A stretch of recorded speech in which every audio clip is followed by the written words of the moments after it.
Okay, we should be live. I'm posting the announcement. I have posted the announcement.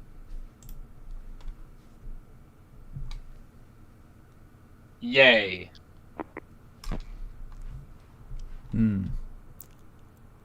Wish we had some background music. Ba ba ba ba ba ba ba ba ba ba da da da da. Did my post work in Xylem? It's like looks like it's still loading. I got the notification for it. There we go. There we go. Yep, I can see it. Oh, I should probably post the schedule along with the announcement. That's a good idea. Let me get that. Hello, chat. Hello. Hi, hooray. everyone. Welcome. Welcome back. We've been here since last year. We've been waiting. We Pretty haven't much. slept since last year. I feel like I haven't slept since last year. Ooh. Yeah. This is gonna be, well, it's not gonna be 24 hours this time. That's our get out of jail free card. We did 24 Oh, do I sound hours. bad? Oh no. Do you? Am I crackly?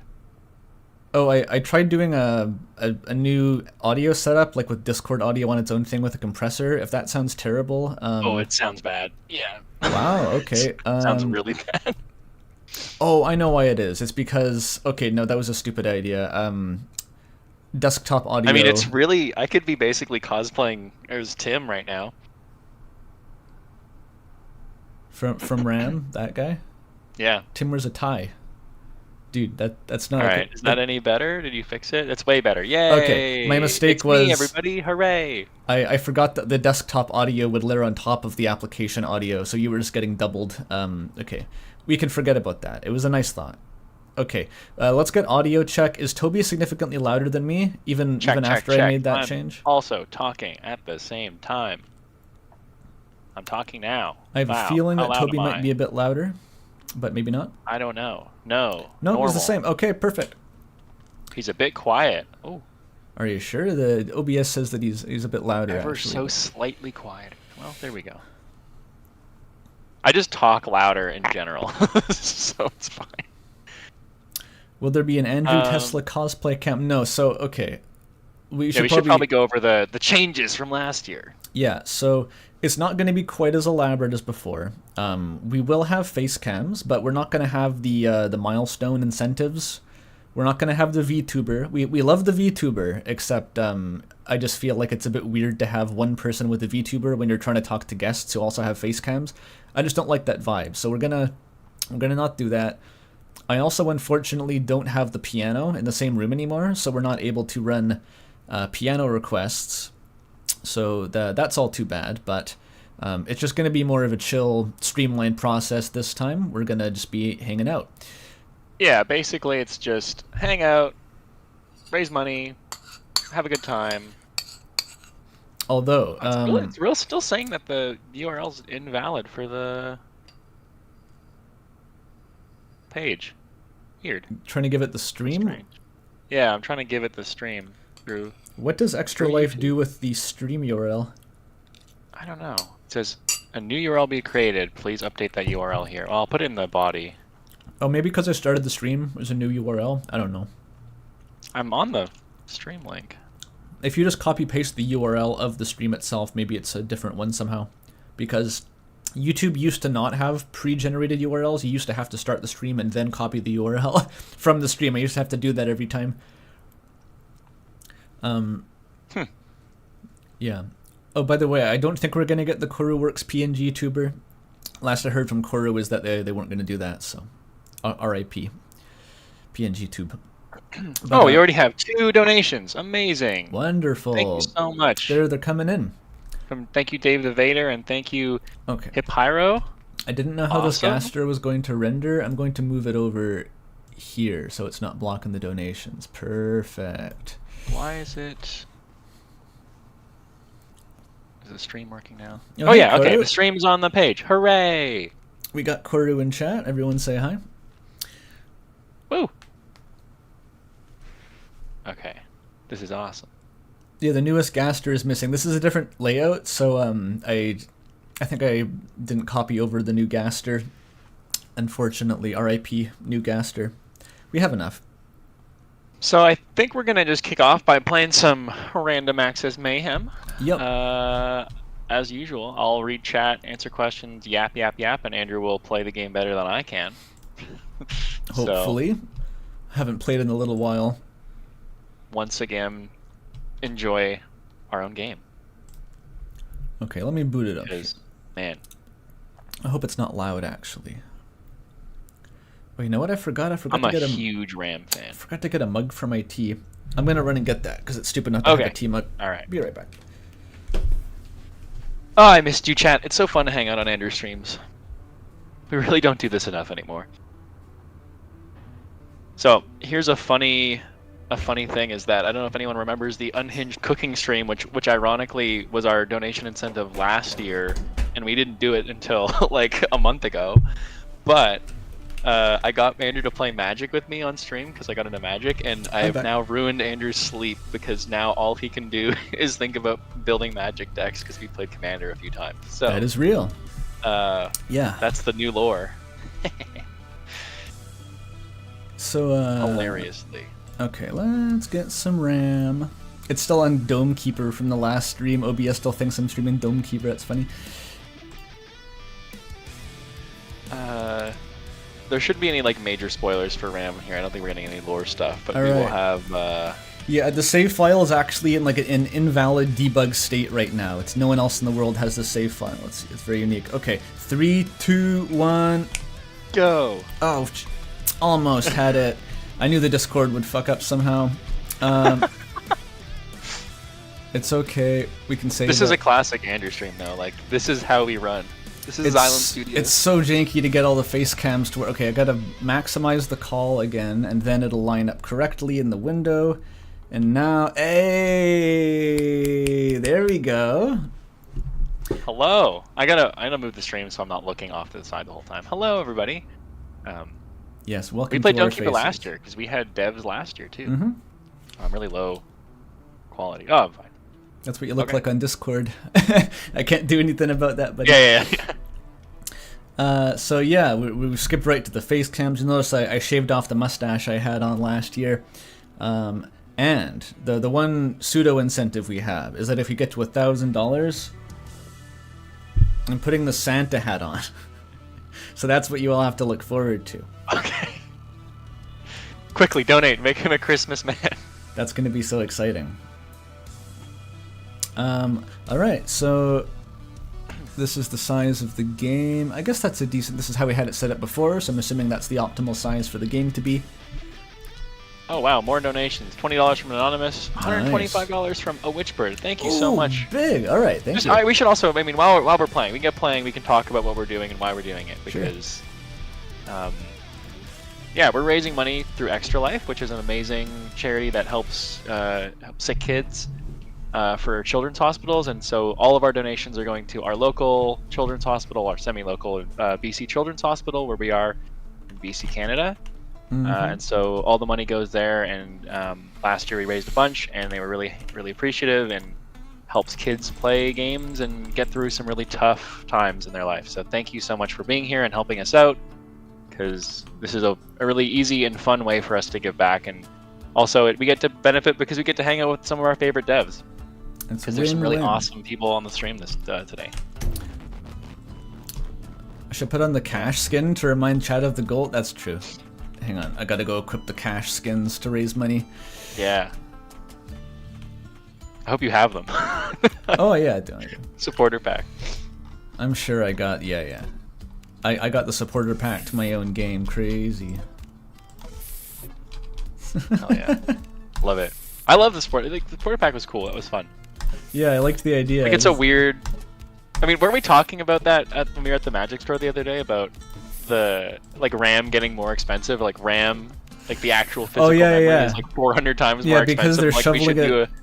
They're shoveling it into AI like data centers or something. So we should just keep increasing the price of our game to match the market value. We should do an anti-sale of RAM. It's like, oh yeah, our game's actually on 400% markup. Right, it's 400% on, not off. All right, let's go. Heck yeah! All right, let's do it. RAM. I'm ramming out. I'm testing out a new opener. Can I do it? Oh yeah. Actually, no, it didn't. Actually, It'll 1,000 be fitness, I slightly think, is delayed on pretty the gameplay, so I'll be reacting a few seconds later. Yeah, I'm not risking also screen sharing to Discord. It's a lot of bandwidth to worry about. No, not 400% off, 400% on. So it goes from $15 to, what's that? 15 times 4 is what, 45? 60? Is that right? 60? I can't do math, it's too early. There we go. There's a reason that I write computer programs, because they do the math for me. I actually feel so Actually, rusty RAM on will be RAM. on sale next week for the Christmas, or the winter sale, I'm pretty sure, so. Hooray! Looking for an excuse. If anyone doesn't know, by the way, and just showed it to see like Noel Berry or something, this is our game. Yeah, we. This is Random Access Mayhem by Xylem Studios, aka Toby and I, and a bunch of other people who worked on it, who are not part of the call right now. So Yeah. I think we're gonna see Nahu later, who worked Oh yeah, on the soundtrack. Nahu's gonna be. So I guess we should also explain. So we're not actively developing RAM anymore. The last time we patched it was like a month or two ago. Mhm. It's in a really stable spot. There's been very few bug reports, so we're probably not going to touch it for quite a long while because I think it's just in a really, like, it's totally playable. It's really fun. There's like 2 typos left, and it's kind of funny. So I think it's basically done. But I think We'll fix we're those super proud typos of once it. Half-Life 3 releases. That's the milestone. Yeah. So That's a thing. Yeah, save now. you told Gabe Newell that last time you were in the office, right? The Valve offices, yes. I did get to see some cool stuff while I was there. They have mosaics on the walls of all of their games. So there's like a giant GLaDOS mosaic That's and cool. TF2 and stuff. Did I swear you said this, but I may have hallucinated it. Is there a valve, and did you turn it? There is. When you go into the Valve office, there's a giant, like red, like the valve on the back of the guy's scary head when he turns his head. Like it's there. It's a real valve that Gaben's I brother remembered you used, saying I'm that, but pretty it sure. sounds so fake. I was like, that can't be real. I must have made that up. Yeah, it was crazy. Very cool. Yeah, Valve is awesome. There's certain places you go which are just like these surreal moments in life where you're like, wow, why am I at the Valve office right now? Yeah, yeah. This should not be something that is really happening to me. I know the feeling. That was the GDC awards Yeah, stage, GDC. actually. Yeah. Oops, let's be this It's guy. fucked up. What they did to that guy to get the valve? I know, right? That's why that intro is so scary. It's them about to remove the valve. Crazy. But yeah, I'm actually working on a new game now, and we'll be playing it after this one called Flock Around, which is a bird watching game. And It's actually, about we're gonna have birds. a bunch of people joining us. I think half the guests of the stream are gonna come early and play Flock Around with us. Yeah, and then that come back was an later. impromptu idea. Was like, hey, let's make it an open invite, and then like, fucking everyone apparently wanted to join, so it's gonna be a mosh pit. I think there'll be like 8 of us playing Flock Around, so that'll be awesome. Which is a multiplayer game, so. So that'll be like a little opening credits, like a demo reel of all the guests we're gonna have. Anyone who wants to join, anyway. Yeah, it's gonna be great. We're gonna find some birds. Bird up. You always want to play this room by Corru swapping it to the aphid. F5 is bird watching. Like maybe. Hope so. So another thing that's fun about this stream is half of the fun of the stream is Andrew playing games that he's never played before with the devs, which is really funny. Like, have you ever played Peak? You played Peak once, right? Nope. You haven't. Oh, okay. I bought Well, it you never for played- the stream. So he's never played Peak, so that'll be funny. I've never played Corru, so that'll be a reversal. I know very little man. about Corru. So yeah, I'm really excited. I think it's. I have a gonna lot of be- I know enough about it to like. I have a lot of respect for what they're We're- doing, but I'm really excited. We're going to be doing a certain mode in Corru that I think, if you're uninitiated, is just going to look like shapes and colors, but hopefully an entertaining sort of shapes and colors. I'm sure it'll be great.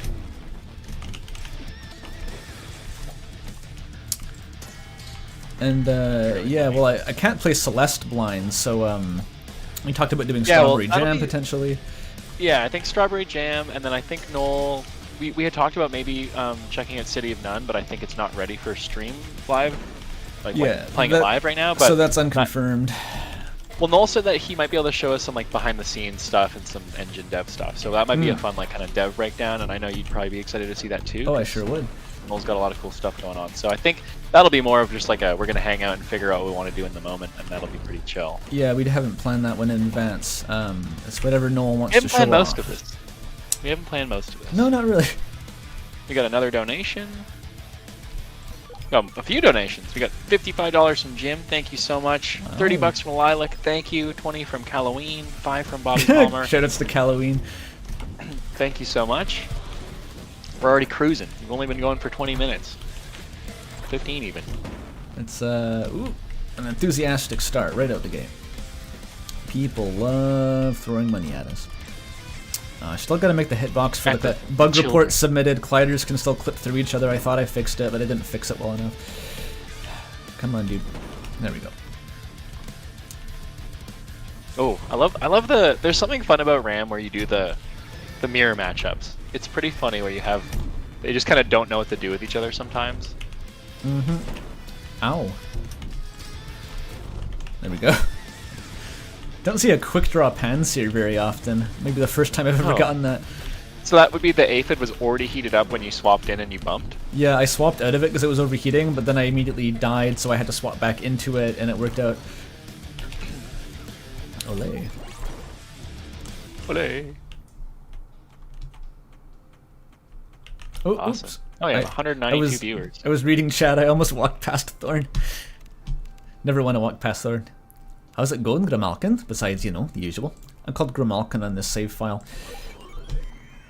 Everyone That's always a good one. That's a has good that name. Every copy of RAM is personalized. Everyone has that realization independently. They come to the server and they're like, wait a minute. Is this what everyone's called? And then it's like, no, no. Everyone has a different name.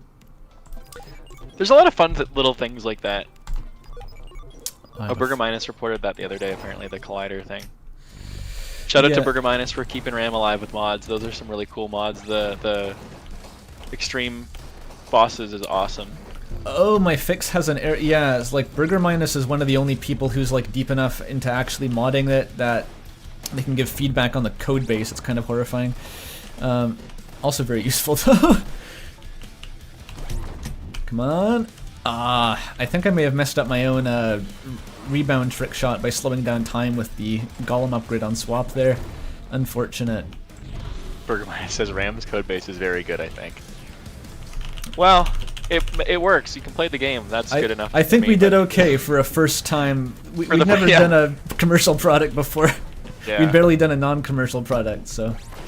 Yeah, I do think it's funny how very little experience we had, but yet made it work. Yeah. This collider pushed me out of the way. Asshole. There we go. Yeah, I think game dev. I mean, we talked about this last year on the stream with the Outer Wilds devs, and we were talking to Alex about where they put stuff in the, like the inside of the dark bramble. It's like under the sun in a black hole, or like just like inside a the sun, sphere. I think.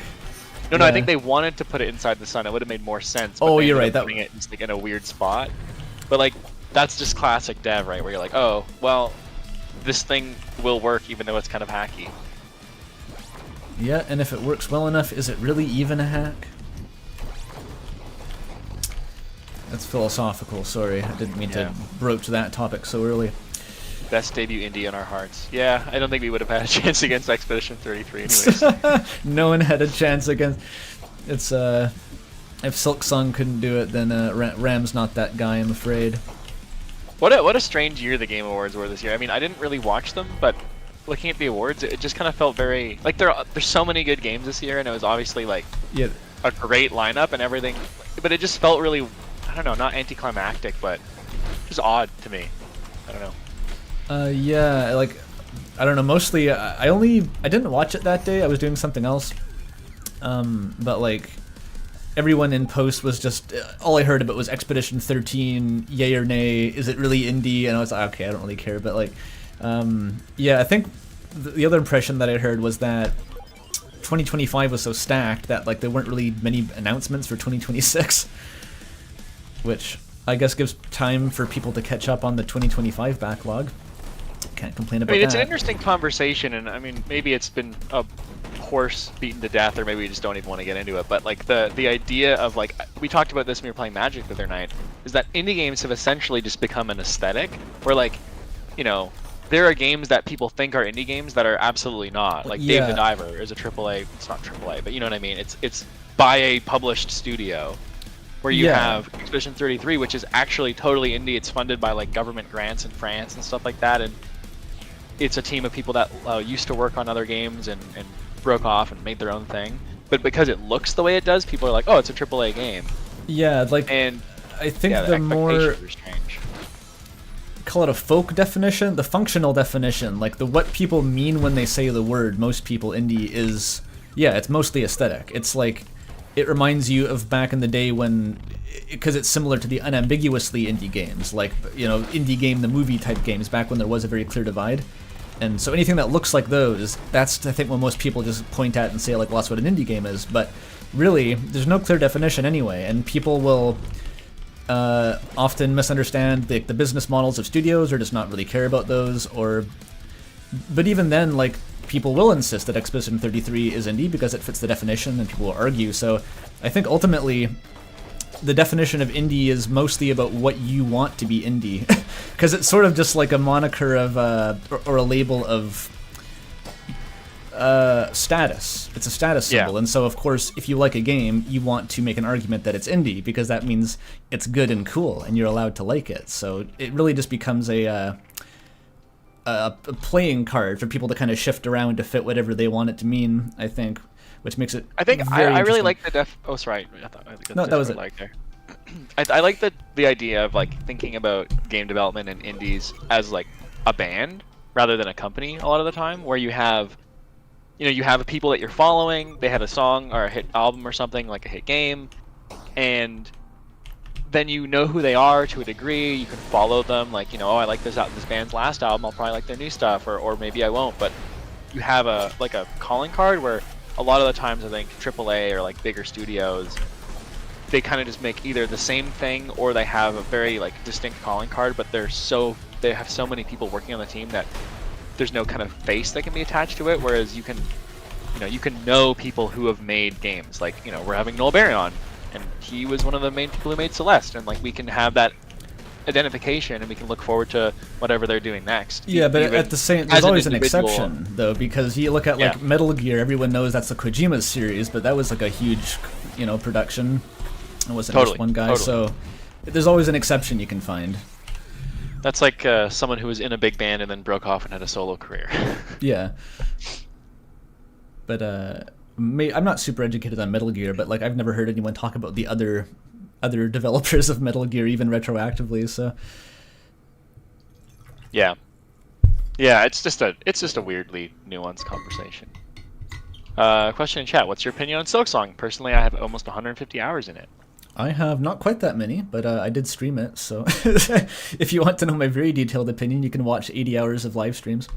I liked it a lot, though. I found it very challenging compared to Hollow Knight, and I'm basically going to wait for a Godmaster type DLC, because like the reason I pumped 1 million hours into Hollow Knight was mostly because of the boss rush mode, to be honest. I replayed it a couple times, but I'm not going to go back for hundreds of hours without a boss rush.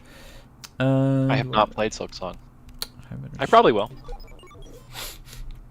I feel like when you're making games, as you get further into making a game of a certain style, you get further away from wanting to play it. So like I haven't played Hades 2 yet, even though I really want to, because yeah, same. I was just kind of too RAM-brained. But now that I'm making a totally different game, it's like, oh, I could probably eventually have the debuff will have worn off and I can enjoy it again.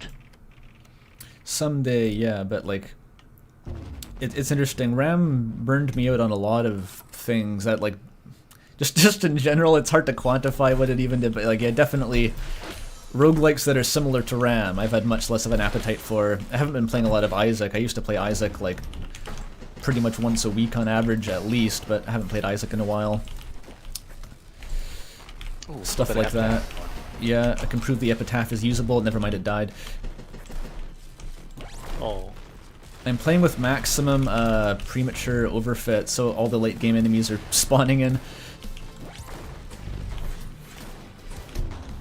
Yeah, it feels like, I mean, I never got super deep into Isaac, but I know like Northern Lion started playing it again recently, right? Oh, he did, the reunion, wow. I think people are getting back into it. Interesting, there hasn't really been any update to it as far as I know. I think it's just a solid game. I think, I mean, from the from the YouTube shorts I've watched, it sounds like a lot of the take is people are tired of pick 3 roguelikes, which ironically that's what ours is, but the fact that Isaac just gives you something and says deal with it is more interesting. Too much cheese, too much macaroni, too much choice, not enough choice. I love how it cycles like that, it's funny. The problem with watching YouTube shorts is you never know when they were actually from. They may have been from a year ago, so it's like, oh, this is a new development. Like, I have no idea. God knows. Well, the thing with RAM, I don't think Isaac style would work anyway, because Isaac is sort of constructed around the upgrades being really, really unbalanced. Like, some are broken and some are useless. That's kind of the joke of Isaac, but in RAM, they're all supposed to be sort of balanced in their rarity tier, kind of like Hades, so it would feel really bad to get your one random upgrade, then it's Distended Spigot, right? Yeah. Well, and I think weirdly our game is like a pick 3, but only technically, because you're actually getting that heavy randomness because you're not getting it for every bot. So it's more like, hey, you got an upgrade for one of your bots. You choose which one you want to upgrade it. Like, it's like almost a middle ground. Yeah, I could sort of see what you mean. It becomes a little bit less consistent when you spread it over the 3 bots. Okay. Yeah. Would Peak be considered a roguelike? I guess if you're playing every day, yeah, because it changes. Not by the Berlin interpretation. Oh, that's a... You want to talk about the complexity of defining an indie game? Defining a roguelike is even worse somehow. There's a school of thought that... I still have the hot take that I think Genshin Impact is a roguelike. Yeah, this is what I mean. On a really long scale. And then there's a all school of gacha thought, games are roguelikes. A school of thought where it's only a roguelike if it's grid-based and turn-based, which is like... We're so far beyond that, it feels like an alien concept, but... How does Kat feel about the term friend slop? Because that seems to be divisive, yet I think it's like a lot of people just kind of use it, and I'm making essentially a friend slop game. I'd call it like more friend slop adjacent, to be honest, but... Friend slop adjacent. Some people hate that term, some people like crew-like instead, but those games are popular enough that it's becoming a thing. I don't know if they hate the term or if people have a grudge against the genre just because it's the new popular thing. Everyone has to hate on things that are becoming a trend. But I've only really seen friend slop used in like self-identifying ways, because like Eric's new game he described to me as friend slop. It was funny. We'll have Kalen on when we play Peak, and I know Nick, who's the other founder of Aggro Crab, really likes that term and champions it. And I think that it's funny because it's kind of like it's a self-imposed label. Self-deprecating, yes. Yeah, self-deprecating. Because it's not actually slop, obviously they're made with lots of love and care, but there's just a bit more jank than normal. But you can call it a crew-like if you want. We should go back to Goat Simulator likes. That was the original jank on purpose funny game, you know? It really just... Yeah. That's what it all traces back to. True. Ow. When people realized that basic Unity physics breaking were hilarious. Yeah. A revolution in the industry. Oh, Wyatt in chat. Jankware. Heyo. Got 223 people. I want beef got a tank $10 shirt. donation from Mistress Devil. Thank you. Got a $12 donation from Derpy Whale 10. Thank you so much. Appreciate it. Okay. The original friend slop was Among Us. Yeah, it was like proto friend slop. It was so OG. No one even knew the term back then. Yeah. Back then, people just had back in friends. my day, that was a social deduction game. It was called having friends and playing games together. Crazy. Although... Corru, imagine Jeff going up on stage and declaring the best friend slop of the year. We'll get there. That would be really funny. Is Among Us really friend slop though? Because it's not co-op and it doesn't have any funny physics, and that's like... Yeah, no, it's not friend slop. It's just a social game. It's a multiplayer social game. Spoilers, you can get Thorn to level 2. Whoa. I showed a crazy spoiler as soon as I started. I just didn't acknowledge it, by the way. We're not gonna Proto friend slop light. Exactly. Just tack on prefixes and suffixes and it just becomes funny. affixes in general. Okay, we're gonna cut Thorn off. Sorry, we're on a schedule here. I will say it is crazy how many of those games are coming out every week. Like there's just every week there's some horrifying art style that gets showed off where it's like all the people have like these crazy teeth and weird eyes and it's all like really scraggly looking and like that's what people love. It's hilarious. It's interesting. That what was that one game you're making a reference to one with the crazy looking face. Was it Yap Yap or was it? No. I forget what it was called because I think like Toffee wanted to play that briefly, and then I wasn't interested. But like Repo. That one.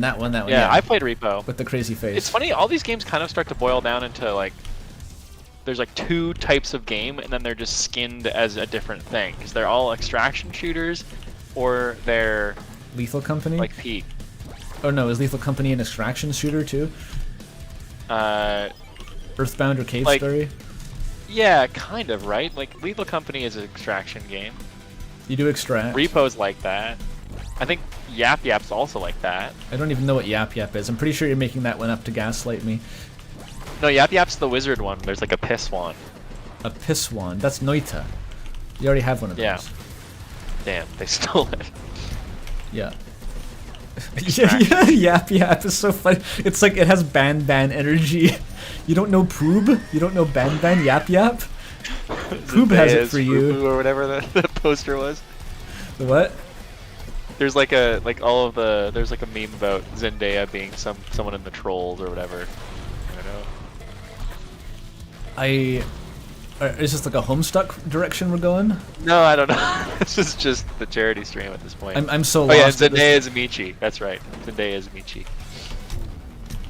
There's a lot of those memes right now where it's like this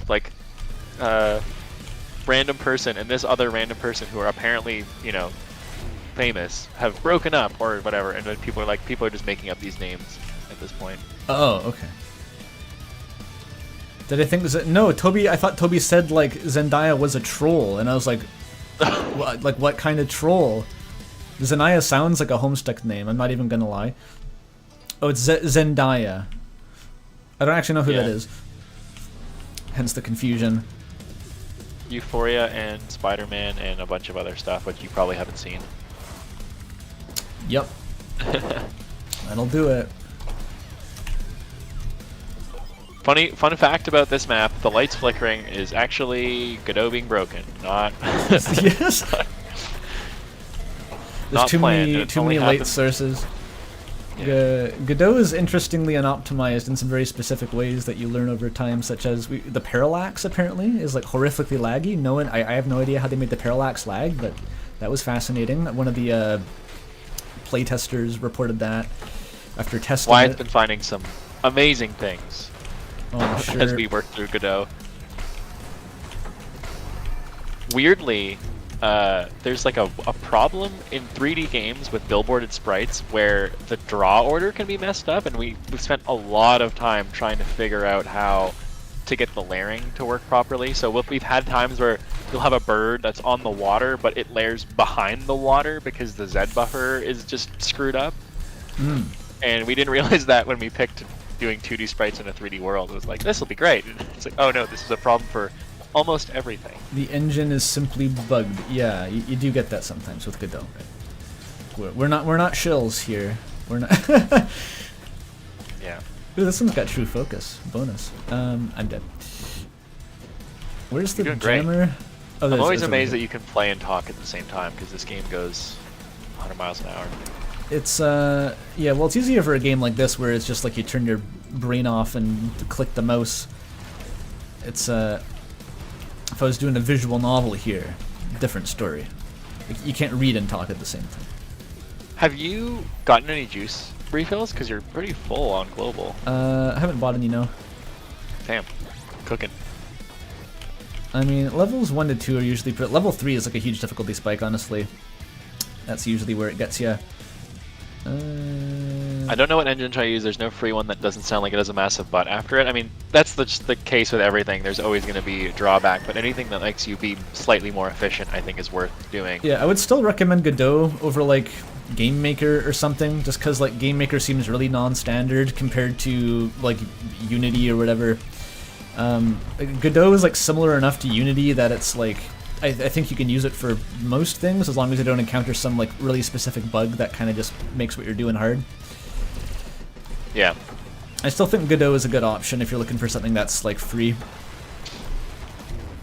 Yeah, it's nice that it's free. It's fairly lightweight. It's just like, I don't know. It's got good vibes. Yeah, I like it. It's got a cute little robot as the taskbar icon, so you can just have a little cute guy on your taskbar smiling at you. Okay. Nothing wrong with that. Nothing wrong with that. There's no shame in a guy. I don't want to be here. Oh, this is bad. Oh. Yeah, you fell for the trap of the... I had self-preservation override. I thought I could deke through that guy. I could not. Okay. You all fuck off. Ouch. Alright. Oh, nice. Love those dollar signs trailing after you. Yeah, they look great. You excited for Hightail? Do I know what that is? It's that like Minecraft server that they like announced a game and then Riot bought it and then it never came out and they canceled what, it. That? The Okay. guy bought it back and now it's coming out, but there's like a bunch of weird stuff about like they're changing. I remember that from I think when it was first a thing. Then I was like, wait a minute, I can't. That's so old. Oh my god. Truly the Undertale yellow of games that aren't Undertale fan games. Am I right? Yeah. So is it coming out or not? Apparently it's coming out. I have no context for it. I was never a like Minecraft server guy. I was always just in my own world or my own server. Yeah, I would always just boot up, you know, the occasional like three friends in a tech server together to build a nuclear reactor. Then it would die in a week. That kind of. Wyatt has some Hightail lore to share during the Flock Around stream. That's fun. Ooh. Ari just put out a video about concerns about the Hightail launch, and she raised some good points. There's some interesting stuff because she's probably one of the best developers I know, just in terms of raw, just smart coding stats. Oh yeah, and she's working on her own voxel game anyway. So. Yeah, she's done her own voxel engine, so she has a lot of like insight into it, and a lot of the stuff she brought up, I'm like, ooh yeah. They like switched off of doing a Java interface, or like they were gonna do a Lua API for modding, and then they switched to be all server-side Java modding, weird stuff, and I don't know. Apparently that's bad. Yeah, see, this is why I don't really consider myself a computer programmer beyond a game dev, because I have no idea what that means. Uh-oh, this is bad. Yeah, we'll see. We'll see. Clutched it.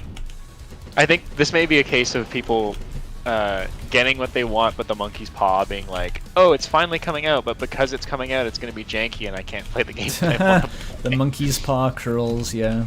Yeah. Like, I get people are stoked on it, and I hope it's really good, but I definitely think it's going to be a case of it'll be good in 4 more years of dev, which that's what early access is, but, ouch. You know, we've all been there. Hell, I'm a Destiny fan. It'll be good in 4 years. I mean, a lot of people did wait almost that long to play the full version of RAM, so...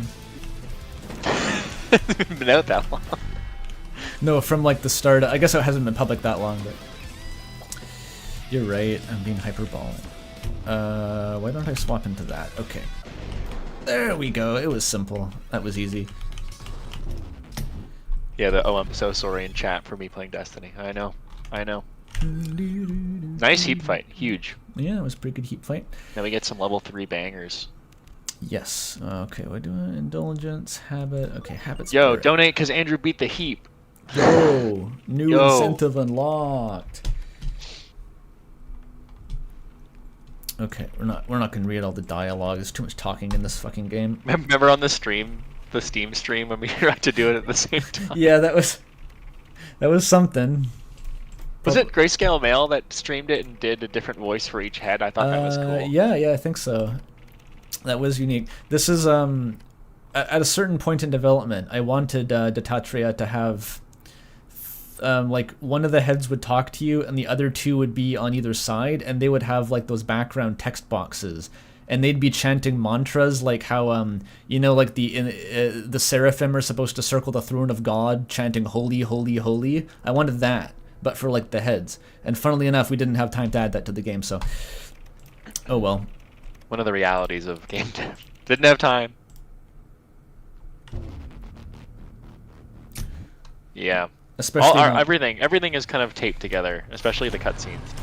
Oh yeah, we don't have any, like, it's a problem of, like, the game doesn't have enough of a focus on its story that we could really devote extensive resources into making, like, cutscene systems and stuff, but we still needed to have some cutscenes occasionally. One of my favorite bugs is in the Horditator cutscene, when you're dead on the swap, you could mite, and you could mite in Ash Grove and break everything. I didn't know that. Yeah, I think we fixed that. That was a bug for a while. That would have been funny, yeah.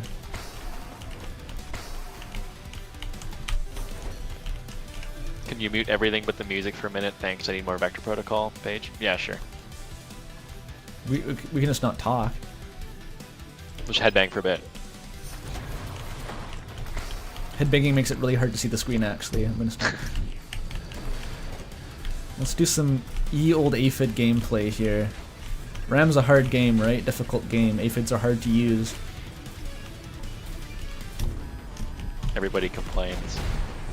There was a streamer that played Ram the other day and thought it was really hard, but I think enjoyed it, but actually read all of the dialogue and didn't complain about it, and I was so impressed. Yes! And all I could picture was that CDawg VA stream was like, so much talking. I love that clip. Some people just really don't know what to do with, like, they think they're gonna play Binding of Isaac, and then it's like 50,000 words of dialogue. It's just, I guess if you're just not expecting that, then you don't know what to do with it. It's really funny to me. To me, I just think, I see this and I think, like, Hades is the closest analog, and that game has this 800,000 word script, right? So it really does. I'm gonna put on a hoodie. Should I put on my Xylem hoodie or my Ram crew neck? I'm gonna put on my you're Ram. spoiled for choice. I know. All we have to wear is our own merch. That's a lie, I have Corru merch in the back. I'm gonna put the Corru shirt on for the Corru segment, obviously.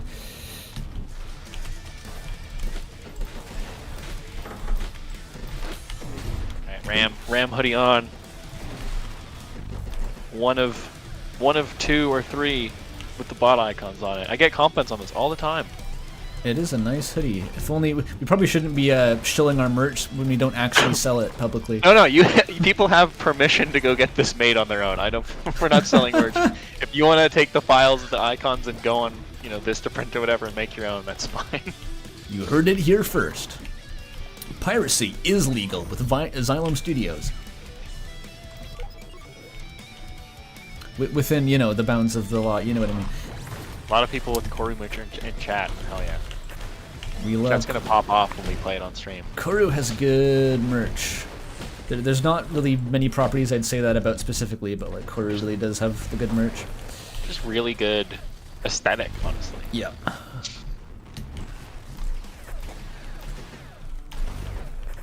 I made a shitty Ram sticker for my phone. Please don't sue me. I used all my money on the cachings. You know what?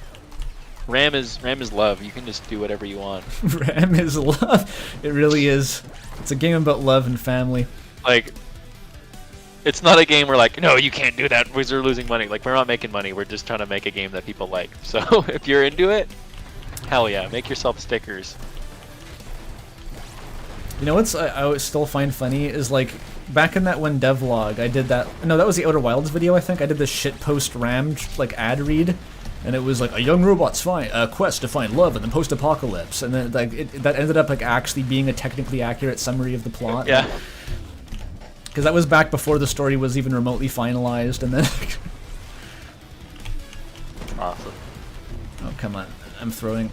I think we talked about this on the like Ram launch stream, but I'm still so amazed that you managed to write the whole story in essentially like a week and a half with no edits. Well, yeah. Like, you just wrote it and we didn't proofread it or edit it or, like, talk about it other than the thing we did, like, 2 days ago before. Yeah, well, you see, after writing Election fucking live on stream, it was trivial, so.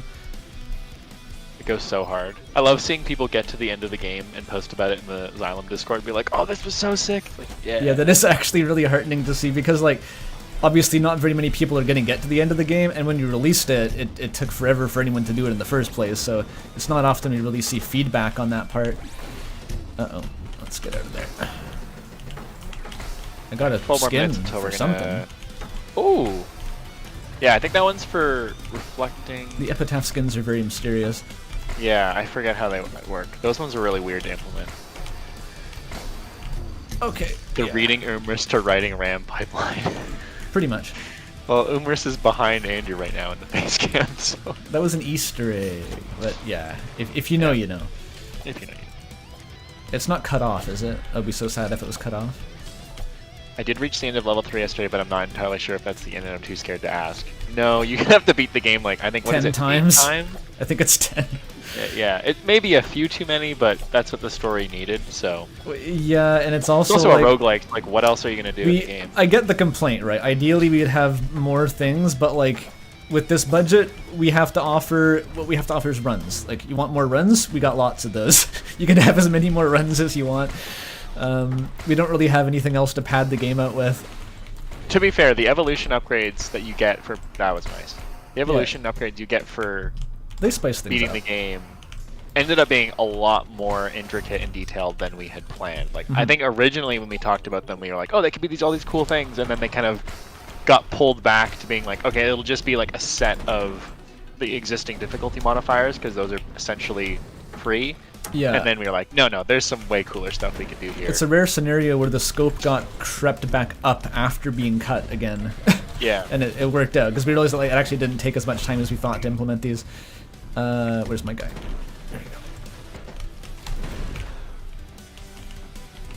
go. Let's... I might need another coffee. I ruined my own close call kill by stunning the guy who was coming at me with a baseball bat. Always a hazard. You know, this may be a blasphemous thing to admit, but I don't think I've actually ever beaten a full run of RAM without cheating. That doesn't really surprise me. It's like, I don't think I've ever actually gone from start to end. Level 3 is so brutal. Like, look at my score. In levels 1 to 2, you're walking into the shop with like 8,000, 10,000 score. Level 3, 25,000. There's so many enemies.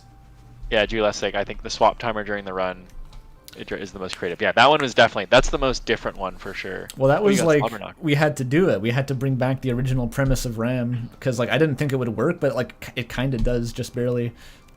A couple more donations. Got $10 from Ali I didn't want Esteki. We got 25 from Anonymous, $4 from Vale. Thank you so much. We're doing great. We'll bump the milestone up if we get close, because that's what you do. All right. Yeah, we halved it this year because we were streaming for half the time, so. Yeah, we figured we'd do half of what we did last year, so. I'm stuck. That'd be a good rule of thumb. Remember when these rooms had way worse ones of those? Yeah, originally, those little magnet things, you could move them. So it would basically, the rooms devolved into a deadlift grabbing it and getting sucked in, and then just everything getting clumped in just one place. It was not fun. Where's the guy? Oh, come on, dude. Okay.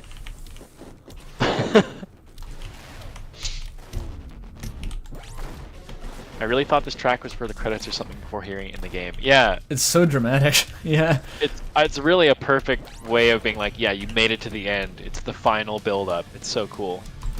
Yeah. Nahu cooked with these. I think that's what Nahu was channeling, was like just the finality of getting to the end. It's really interesting too, because those the level 3 songs were essentially like, we didn't really know what they needed to be, and Nahu was like, I don't really know what to do with this, and then he just cooked so hard. I think they may be some of my favorite songs in the game. Yeah, they are. And like the level 3 aesthetic was very underbaked, I guess, compared to like we just had to kind of get something done, and we didn't have any like very specific ideas for level 3.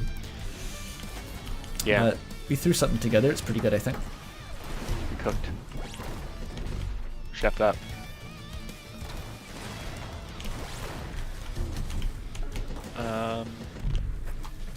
So let's probably stop, what, 5 minutes before the hour, and then we can get maybe a little bit closer to the hour, and then we can get I'll ping people, and I guess I'll host a server, and then we can get in there. I think the join codes are working now. Hooray! I have played Flock around only as like a very brief playtest, and it's probably much different by now. So we incorporated, I think, a good amount of your feedback too. Actually, cool. We didn't change the jump though. We added sprinting and crouching now. So there's like a diegetic save and load system now, and like a meta commentary on player choice. You added all that. Exactly. God, this guy's tanky. It's like your choice to befriend the birds or shoot them. Right. With a camera, shoot a photo of the camera. Exactly. I'm stuck. No. Pick 3 birds.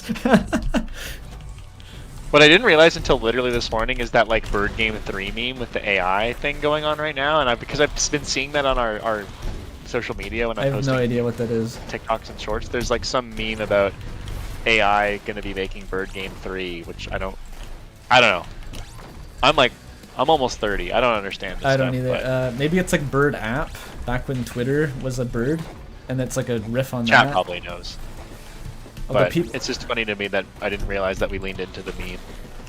I don't even know who Zendaya is. Look at me, I'm the real grandpa over here. Everyone knows Zendaya. What's funny is you didn't even know people who like are famous in the industry when we were at GDC.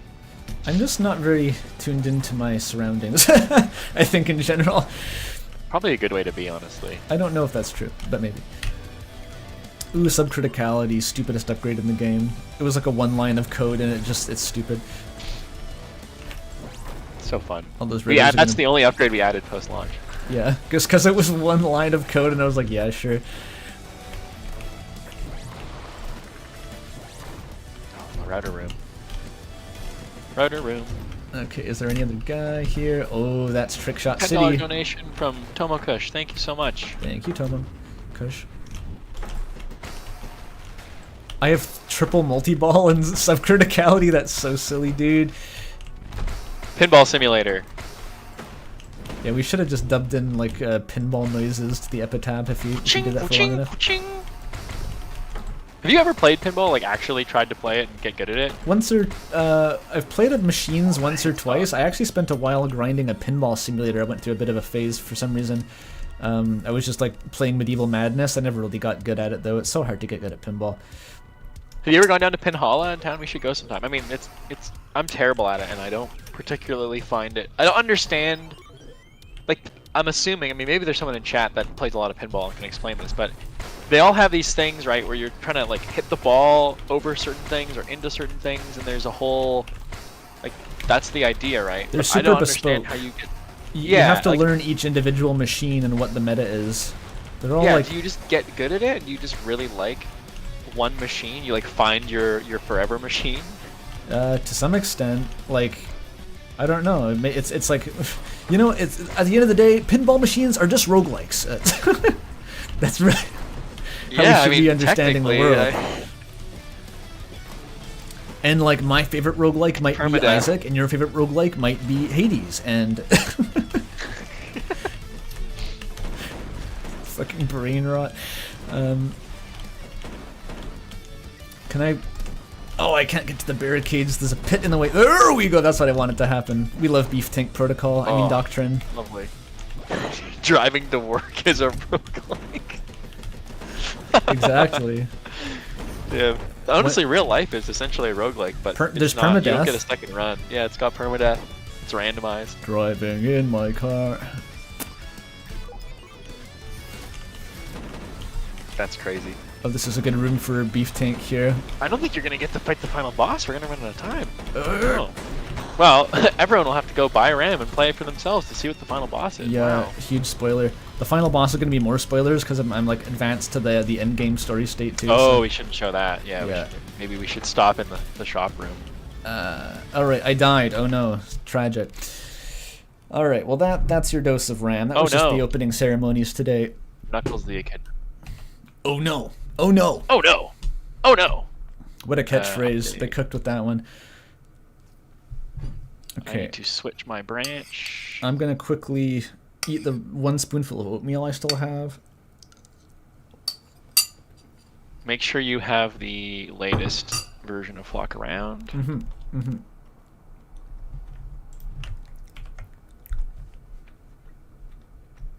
We're gonna switch over to flock around, everybody. Mhm. I'm going to ping. And we're gonna find I'm out. gonna host. Oh, that new load screen is awesome. Okay, copy lobby code.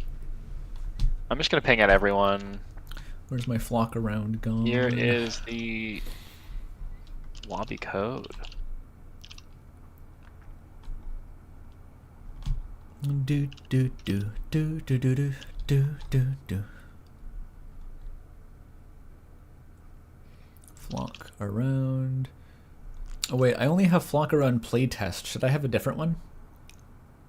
Oh, yeah, I can send you a key. Yeah. I didn't realize it was a new one. It's just like the full game app. Let me turn my heater on too for a sec. It's cold.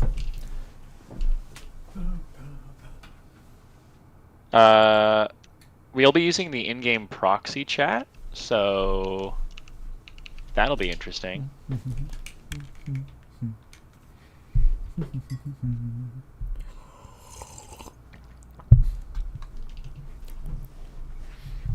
Did everyone get the ping?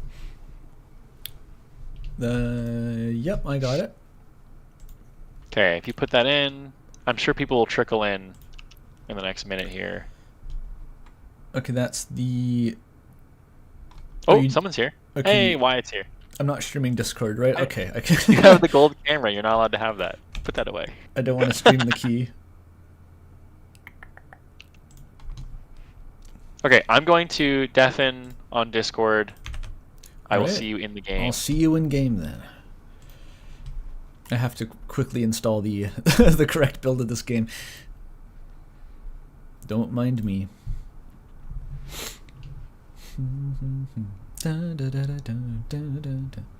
That's going to be in my head for a while. I don't think there's any music in this game, so there's nothing to dislodge that.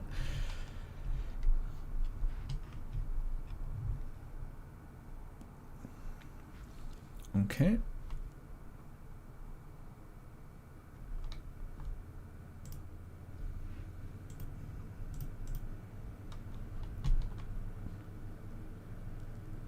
It's flocking. It's flocking. It's working. Maybe.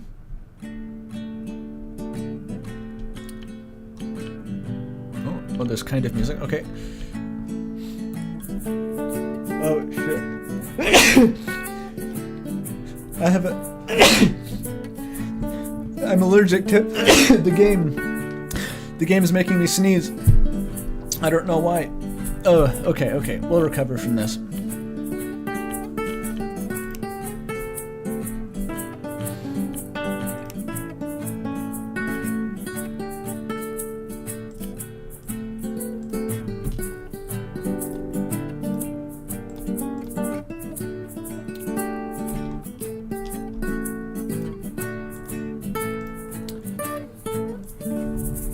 And we're good. All right, first try.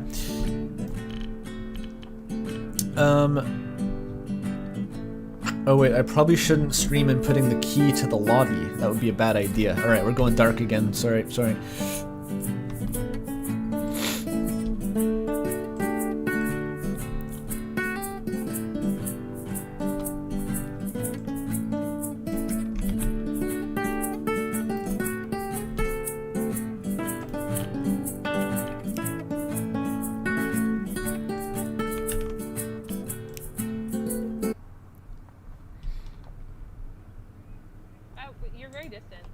Yeah, Here I can, we like, go. barely... Oh, Hey yeah. everyone, I'm finally in. Hell yeah. So, Oh my gosh. in your settings, if you hit escape, there's a tab called Appearance where you can customize what you look like because you're all Oh, I'm default blue default right now. as heck right now. Yeah, so Am I louder like this? I'm poor as hell. You're like a little louder. Okay. arms are different than body. Okay, so fun fact, my favorite color is yellow. Fun fact, I am almost entirely colorblind. Oh. Wow. Whoa, I didn't know that. That's crazy. I didn't know that You either. didn't Do I want different colored I don't know if there's arms? going to be weird delay now on And it's still the same. for my camera, but It's hopefully it's somewhat like Microphone is not the one. we're flocking around. Ooh. What's good here? Yeah, Ooh, I like that. We have individual volume sliders, but they don't go. they don't go up past 100%.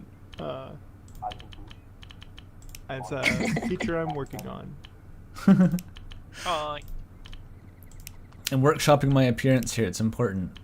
Oh, that's like a rabbit. So if you do like the Steam Kawaii. microphone test, does it sound okay? Hi, Nahu. Hello. Oh, that's good. Hello. I haven't heard of you in a while. Hello. It's been a long time. I like Hey, the voice changer. I'm trapped in the menu. Okay, Thank you. so who's everyone in here? There's so many. This is overwhelming. Yeah, It's a party. it's an Okay, introduction. everyone introduce themselves. Hooray! Hi, I'm Toby. Hi, Toby. We I'm Wyatt. I'm Oh, I'm the programmer for this game that we're playing right now. You did a good job Yes. programming it. It's lovely. Thank you. What about you over here? Yo, what up? Oh, I'm this is Corru, Corru. the famous Yeah. the famous developer of Corru. Oh, and Nahu, the composer of RAM. Everyone's favorite. That's me, baby. Wait, is the nodding animation just moving your head up and down? Yeah. Yeah. So if you That is if you look up, your head slide your face slides up, and if you look down, your head slides. That's down. actually so much better than just having a look direction. That's very unique. I'm gonna pick. And what about over here? Server. Meadow is Oh, hello. polite Matthew. Matthew, we can't hear you. No, I can hear him. Hello. Oh, Hello. me. Can you hear me? Yep. I hear you now. We can Okay, hear. good. Oh, this still works? So this is theoretically a Oh, game about hello. birds, right? But mostly it's about jumping on people's heads. Yes. Oh, you can't hear me? Oh, I hear you now, Matthew. Yeah. Oh, we got you. Matthew here. is a developer on Peglin and Peglin. the I'm on the Peglin. I do Peglin things. Hooray for a Peglin. wonderful game called Can Threads. people hear me? Yes. Yes. Hello. Sick. I love when that happens. Questions here. Hi. Oh, how there's you pure are? question. I think people It's will me. not notice if you're on their head. Yeah, it's surprisingly You, hard to you see. on my head? Awesome. You can Now sneak I'm into small someone's house forever. like this, hide on their back so they don't notice when they walk in the door. I need to see up there. I learned that from You can Grappler jump Baki. scare people. They could be watching birds peacefully, and I can just go. What is that? How did you do that? That was magic. Okay, yay. Yay. So if anyone doesn't know, we're actually here to take pictures of birds. If you press G, you'll open your guidebook and you can see all the different birds. The descriptions of the birds are written by Andrew, so that's fun. They're hilarious. Yeah. But you have to take a picture of the bird to read it because yeah. they're not really to help find them. That's Oh, good. there's a yellow warbler. Oh, is I that don't Where we remember go? writing A take a yellow photo warbler. of the bird. That wasn't me. I'm just gonna take photos of like rare indie devs. Hang on. These are more valuable Yeah. than the birds. Wait. Okay. Hold. So do we only have 10 shots? Yeah, so you have 10 photos, and then you come to these boxes that develop Otron, and it'll let you develop your photos, and you get money for the photos, and then you can buy cosmetics to make your little guy look cute. Oh yeah, we got You- cosmetics. Nice. You press R, you wave. Excellent. If you press F, you can point, so you can do real birders. And go, look, over there. Oh wait, all these photos I took of the rare indie devs were actually a yellow rumped warbler because it was on one of their heads. Awesome.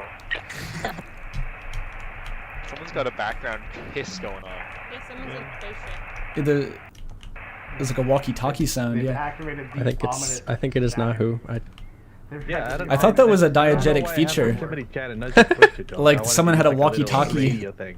Yeah. Yeah, I wanted to use like a little radio filter, but it turns There's out a it's bird just over here. proximity and not push to talk. I'm gonna try and change There it. is push to talk.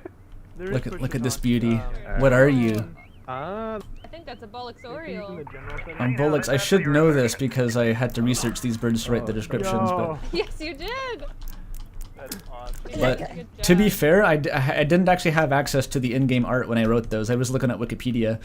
Oh So wow. whose perspective is on the stream right now? Andrew, mine. Tree threes. Over here. Yeah, I'm Tree 3 all yellow on too. Discord, and yeah. So, yeah, I mean, like, this is a game about taking pictures of birds, but it's also a game about just hanging out. So, Yeah. It's no wrong way to play it, I think. Yo, dude, is that a bird? Oh, Bird Where? up. Let's go find a bird. Yo, what up? Oh, it's oh, Holy okay. smokes. oh, there's one on the screen. Another There's a Oriole. mallard. An Oriole. Get it. It's in flight. It's a bonus if it's in flight, right? You get a new different Oh, photo. there's a varied yes. brush here. There's a You varied have, How do we trick So shot? for each bird, you're trying to capture 4 pictures, one of each pose. So one facing forward, one to the side, one backward, and then one in flight. Oh. The in-flight ones is they tend to be trickier, so you get a bigger bonus for them. This guy's being coy. Okay, I Also, have a the resident. voice chat will scare the birds. So you have to be careful. Yeah. If you see a Oh. bird, don't go like, Okay. "Oh my god," because it'll actually spook the birds. Maybe I that's have a the tactic, resident though. bird expert here. I have my wife. She is super into like birds and birding and shit. So she'll be helping me identify This them. is I incredible. don't know shit about birds. I didn't know I didn't know this hobby existed until Toby watched Listers, and now like everyone knows a birder. You can't escape them. Everyone is like 1 degree of separation. Bird up. Yeah, it's really taking off. Ah. I would love to know your wife's thoughts on if the birds are recognizable. All right. I'll tell you after this, then I guess. He's gonna be watching.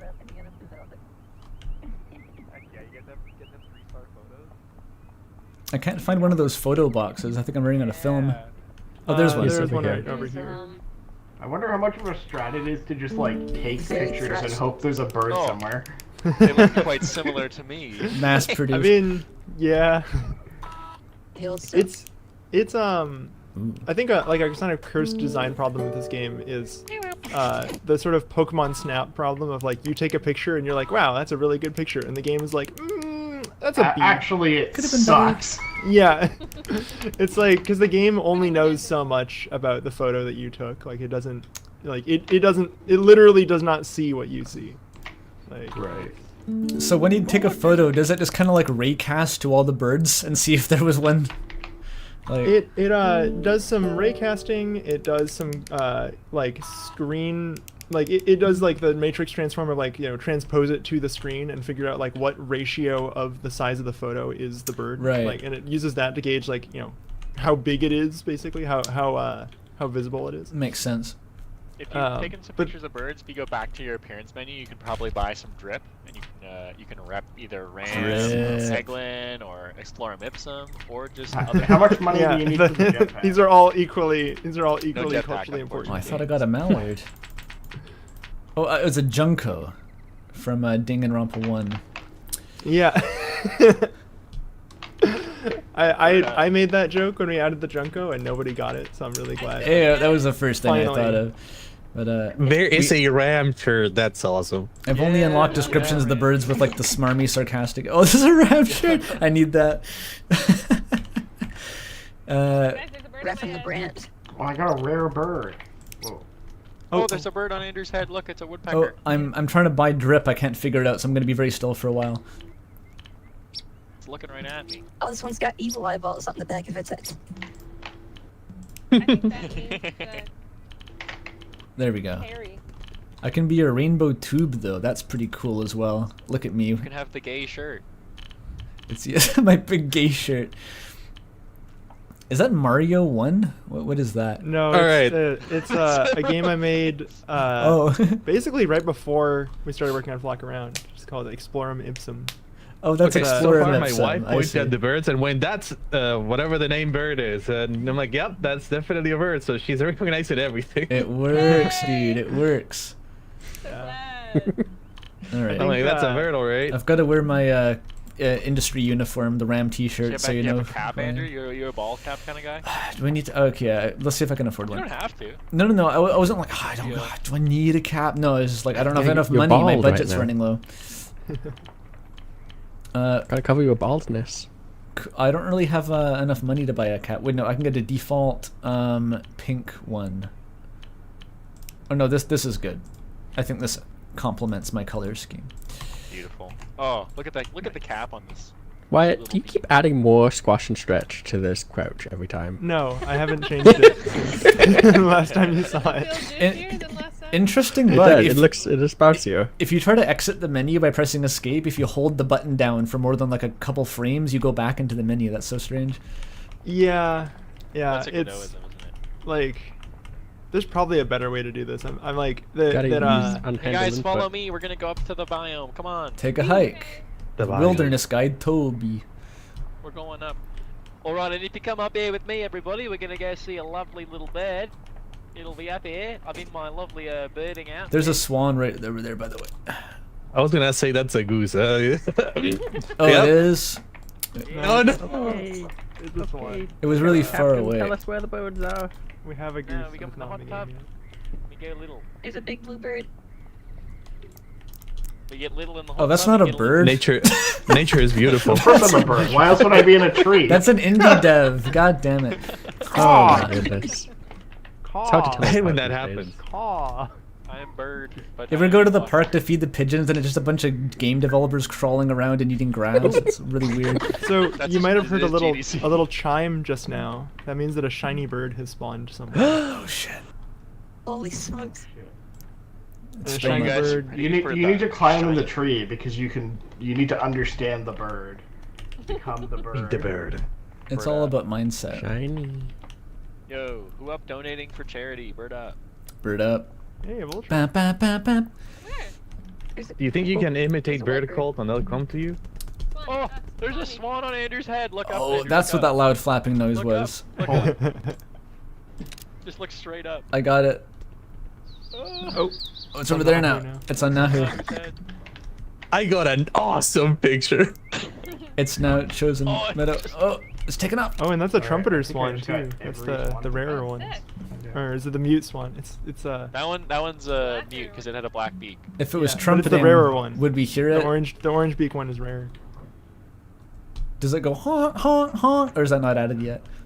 The trumpeter does. The mute like makes a sound, but it's like a sound that's really hard to replicate. Like Hmm. because it sounds like a mute. It sounds like a trumpet mute. Oh, that's Like- so funny. I didn't realize that was. Oh, like that kind of name? mute. Yeah, yeah. Like I should have added that to the description. That's so witty. Oh well. Holy specimen. You know, there's one on There's top still of me. time. Oh, I don't know why. I mean, Oh, what's this guy? Crazy looking dude here. Is that a woodpecker? I think that's a woodpecker of some sort. it's one of the woodpeckers. There's two kinds of woodpeckers, and they look very similar. Yeah. I cannot tell the difference. Was there a reason why you added two almost identical woodpeckers just to like test people's aptitude or something? Yes, exactly. It's a like I like the idea of there being like two because there's two kinds of swans too that are also very similar. Like Mhm. I like the idea of like having two very similar birds and having one be super rare and one be super common because then you're always Right. second guessing it when you see like, oh, it's another swan. Wait a second.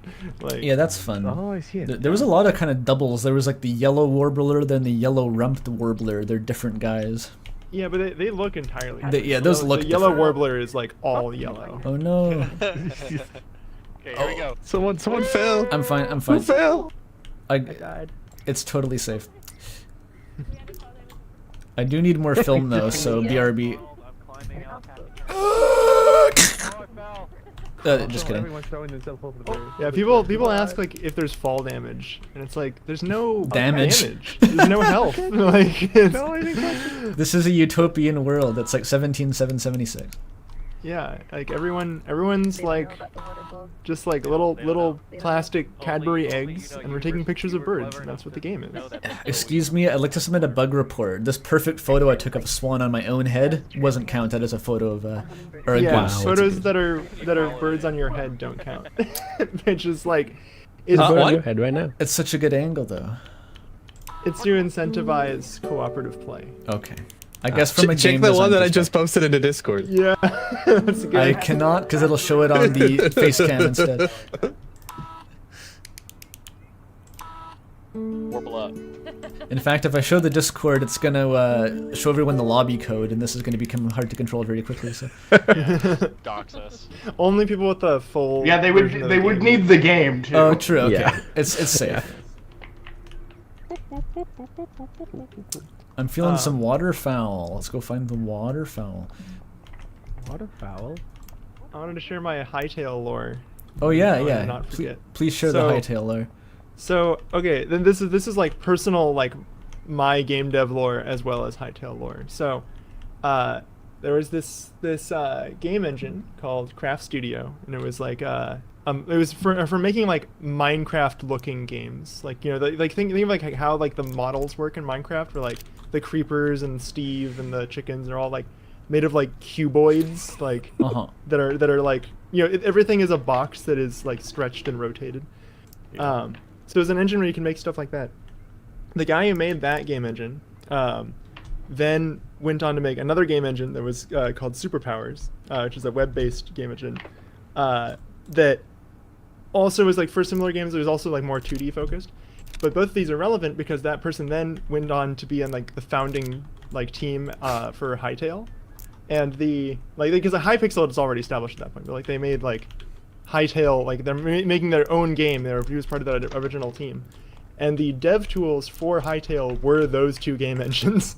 So right, and like what was cool about them is like they had like Google Docs style like collaboration, so you could like when you created a project, you were creating a server, and like people could join your server and like make the game with you. That's like nothing else does that I've ever heard of. What's that? I've never heard of any other game engine that does that. Yeah, and like it was so cool for game jams because you could just like spin up a server and like you're just all like, you know, there's no version control. You're just all like working on the game, A Google Doc. You just want. So it's kind of like it's like a game IDE, but it's like a Google Doc almost. Yeah. So like and like yeah, think like a pared down kind of Unity, but it runs in the browser and it's a Google Doc. That was what Superpowers was. And That's cool. So like in the like that famous like Hightail trailer video, like the video that has like 8 bajillion views, there are clips like when they show the dev tools, I jumped out of my chair. It's like, that's Superpowers. That was like just like Superpowers and Craft Studio were my first game engine. Like that was like, I mean, I guess Multimedia Fusion 2 is my first game engine. Like my first real game engine. Right. The first time I actually like made a game was in Craft Studio.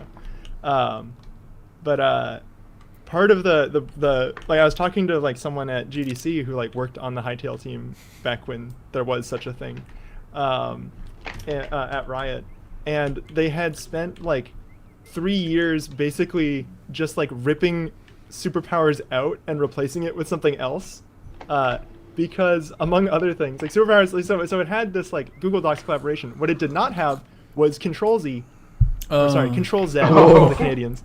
You could not. Well, yeah, because it'd be so much harder to Control Z if someone else had changed it. Exactly. So like, and you know, like Google Docs has Control Z, but also Google Docs is made by a multi-trillion-dollar company. It's also just a text editor. It's a solvable problem. It's just a very hard problem.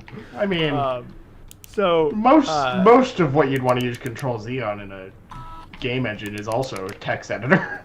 Yeah. Like so they like True, yeah. they just like completely upended the tooling and replaced it in like in this giant refactor, and like that took years where they made no progress on the game. That's like the alternate timeline where Toby Fox decides to port Deltarune out of Game Maker. Like it just you know, the business people at Riot were like, okay, so like you've been working on this game for like 7 years, what progress have you made in the last 3? It's like, absolutely none. It's like, okay, we're canceling it. We're like, we don't think this game is ever gonna come out. That one's rough for the investors. That's a hard sell. Yeah. Oh, I hear something. I hear it a bird cool. I heard it. I was personally very excited for Hightail just because it felt That's like the rare game dev. His name is Elise, by the way, like the person who made Superpowers. Like this was like the sort of culmination of everything he was doing. Was Hightail. Hello. Hi. What was that echo? Huh? Oh wait, now who can just do It's that? me yelling at Toby. You heard him echo into this I've game? broken my leg, I'm now squished. I'm just a little guy. Little Oh guy. no. I'll help you up. Help me, help me, I got you. help me. Oh! Thank you. Thank you. Is there a crouch? Oh, there is. I didn't even know you Yeah, could. there's That's crouch the and crouches. sprint, and you can crouch. I've and been sprint bouncing at the the same entire time. game. You didn't notice? it's the But best. there's No, I no knew people were doing it. jetpacks. I didn't know how to do it though. I felt left out. You can Yes, you can Rachel. crouch and sprint Do you- at the same time. Do you think we could because stack everybody? My friend Andrew had Oh, suggested yeah, that, we can and definitely I stack said everybody. that's funny. Over That's the a go under the stairs. bridge. fun keybind to try to do. Yeah. Oh yeah. I mean, well, there's key rebinding now. So Yeah, you no, can, it's- you can make it more ergonomic. I don't think any game has you given for me the keybind. option to cringe. It's sprout cringe. Cringe. I just invented a word for it. Okay, Pretty cringe, bro. give you the cringes ultimatum here. Bro, you just posted cringe. Stack. Wait, there's a spider cave up there. Super spider cave. Yeah, the spider cave's scary. Oh, if we like stand next to each other, it's actually way easier, huh? Yeah, can we form a tower? and Yeah, then okay. You can We also got go a up onto the staircase. bridge and then jump down. It's like that one Vsauce video about stacking the books off the side of a table. There's no bird in the spider cave, it looks like. I assume this Oh. game is like an advanced enough physics simulation that if you stacked enough people, the people at the bottom would just be crushed to death, right? Yeah. If you crouch, you're crushed forever. Yeah. Yeah. As soon as you let go of your lumbar support, yeah, you're dead. Yeah. Cringe up. Ooh, I'm trying cool, to do cool my duck. best gaming chair enactment. Oh, I know that one. 6 high? Are we 6 high? What were you called again? Very hard to tell from the middle. Yeah, I'm High? okay. So I'm at the Corru, top. how are we doing? I'm So- at the top. Sienna is below. Pretty below good. Sorry, Sienna. I got distracted by a That is a little bird. squish. Oh, cool. I'm slipping away. Can you get to the bridge? Oh, It all comes tumbling down. Have you looked behind the waterfall yet? Oh. Actually, didn't I look before and there was nothing there? Or There wasn't. At one point, there was nothing behind the waterfall. but I remember now there is. complaining about that, but of course. But then you fixed the bug. Yeah, we fixed the bug. Exactly. Oh no, I think this was here before. I think this was. Okay, I must have been Oh thinking yeah, of it something was. else. I know because like the footage that The mystery Toby hexagon. recorded of your playtest, like the thumbnail that YouTube landed on was your head looking through the Yeah. loop. You know, it'll be sick, really by good the way. shot. Here, free idea. No fee for this one. There's a secret bird that lives in the water here. You can only see it through the hole. Oh, You get the That's photograph. That's like some Outer Wild shit. Yeah, no matter what. Yeah, that's a matter wild. Easy shit. to implement, I'm sure. That you know. yeah. Well, so one thing I want to do is like have like points of interest, like not necessarily birds, but like stuff Oh. in the world that you get an achievement for like photographing all of them. There's like Oh, a yeah. category in the guidebook for them. So I think having like a weird wacky thing Right. that you take a picture of and you get a little bonus for. The mythical that's bird like shrine. within scope, I think. I think the statue hints to the secret darker lore of look around. Yeah. Yeah, you go in and like there's an entire Definitely alternate other map where The everything is, like, hexagonal dark and god of flock around. I can picture the video. Everything is like colors inverted. Hello. Hi. Oh yeah. What? Oh, Oi! you're so close. There's a crazy bird There is above like me. there Get is it. like a spot in this tree where you can going kinda through the get wall. stuck. It's Oh. very fun. Yeah. That bird just tunneled through the ceiling. It was nuts. Did you guys see that? Is this good? Yeah, it's perfect, but I'm just out of photos. Don't move. Just stay right No. there. Oh, His mouth gets so big. just the eyes. I'm really proud of the mouth squash and stretch. Yeah, it looks really I'm good. Really, Yeah, it's good. really happy with where it landed. It's like PNG tuber tech, but applied to Yeah. a new medium. Well, and like I think because I was looking at like Peak, and Peak like they have like I think like 3 or 4 discrete sprites for the mouth, which is like is very high quality, but it's also like I feel like you could do the quote unquote like lower fidelity. I'll say like you do the lower fidelity thing, and like it looks sillier and like I think Funny. The You know, yeah, the it's funny. latency is also Yeah. impressive. Like it's synced to your actual voice pretty well. There's yeah, no well, delay. because what it is, it's client side, so Right, it's, yeah, it that makes syncs sense. to the audio you're hearing, not the Makes signal sense. I'm sending. That's awesome. Smart. I'm Yeah, gonna check the donation. saves on bandwidth too. Like it's just like it's just the way to do it. Like, Yeah. Well, I can be impressed by $10 anything. I've never block tried. night. Oh, Thank you. I can't hear. I'm not close enough. If Thank your lens you gets dirty, to you can wash it off in the waterfall. Block Night for a $10 donation. If you are watching the stream, you should also donate for sick children. Cute guy telling you to donate. Yep. This Everybody is say very yep. charming. Yep. Yep. Everyone's yeah, like, I forget. I forget why we decided like the face should slide up and down. I think just because of the shape of the guy. it's awesome. Like, it doesn't really make sense to like rotate. It's like I think that's what it was. I tried to like rotate the face when you look up, and like everything clipped into itself. I was like, yeah, well, it would have been like a circle that would just rotate on an axis, like a plate. That would be so uncanny, actually. That's one of the best decisions you could have done, honestly. It's so Also, funny. Like, if you're watching the stream and you want to play this on Monday, you can play this exact thing we're playing. The demo's out Monday. Yay! Yippee. Plug, yay! Play Join on the Monday. demo.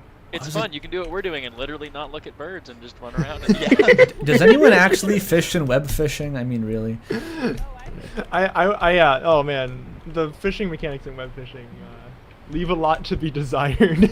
It's like every Fishing is game. the secondary part of that game. First primary part is just talking and listening to music. We should have approached the web fishing dev and been like, fishing, the mechanics, they could be better. Why don't you use Ram's fishing system? You've pioneered the industry standard fishing system, the best one ever made. punch the fish. Yeah. How do you guys feel about Stardew Valley's fishing system? I feel like this is like... It's like I mean, that is the RAM system. So. Yeah, it's basically the RAM system without punching. Oh, yellow warbler, yellow warbler. After having like 100 Yellow hours of warbler. straight down just Stardew Valley fishing, I think it could have something more. I think it's incredibly elegantly designed. Like, as a designer, I think it's brilliant. It's like the platonic really ideal good. of a fishing mini game to me. As- Stardew Yeah, as Valley. it a- is. But after 100 hours of it, I'm kind of like, I think also your first, I will say, your first like 3 hours of it are miserable. Like so my Yeah. sister played, I don't know how many hours of Stardew Valley. Like enough to finish the community center and get to like the island. No, she didn't finish the community center. She finished everything in the community center except for she had caught 0 fish. Yeah. She just could not get the rhythm down. Mine had the exact same experience. Yeah. Yeah. That's like my Terraria achievements. The fishing is a system Yeah. I've not looked at. I can't think. Whenever I try and come up with a fishing mini game, I always like just come up with the Stardew Valley one by accident. Well, that's the trick. You make It Stardew Valley works. again, and then you bolt something Yeah. else onto it, so it's your own system. Yeah. That's not a bird. It's a That's what RAM is, right? Like it's Yep. just like Stardew Valley with Stardew some Valley, other stuff. and then it goes psych, and then you have to wrestle the fish. Yeah. I No, can't meant, wait like, for RAM the the whole fishing game. dancing Like, you minigame started when it with turns Stardew into an Valley and ADR. you sort of worked your way out. Yeah. The fish comes at you with a steel chair. I'm noticing that The fish swaps bodies with you. You're I the wish fish now. that would be awesome. That would have been good. then you have to like wait for someone else to fish you up so you can switch bodies with them. Andrew, where are you? I need it's a to buffalo announce head. another donation. Over here. Thank you for $20 from Mikhail Bobrov. Thank you so much. Yes, you. keep donating. Thank you, Mikhail. Yay! For sick children, yay! I mean, not yay for sick children, but yay. You know what he Wow. meant, chat. Don't cancel me. We'll survive. Do do do do do. Okay. Can everybody hear me? Yeah, you're a little quiet, Yes. but I can hear you. Okay. Hi. Hi. The green bean, PureQuestion, your shirt is clipping through your body. Is To it? investigate. true? Whoa, how did you get the gold camera? Ways. He's good at the game. Are you cheating? Oh. He's a developer. He knows how to use the dev console. Wait, his shirt's not clipping on my screen. I mean, Oh, really? I may have noticed a keybind, and then I may have typed help, and then I may have typed the money command. LOL. Wow. Sleuth. While you guys That's, weren't watching, I was studying the bird.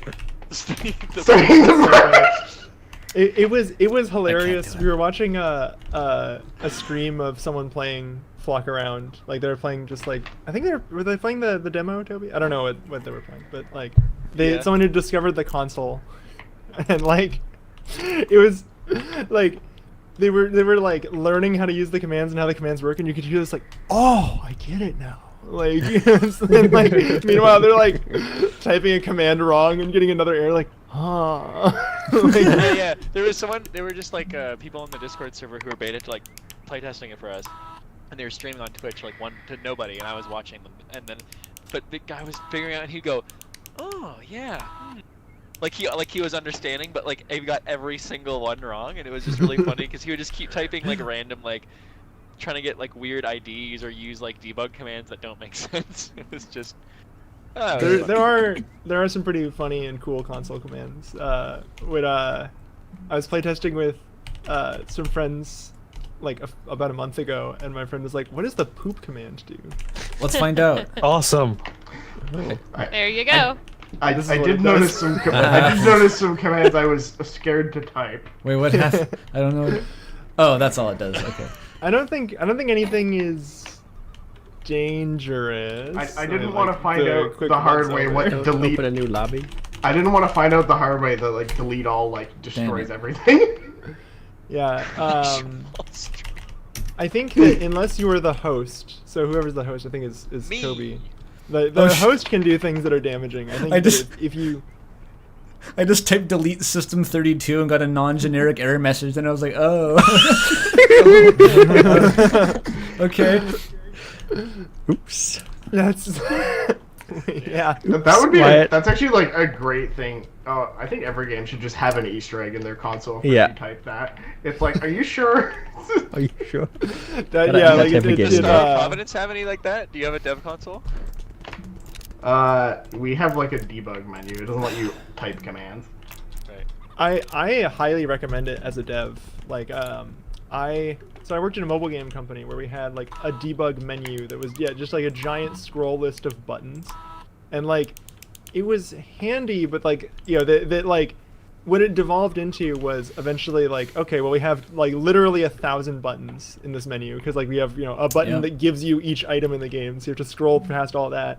Like to find the one button you need right now, so you have to like know the button exists and then know like where to find it. And if you're doing the same like debug cycle over and over, you're like scrolling a lot. The GUI It's gets crazy, like- outpaced. With RAM, like we were basically like banging two sticks together to upload builds to Steam and stuff. Like I had to remember how to copy paste which files into which place, and for the Mac build, and for the full game, and for the demo, and Yeah. Wyatt has it hooked up where he can just shoot a build up, and we get a message in our Discord server from our mascot Donald that says mission complete. It's pretty cool. The power of industry experience, folks. Funnily enough, it It helps. it was only in like the last year or so of development when we like hired QA that we implemented real debug tools. Before that, it was just that we would hard code like 7 to spawn the enemy we're currently working on. And that's right, classic. right. Oh yeah. Oh I my. will say, RAM Yeah. did have a debug console. It had a few useful That's commands. true. So it wasn't Did you- completely primitive. Does Corru have anything like that? It has the browser console. Like it's all JavaScript. Yeah, you Right. Yeah. do that. The question of how Oh. Corru works is a bit of a black box to me. I will say that the mean, hard it's coding. also- Oh, you go first. Oh, that was it basically. I was gonna say It's that very malleable. yeah, the process of manually hard coding key commands did get a lot easier several years ago when we installed GM Live, and you could just do that while the game was running. Oh. Mm, Yeah, hot The, reloading. Yay. always fun. Godot theoretically has hot reloading. I've never once seen it not crash. I didn't even know it was a feature. Then Toby's like, "It's supposed to hot reload." I'm like, "What? It just crashes if you do that." So who knows? The I like so Godot hot reloading for scenes like works sometimes, and I'm not sure what the pattern is. Like sometimes I'll like make a change to a scene. If you run out of Godot, you make a change to a scene, and then like sometimes that scene will change, sometimes it doesn't. And then It's if you- stochastic. For Godot C#, if you run out of writer, you can hot reload your code, like using like .NET hot reload, which is awesome. By the way, it's so cool. Wait, how- is it only for C# though? It's yeah, because it's using like the .NET hot reload infrastructure. Because Right. like you can do that with regular .NET. Like it's just they're just using a feature that already exists in C#. I love it because I'm sitting here and you guys are talking like dev stuff, and I'm like, haha, yes, words. My computer doesn't crash. I don't know what you're talking Yeah, about. is this Me good too. content? is this what people are tuned in This is for? content. Totally. My music You know, when- crashes. We can relate on that. It's probably half the people here also do music. Everyone's all multi-talented. It always happens. Pigeon up there. I'm getting into audio design. A pigeon? Hell yeah. Yep, There's a he's up on the big tree. Get him. Oh. I can Oh, he I can do flying. some sound design. I was gonna say I did a lot of sound design for this game, but I think most of the sounds in this game is bird sounds, which are Yeah, actually please, Yeah. please tell the story of how you Whoa! make those, because that was fascinating Oh yeah. to me. Oh yeah. So, do you want to tell it, Toby, or should I? I mean, I can tell it because I've done it most recently, but unless you're the one who came up with it, so if you want to tell it, you can also. Yeah. tell it. Well, so I'll tell the story of how I came up with it. So, Yeah. I was working on another game where like there's like a time slowdown mechanic. So what I did is like all of the sound effects in that game like slow down to like a fourth of the pitch, right? And I had this like bird like background sound effect that just sounded like birds tweeting, and when slowed down, it sounded like someone whistling. Like, oh, I might get noise canceled by Steam, but we'll see. It just sounded like someone whistling, going. You can hear it. Okay. Yeah. So like it just sounded like a guy whistling, like when it was at like 1/4 speed. I was like, that's interesting. And I was talking to like a sound designer, like who like I was telling them this story. It's like, that's probably how they made that sound effect. It probably wasn't actually a real bird. It was just a guy whistling, and they sped it up. Because I just got on freesound.org, and it was just like attribution free. So like I love freesound.org. in retrospect, it probably was.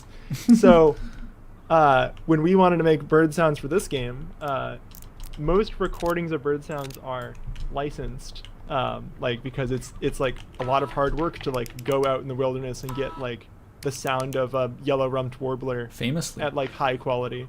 So when someone does do that, they then they sell it for money because people will pay for it.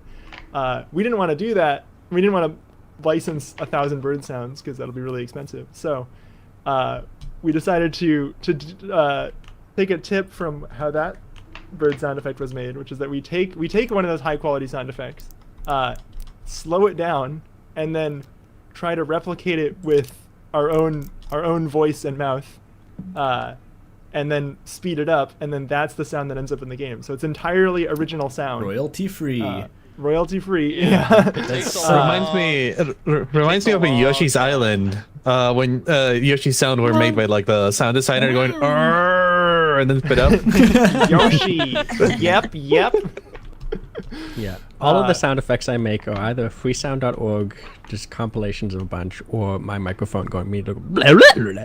Yep. Yeah. That's awesome. So I still so think that we the should have a That's sound effect so for when you squish. It could be like. There needs to be Yeah. a sound. Yeah, like. yeah. I wanted to get into sound design because I have a lot of like freaky synths that make some weird ass sounds, so I wanted to like use those. So the robin and the mallard and I think a couple other birds are my voice sped up, and then basically every other bird is Toby. Please tell me you're gonna go in the credits as bird voice actors, please. Bird up. Bum, bum, bum, bum. But Okay, it's I pretty. have a flock around question. Yeah. Are there any birds that only spawn in like one spot? Yes. Every bird has a preferred biome. In the main game, there's like 6 or 7 biomes. This demo only has 2, but they all have places that they prefer to show up. So you'll have in the guidebook, it'll show you where to go.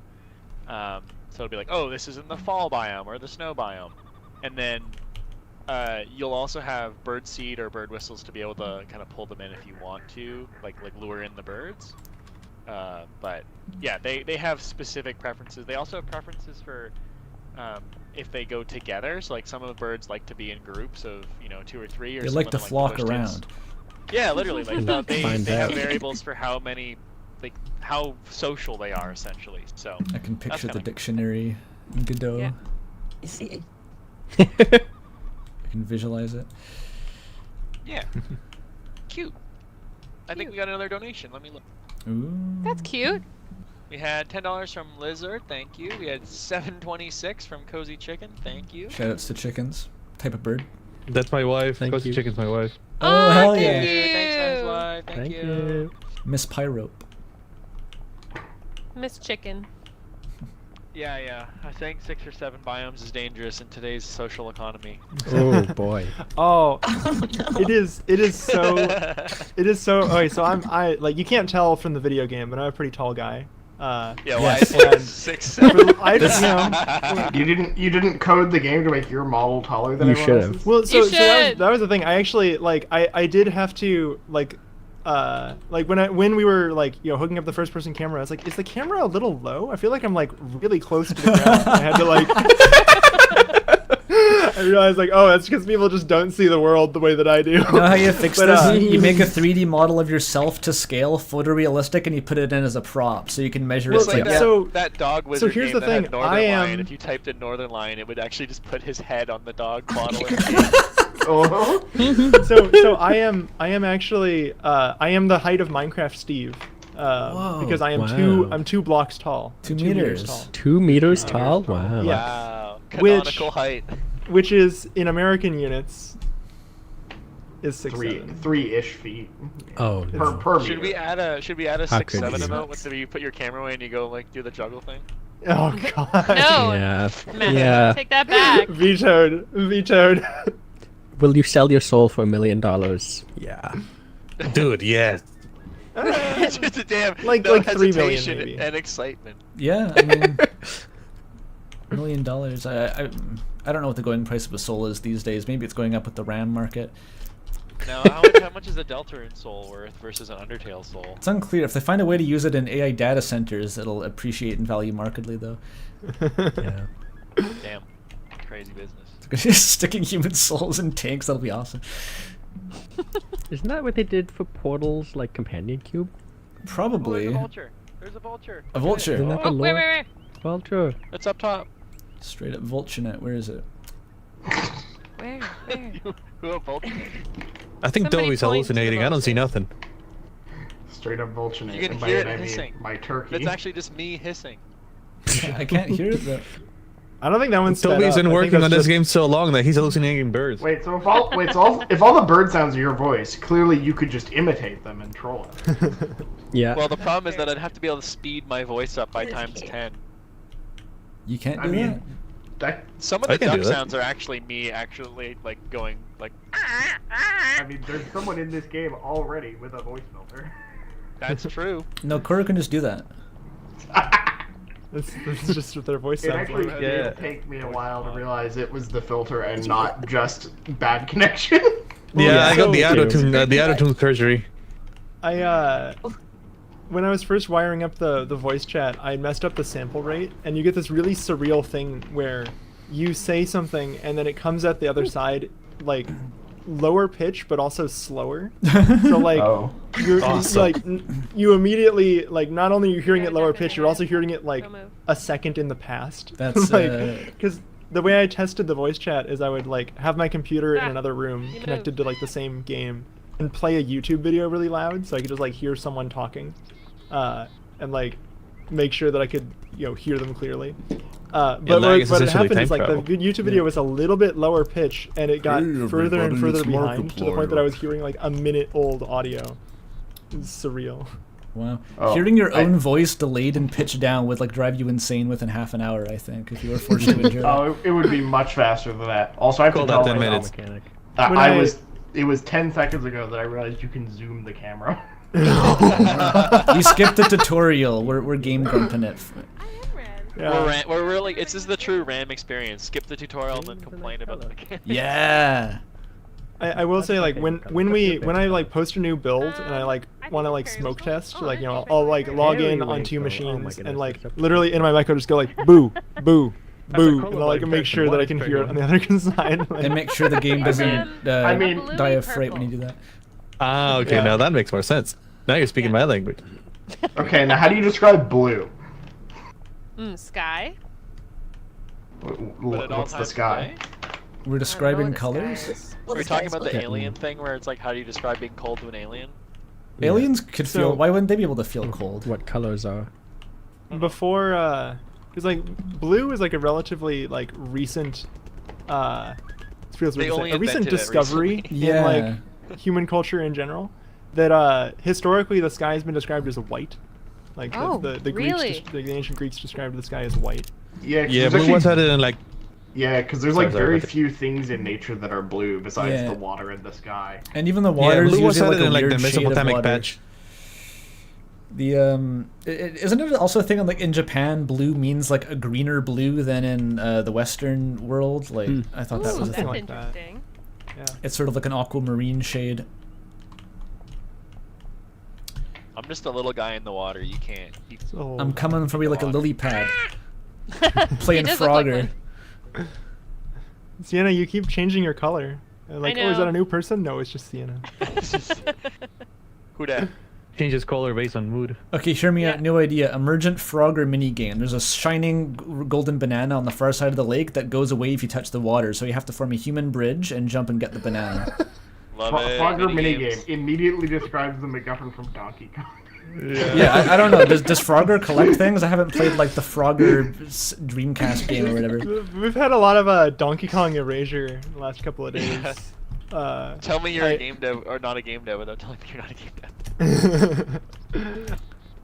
Yeah, I guess because Adam was playing Donkey Kong music and he said it was from Mario or something. No, yeah. So like in And he said, "I would this never shake game, your like hand, we were dude." playing Flock Around, and he was like just playing audio out of his speakers. And want to know like how crackly it was. It was pretty clean. And I was like, oh yeah, that's like from Yoshi's Island, right? And he said, and I quote, "I'm never gonna shake your hand."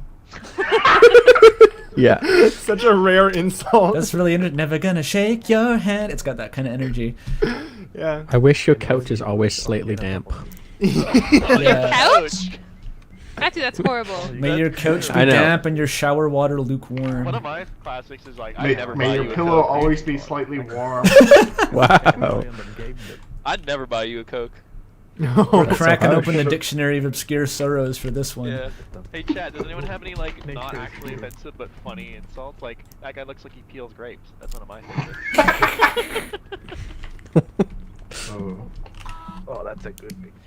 This is How do you a guys? How do you guys abstract. feel about the Hear it. distance Oh, no, fall off for the voice chat? I've been playing with it, but like it's really hard to test on my own, so I just have to like make a change, and then like next time we play with people. I think it's good actually. It's generous. So like you don't have to be right next to someone to hear them, which is Yeah, good. and you It can used to tell be- if someone it used is to be too close or much. far. It used to be too much in that direction, where like you could be like across the map from someone, and you could Yeah. still kind of hear them. I think it's in a good place personally. Okay. Yeah, it's Pitch not like with it the may needs your to be instant harsh. ramen never have a seasoning packet. Oof. I've gotten ramens with missing seasoning. It sucks. You're like, what do I do with all these ramen noodles, dude? You ever just crunch on the raw ramen like you were a kid? Oh yeah. That's actually a When I was total when I was lie. a kid, that was like my favorite way to eat ramen. When I was a kid, I Everyone, would take yeah. the spice packet and I'd put it on the raw ramen. Exactly. Oh, Everyone dear. did that at like my elementary school. That's how everyone ate ramen, and I didn't even know Am you I could the make it only with normal water. person who has never done that? I've never done that. That's kind of crazy. Maybe it's a West Coast thing. I don't know. West Coast. Well, I mean, if I don't have the maybe. packet, what I do is put some noodles, not some noodles, butter and some cheese in it and call it a Oh, day. Well, yeah. this is Oh, at the playground recess. You're like 7 years old, and you're just like you got a pack of ramen noodles, and you're just gnawing on it like a brick. It They had is. this Dude, I never thing had when I was young that was called like Monster Snacks, and it was like a seasoned ramen packet, but like it was like way more seasoned, and all of it was seasoned, and it was designed Oh, yeah, to be yeah. eaten as a snack. Yeah, I've seen You those. get it at, But like, that's the local awesome. Asian market. It was so good. everyone noticing- just made their own. So in, like on Toby's shirt, right? He has like the little like collar in the middle, and when his Yeah. mouth opens, it isn't lined up with the collar. Ah, Either I think the collar is off center. It's a little jaunty. Mm. Let me, Yeah, give me, maybe give it's- me, give me. No, I You think. know what? I I mean, mean, that's how kinda like- clothes are. I kind of like how that works. She didn't 'cause get I it feel more- tailored. it's more organic. look at him straight on. It's The red rumpled. nose. Matt Matthews is like that. It's like too. Indiana Jones. He's Testing, kind of sweaty testing. and kind of his clothes are falling off a little bit. It's like a. Testing, I don't testing. know. I'll need to look at it more closely. Ooh, I hear that you okay. saying testing. If I that's feel what like you were it's testing. pretty dead on. Oh no, I see it. I see it slightly. Yeah, it is. I think mine is also slightly off center. Yeah, I know. I think it's just like the UV is like slightly misaligned or The something. UV. Yeah. What Is a, that- what a game dev thing to notice. Is that a Toronto Blue Jays hat? Yeah, there's a blue. No, gotta no, support- no, it is not. official. Copyright It's, safe. it's a blue jay with a maple leaf. Gotta No, support the no, Legally no, Jays. no. distinct. That's a Legally trademarked distinct. logo. This is completely different from the original. It's a blue jay Yeah. with a leaf of Go some Jays. description. Let's go for next year, back to back. Let's go World Series. Let's beat them. Woo! For sure. Something funny about how- pure. Oh, Oh, sorry. go You go. No, you go. I was just gonna make a comment about PureQuestion. It's like outfit still, looking like a long face pickle. permanently pointed down. Yes, Yeah. like a pickle. Taylor, are you Are just you- running around with your face like looking down at the ground the whole time? I I picked an eye graphic with like a downward circle eye. Oh. Yeah. I I don't do know. You appreciate look that you- taller than You look everybody. incredibly like a tall. Yeah. No, if you look Yeah. down, you look taller. 'cause you- Oh yeah, the big Yeah. forehead. That's what does it. Yeah. The, I love that. I appreciate that you chose a solid color shirt because every group I played with, like, no one seems to be picking them, and like, Yeah, I guess they're kinda meant to be boring. like the sort of like cheap cosmetics. It's but- for the Yeah, minimal soul. I think that's good. Yeah. Well, I counterbalance that with the gold. Yeah, with the gold camera. The gold camera. Right. Okay, yeah, That's yeah. You what don't need it's any like. fancy clothes. This, you have the most yeah, expensive yeah, item in But the it's game. only it's like an $8,000 T-shirt, but you'd never know. But it's the nicest T-shirt. Oh, ever. that'd be really good. It's a good. You have like the white T-shirt and like the white T-shirt White. too. That's Yeah. $10,000. It has Yeah. a Supreme logo on the inside. You can't see it. Yeah, that's like On Steelers the drip. inside. Yeah, like the Steal the Steelers bits look, where and it's it's like just the super $2,000 ones. Yeah. Yeah. Yeah. So this is I the was, closest I can get to looking like Alex Yeek, by the way. I think we need more Yeek cosmetic. Yeah, Chad was saying geeking out. What the hell is going on here? Yeeked up. He's geeking out. Remember we went to Yeeked PAX up. for the first time and you had your Yeek cosplay on? Yeah, no one recognized it. And then I went to a Starbucks and the guy's like, hey, nice outfit. And I was like, oh, yeah, thanks. Oh. I even got a little. Yeah. I had a that plaid tracks. mask, like a COVID mask with like red flannel plaid. It was awesome. Damn, we should have the Yeek devs on next year. That'd be really Yeah, fun. we get at the Allison brothers. After I roasted their game, oh no. Oh man. You were just dressed like someone in the Pacific Northwest. That like it wasn't cosplay. We just looked like that. Because Yeek is set on the East Coast, it was notable. But yeah, out here That it's was like, like Oh, the pre I didn't know that. pre Yeah. face reveal. You wore like a plaid mask that matched your shirt. yeah, I did. What is corru? Oh. Do you remember when we won the IGF and you got on stage and you were like, I was like, oh, can I post this picture? And you're like, oh, that'll reveal the face. I'm like, bro, we were just on stage. Yeah. Yeah. There's That some was birds that funny. aren't near the shore. Huh? Sorry? Yeah, there's been a lot less bird lately. Yeah, I it's found just 'cause Koru. We're it's talking because and we're making so talking much loudly. We're noise. scaring all the birds. Oh, away. is that actually inputted that way? That's crazy. Yeah. Yeah. Cool. Based on where you're moving and talking and being noisy, the birds start to avoid that area. So you Fuck. gotta be quiet. I swear, Yeah, it's everybody happened shut twice. up. I gotta watch birds. I've got the perfect photo lined up, and someone jumps in front of me and takes the bullet for the president. It's happened twice. Get down. Okay, I got it. Yeah, Lilac's right. One of the most power move face reveals ever. Yeah, it was. It's like, yo, Yeah. you don't know who I am? I win an award. I didn't. Yeah. I didn't know how to do it otherwise. I guess the decision was made for me. It was great. Chad Well, says I mean- that corru is bird maxing. The Balatro dev. Yeah, Corey, how many 3 found stars a- you got? found a way. How many pages you got filled in? Let's count them. Oh, I can't see. I want to be able to read the model of the book. It's like that Chance of Sonar game where you gotta fill in, you gotta be able to read Oh, people's yeah. books. Oh, I like that game. Yeah, I want to take a picture of their 17 diary. 3 stars so far. Yo. I've got all 3 stars for Bird the maxing. next Bird one. maxing. Bird maxing. I was really excited when you messaged wanting to play. I was like, oh my god, okay, we're actually having a bunch of people. Everyone was DMing me. I was like, this is gonna be so much more fun. Yeah. Yeah. It's lots of fun with lots. You're just sitting here by yourself looking at birds. This I is mean, stream. the 3 of us, So like, that the blue Wyatt, jay, and I have played um, it so much. It's like we'll just Yeah. be walking around like, yeah, I've seen that bird. Yeah, I guess it is hard to demo a game like this without the full crowd, because this is the point. Well, and Yeah, it's I've also seen like that bird. I made it. we're playing the demo build right now, so we only have 20 birds. But like we, not to part the curtain, but internally we have a lot more birds than that kind of type. So like the Solar Jake. oh Oh, he's gone. That It's was on you fun. now, It's on your head. Sienna. It's on your head. Oh, it's flying away. Everybody take a Whoa. picture. We're being That was attacked. Oh, such it's a on good me. bird. Yeah, I think Bird there's up. actually a lot of birds that you guys haven't seen yet. Put a new one Yeah. in last Yeah. night. I mean, I guess Yeah, I we're guess it's adding not a that's lot. not secret because we That's a post very pretty socials. government drone. We post the speed paints on our YouTube shorts. So. Yeah, I actually should be need to post our daily short sometime this afternoon. Break, I'll post. See, okay. I'm Daily here for shorts comedic. is so I'm crazy. not a game dev. I'm here for comedic relief. Yeah, You so probably got, like, Toby a couple has made minutes. a YouTube short / TikTok. I mean, like he posts to both platforms for this game every single day. Is that right? Yeah, every Like, day. since we started. Some days basically? twice a day since we started development, and it's Go going ahead. pretty well. We have a couple million I- views, so. I Nice. get them all. Wow, I nice. watch them all too. Let's go. Nice. Like, It's really Carpenter- funny because I posted like 50 TikToks for RAM, and I think none of them got more than like 1,000 views. Maybe one had like 10. I haven't seen a shiny yet. But then all of these ones get like between 10 and Yeah. 100 or 500,000. It's Like, just oh. so Funny cute. how that works. We got 3 minutes till noon until the next segment, so if you want to look for more birds, you guys can keep playing. I can leave the server up if you want. Otherwise, we're gonna go play some.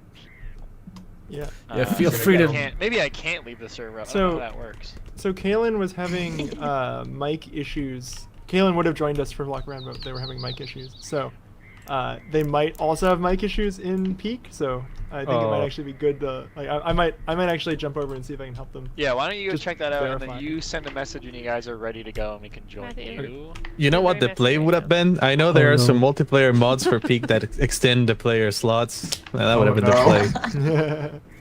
All I right. wonder if they have it Right. installed. I think before I'm going to take a quick break, so I'm just going to stand on Yeah. Toby's head and you can carry me around like a camera and we'll keep the Actually, stream like, running. let me. You get on my head because I'm gonna talk to the folks at home on the stream. Okay. Folks at home. Do more plugs. And Treat, thank treat you. me like a camera. I'm folks at I'm home. gonna dash off for a minute. Be right back. Toby, Okay. Toby is now the director of the stream, Alright. This is my stream. or he was until Andrew fell off. And Can't believe Andrew rolling. fell off. Okay, I have a couple more thank yous. 541 from Max, thank you. Thank 30 you. bucks from Sunry, thank you. Thank you. Amazing. We're now at Amazing. almost a fifth of the way in, and in the fifth of the time essentially. So, hell yeah. Hell yeah. If Thanks. you, I keep pressing the wrong button. I always do the wrong amount. If you want to donate to help sick kids, donate now at the link pinned. Woo. Woo. Woo. Woo. Yo ho. Woo. Yo ho. Also, demo Monday. Come play the game with your friends. It's free. Yay. It's for a and good then cause. Donate. Wait, free birds? Free birds. They literally give them to you. Wow. Okay. And so next up, we have Peak with the Aggro Crab devs. So look forward to that shortly, and then we'll have a lot of people coming back on stream. So at 2 p.m. Pacific, we're having Noel Berry. We're gonna play some Celeste, talk about his new game. At 4 p.m., we're having Corru back. So that'll be fun. I will have to do the awkward thing of admitting I've never played it. I've watched Andrew play it, but it'll be fun to see some more insight into that. What's next after that? And then we have Star Providence at 6 with PureQuestion. Woo! That's gonna be fun. I'm really excited for Andrew to play that because I don't think he's actually played it before. So that'll be really fun to see him die and then improve very quickly because he's good at games. Yeah, I'm hopeful. Maybe he'll And get the true then ending. we We'll see. have Peglin. Yeah. With Adam and Peglin. Dylan at 8, and then we're gonna round out the stream at 9ish with Nahu for the Ram OST live. We're gonna shred some Ram music, which is honestly, I mean, I'm biased, but it's probably my favorite soundtrack in all of games. So Flattering me. Wait, can I swear? Yeah, right? Yeah, right? Yeah, right? I'm gonna be rocking the fuck out. hell yeah! Woo! If anyone hasn't listened to the Ram soundtrack, it's like unironically just So like freaking a good. good listen. Like you don't even need to play the game like you should, but you can just listen to it on Spotify and it's so good. Oh man. Oh man. Hey, I'm oh back. man. Oh man. Welcome back. All right, we're gonna switch over to Peak, I think. Yes. I'm gonna undeafen on Discord, and I'm gonna close the server, so I'll let you put the stream over. All now. right. Thanks See for y'all. playing, everybody. Okay, Thanks for bye, coming. everyone. Bye, everyone. Bye. I'll see you Lovely later. being here. Bye everybody. See you in 6 hours. Yep. Have a nice day. See you tonight.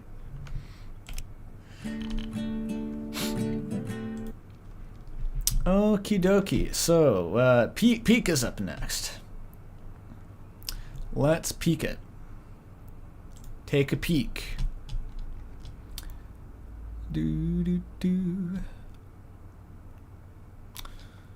Where did I put it? My ability to sort things alphabetically decreases proportionally with the number of people I'm streaming to. That's just how Yeah. it goes. I think we'll use proxy chat and Peak as well. So let me launch Okay. Peak. Oh, that's annoying. Yeah, sure. I had a drive fail on me with the power outage recently. Oh. And so I have to reinstall it. Luckily, it's like 2 gigs, so it'll take 2 seconds. 2 gigs is nothing. That's 1/1,000,000th of Fortnite, probably. Peak.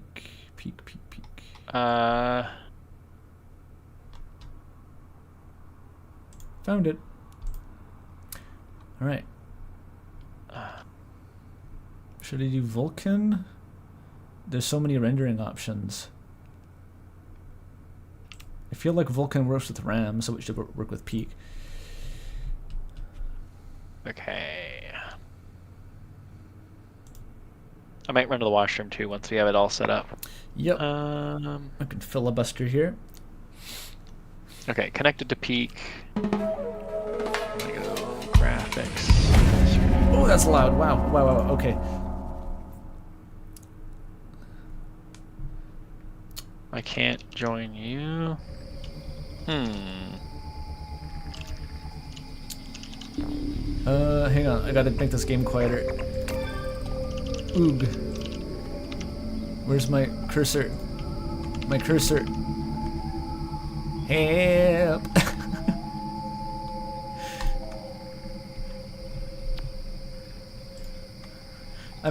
Is Peak known for not having a mouse cursor? No, something's wrong.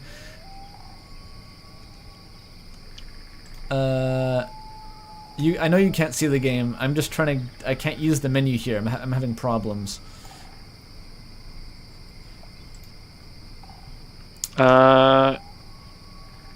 Hi. Oh, okay. It works now. Wait. I'm gonna deafen myself on Discord. It's not okay. I'm having a lot of trouble actually focusing this window. I feel like it's gonna crash my PC. Are we? No.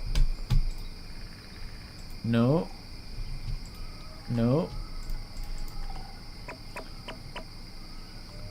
What the hell?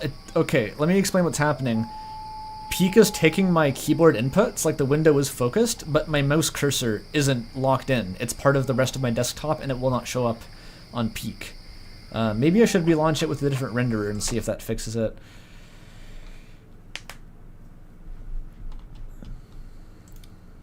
And I still can't hear Toby because he deafened the Discord call. Okay, let's try a different render.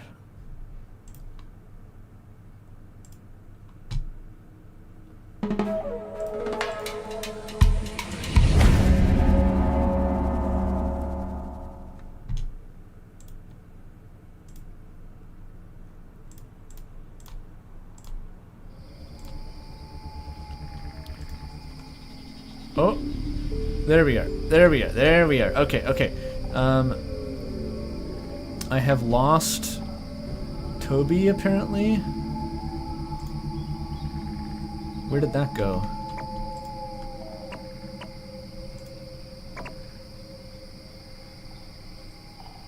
Okay, we've lost camera feed from Toby, but I can't tell him because it's an in-game chat. Okay.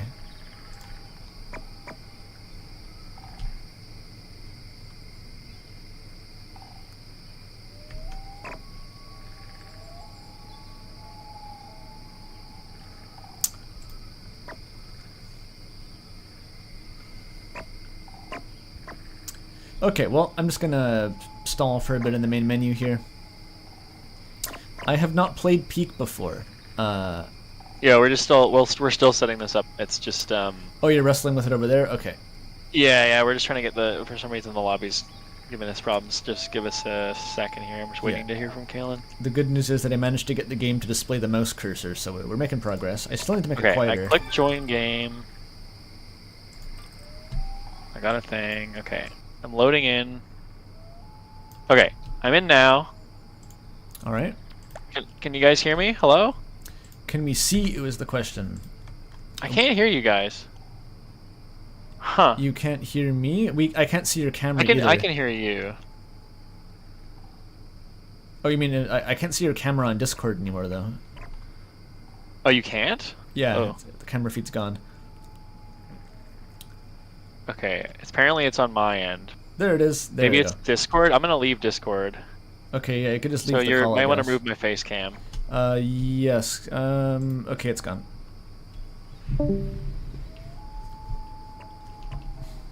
What does it show? It just shows my Discord profile. Okay. Well, let's just chill. Nice ambiance, nice redwoods.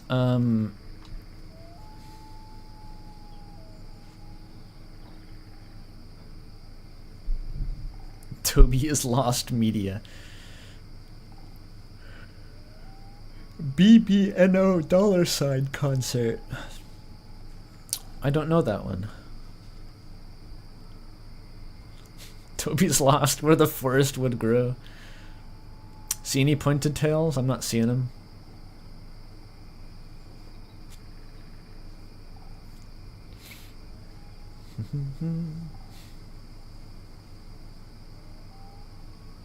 I miss him every day. One thing I've heard about this game is that if you die early into the run, you're just fucked. So like I'm gonna have to try not to immediately die, and then because I am the only one with the POV. It might be awkward if it's the rest of the game is like spectator mode or something. I just got a Steam ping? What was that?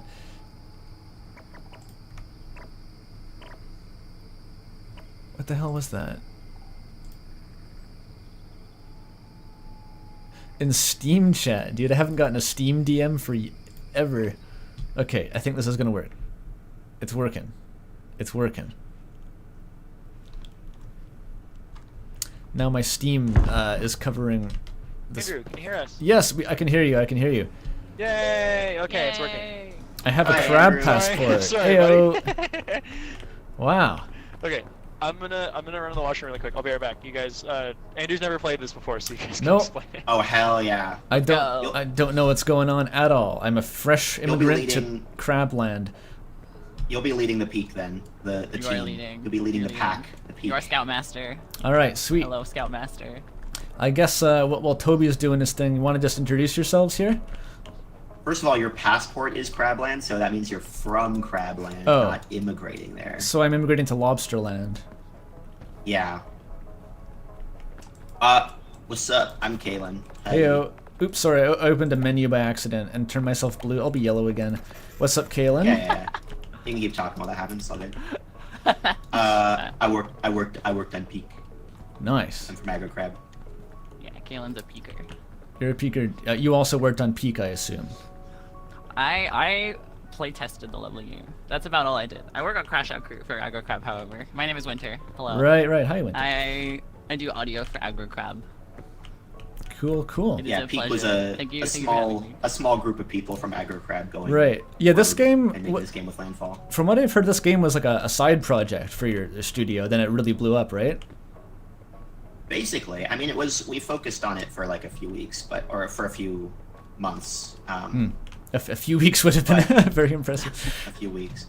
Well, Yeah. But yeah, it was started as like a jam game. It's funny. You can like slide around while you do it. What's the behind you. what's the emote system you're all using here? How do you do that? If you're on keyboard, you can hit R, Oh, there it is. and then there's 2 pages of emotes. I can unencrypt the passport. I'm already making progress here. Oh, you I can- backflip? I didn't. That's new. That's I can sick. literally die. Yeah, there's a whole new page of emotes now. Damn. You're dripped out, bro. Thank you. When you make Yeah. the game, you get the drip, I guess. Looking like the Witchfinder General or something. It's crazy. Yeah, exactly. This is all unlockable, you know. When I was saying to Winter when I open up the game, because I'm always like giving myself all the achievements, but I'm also always removing all the achievements from myself so I can test getting them. Yes, of course. So when I play for real, it's like a toss-up whether I have everything unlocked or nothing unlocked. Exactly the same as my custom RAM save file with like impossible to achieve unlock states and stuff. Yeah, I'm familiar. Wait, so Andrew, you're a RAM dev? Yeah. So Toby and I are the main guys. I was the I guess creative lead, and I programmed most of the bots and the mechanics, gameplay Oh, yeah. stuff. Yeah. I have played it. I'm so trash. I have not beaten the first boss. That's that's the curse of RAM, isn't it? The best and worst part of the game is that a difficult game. But Yeah, I guess One of you you both want to introduce yourselves and tell us what you do at Aggro Crab? Oh, I I- know, but then for the I got a brief round of intros while you were. Oh, you did that already? Okay, yeah. perfect. Yay! Let me know when we're like, are we like live? We, Oh we've been yeah, live this we've been whole live the whole time. Oh, cool, great, cool. When you should change your skin tone so I can tell you apart better. Oh, true. Okay. Yes, I can do that if you want. Okay. Oh, you like yellow. Andrew's yellow's favorite, so I'll go blue. All right, we got the color palette, the Super Nintendo buttons, all of them. Beautiful. True. Okay, are we gonna go climb a mountain? Let's go climb a Let's mountain. go. I'll explain the Hope you wanna controls do once it. we're there. Yeah, how do you wave dash in I this game? haven't played either of the new biomes. I haven't played Mesa or the Roots. Well, I have no idea if we'll get any of them. Oh, I'm going to tell you right now before we land.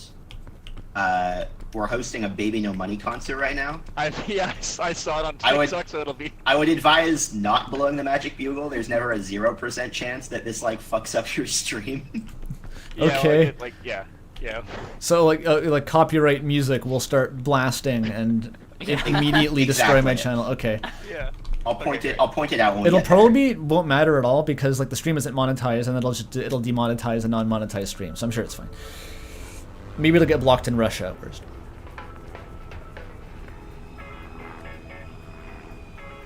Reload. So the premise here is the airport is the lobby and then you fly to a new mountain every time. Fuck! Oh. It crashes. Immediately off. Oh We dear. spawned on a jellyfish. Oh, I thought that was normal. All Oh, right. we got black sand this time. We're somewhere in Iceland, maybe. Yeah, Or what does probably this mean? not. Palm trees. Oh, big Yeah, our luggage. plane- What do we got? Okay, so Our plane has you have crashed. the way it works, Andrew, is you have a stamina bar in the bottom left, and as you see when you touch the jellyfish, you got like a debuff thing, and that takes up your stamina of how much you can like climb. Oh, yeah, I see that. So there's no health system other than like your stamina getting drained. Or Right. Bing Bong, we gotta take Bing Bong with us. We do have to take Bing Bong as required. Whoa. And then you can pick up like So cool. bandages and food and stuff to give yourself more stamina and heal yourself. Well, for a jellyfish sting, you're supposed to pee on it, right? I guess that's not a Yeah, that's mechanic coming in the yet. next update, but Right. poison will go away over time. So should I just take one of these guys? Yeah, well, here, I'm gonna put on this backpack, so you can put it into my backpack.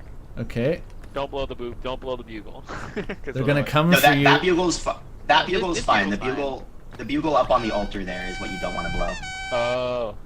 I really didn't know it was Baby No Money. I didn't understand that's how you pronounced it, please. You can read the guidebook if you want. This will explain everything. I love to know everything. Okay. How to not die. The bugle's working right now. There's no guide for how to flip pay. Oh no, there is actually. Wow. Okay. With greater ecstasy is there a knife than punching down on a succulent granola, walk around. etc. We should do that. Get the Oh, yeah, high please. ground. Well, that part of the wing is. This shit took forever, man. Yeah, you guys are wizards. Alright, so I'm gonna climb the whole mountain while reading the guidebook. I'm gonna be that guy. So time is of Okay. the essence in your wilderness, so it's best to get running toward your destination. Huh, better sprint. Come on, everybody, let's go climb. Let's climb. Oh, you can Climb. jump. Hold left while empty-handed to climb. Space and air to grab a wall, and shift while climbing as a lunge. Okay. As a It's pretty crow. intuitive once you get going. If I don't die to the first crevasse, that is. I'm Winter, assuming. have we met? Did we meet at the peak party? We might have. Forget. We might have. I gotta be honest. The party was kind of a blur for me because I was like a little too not stressed, but like in the Yeah. the You guys were mindset of I in had to the like do a host thing. mode vibe. Oh, yeah. Yeah. I So think- sometimes I come out of it and I'm like, oh yeah, we totally met, and I just don't have any like sort Yeah. of memory. I very briefly I'm in Seattle, met I'll a come to smattering the of office. aggro crab people at GDC like 2 years ago, but like, no one's gonna remember that. We might have met then because I think I was. Oh, at yeah, least we 6 didn't- Years ago. We didn't really finish intros, but Winter is our audio director Oh, at amazing. Aggro Crab. So she didn't Yes. work on Peak, but she did work on Another Crab's Treasure and involved with all our other Yo. stuff. The other Landfall famous is very. game. Landfall is very huge. kind to me and let me be super lazy and not do anything for this game, which I really appreciate. I got to have like a nice like 6 months vacation. It was awesome. Did you do Crash Out Crew? Yeah, I was working on Crash Out Crew at the time. Nice.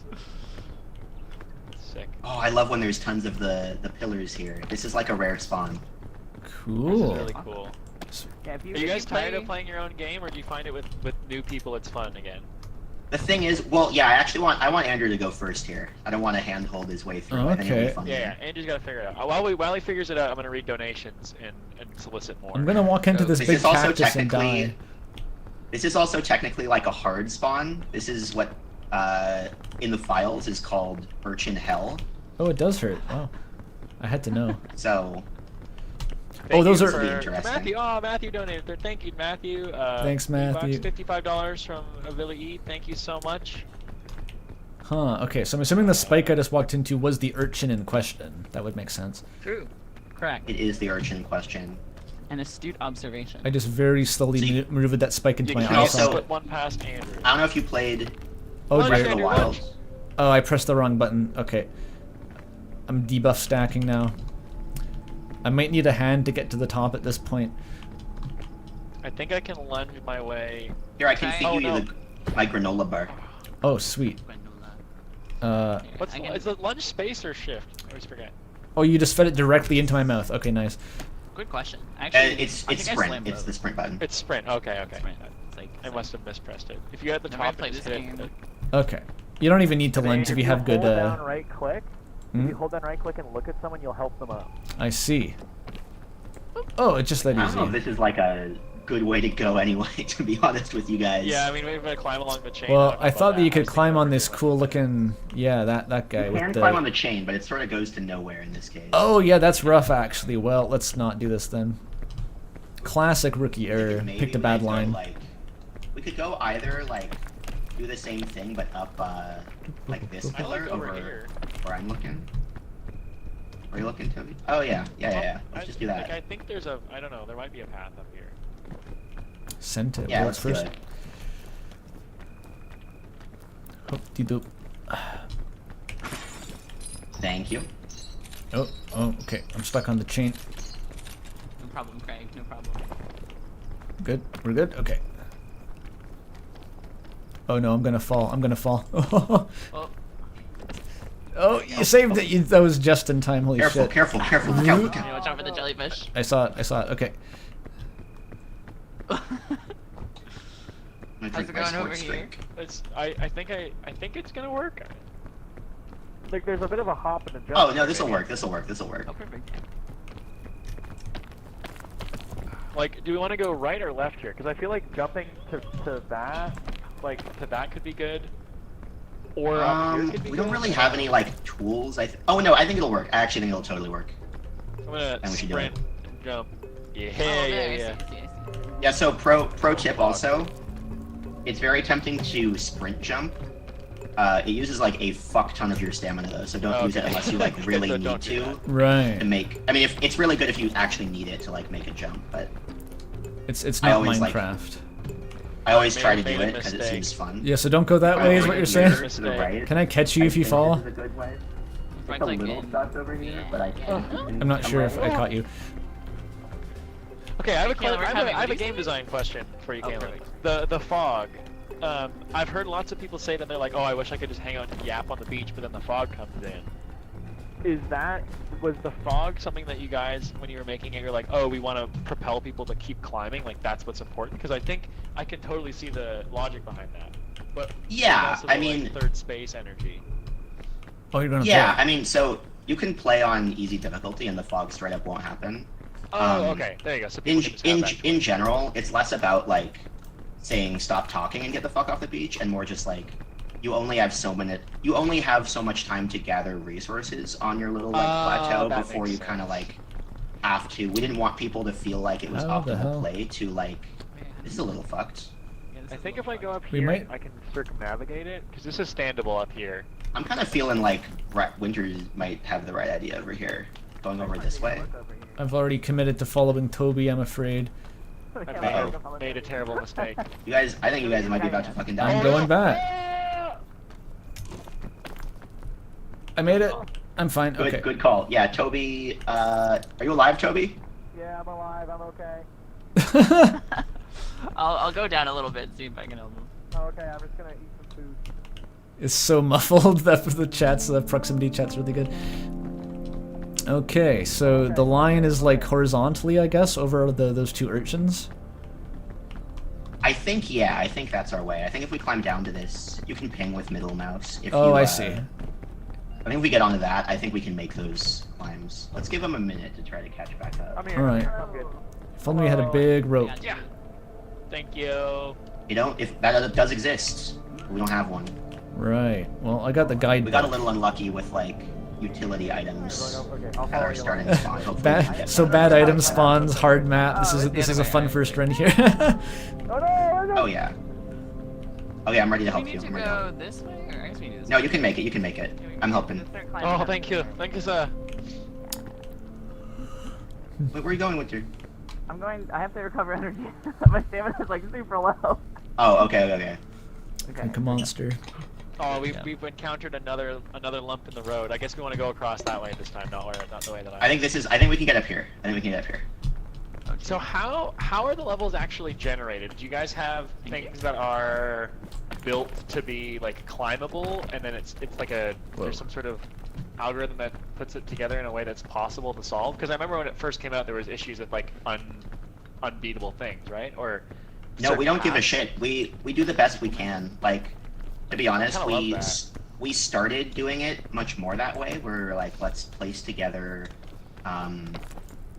like some chunks that are kind of designed to be a climbing challenge.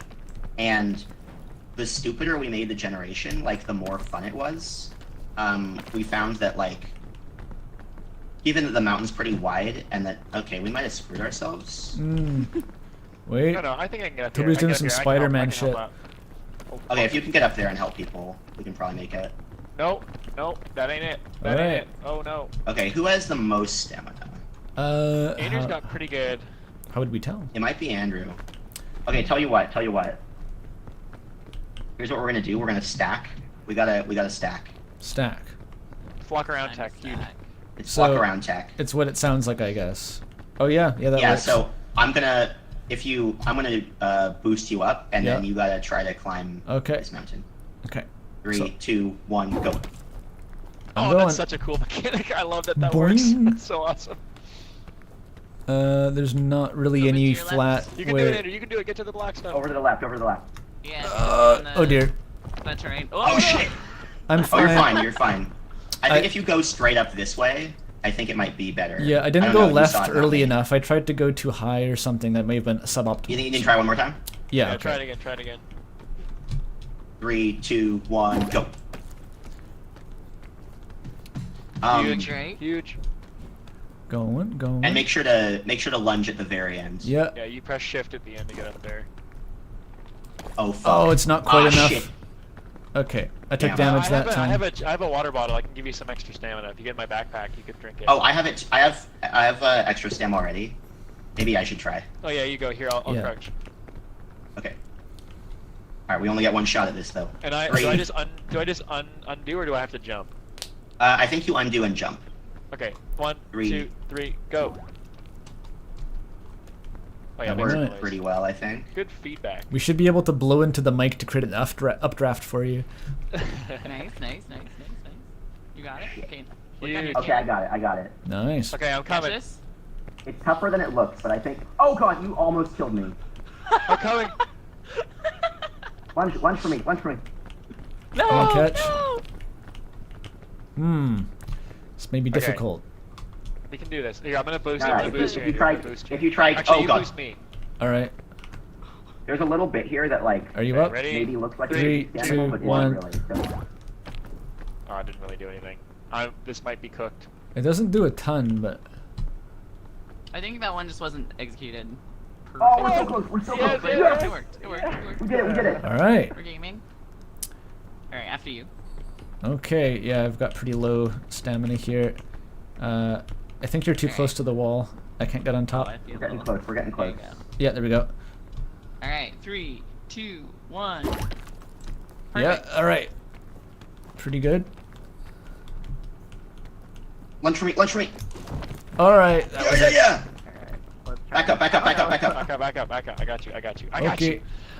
It's a sus ledge. I think I need an item or something to help me get up, unfortunately. Do you need a water bottle or something? I can throw I you need, something like, down. food.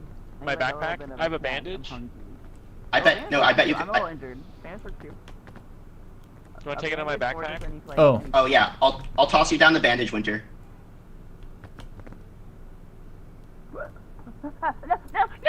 Oh dear. All right, That was my some bad. I didn't think it was gonna roll. Indiana like that. Jones Last Crusade shit there. Oops. I bet you can make it, Winter. Wait, what's your stamina at? Like 1/4 or like 1/3 left. Oh no. Okay, That's you're not not gonna gonna make it. Yeah, Okay, my here. ass is Okay. hungry. I'm If we're starving. gonna save Winter, we need to find I some. need to find food. food. Is there coconuts You up need to here? break open these big urchins. There can be on this map. I think it's gonna be rare. Here, hang tight. What we really need to find is some luggage. Winter, we'll come back for you. Should I stay here as a liaison or Yeah, sure. all right, whatever that means. I made up that role.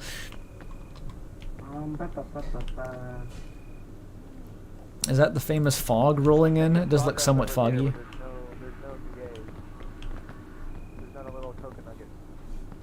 No, not on that tree. Let's get to... Oh, they found luggage. I'm hearing murmurings of luggage. Okay, I have a rope cannon. Oh, huge. Do you want to use it? I'm really bad with you. Sure. Oh, got it, okay. Okay. Do you want me to keep scouting ahead while you go? Yippee! Yeah, that would be great, because we're gonna need... Oh, fuck me. We're gonna need food too.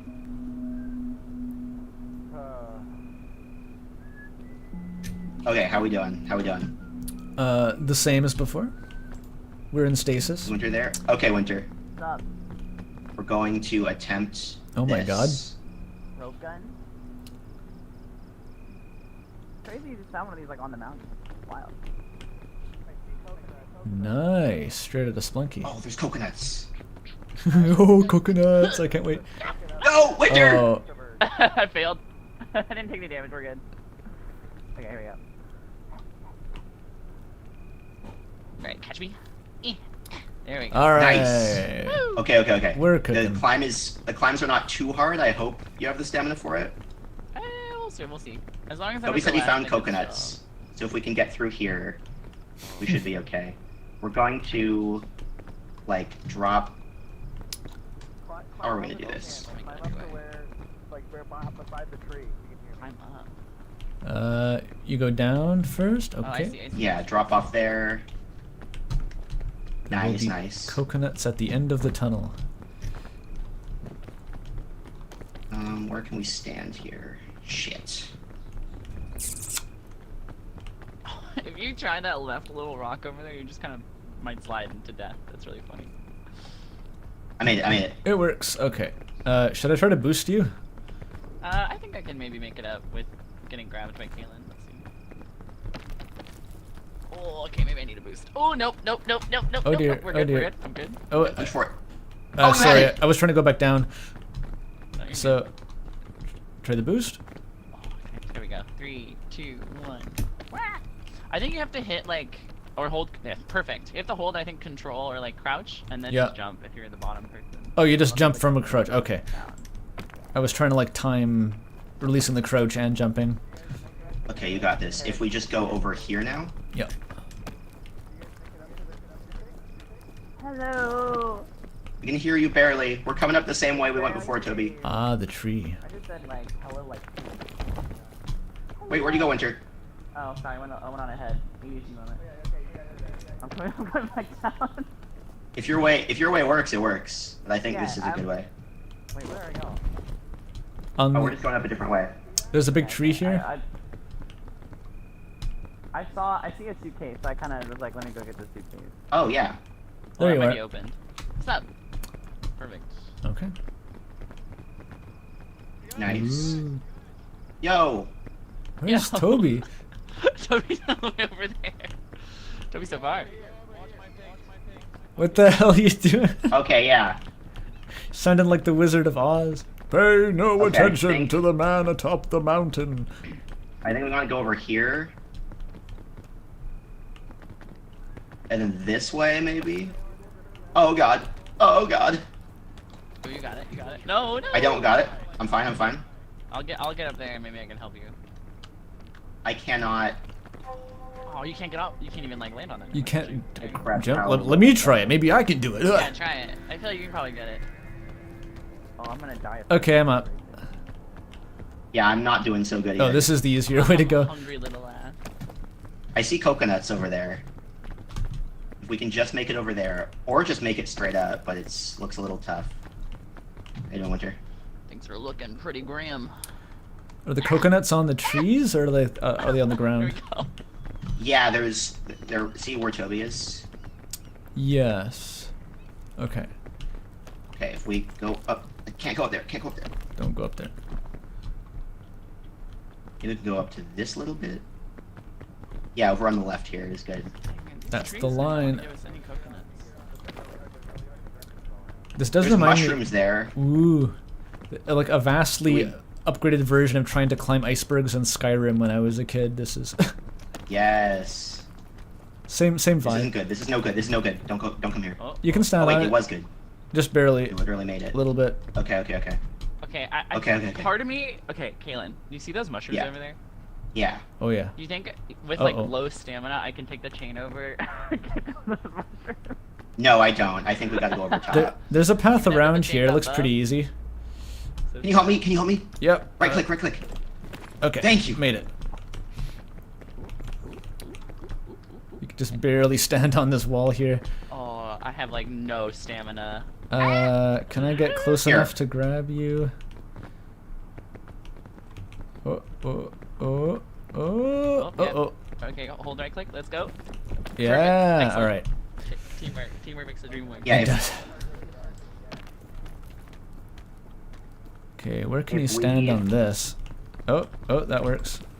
yeah, if you can just make it over that ledge, I think we'll be able to get the coconuts. So I mean down the here, mushrooms. The mushrooms. you know, some sort of edible Ow, plant thing. Why did I take damage from falling? No. I made it to the mushrooms. How do I get not off know the if these will chain? be Oh dear, oh dear, oh There dear. you go. Oh! No. I didn't know how to dismount the chain. No, I think he's still kicking. Are you good down there? I have. Oh, he's dead. I may be dead, in fact. Yeah, I may be dead. Oh I dear. do not think we're gonna be able to rescue him. I Yeah, don't think I make this. I don't think I make this. No, you make it. You make it. Okay, I'm gonna try it. I was gonna wait until he was back alive, but. I want to see if anyone lands on me. I could throw you, Winter. I could throw you a mushroom. Oh yeah, okay.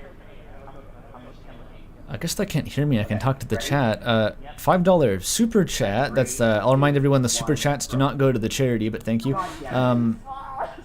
I'm starting my game dev journey from zero, and I've been learning Godot. Any good tips about what to prioritize when starting from zero? 2, 1, go. I don't know. But honestly, my only tip that I can give under these circumstances is know what you want to do and then figure out what you need to do that, because that's going to be your guiding light. If you go in trying to just learn skills in a vacuum, it's going to be demotivating. So just figure out what game you want to make and then just beeline toward whatever the first skill you need to learn to do that game is, then you learn it. Food's Okay. so fucking bad. How do we get through I'm here? throwing it right there. Get ready, get ready, get ready.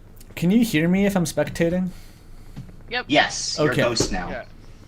Here, I'm gonna feed Now this you to you, Winter. Excellent. You Thank can you. film. I'm at. And I gotta eat the 1/4 other stamina. half. Yeah, go crazy.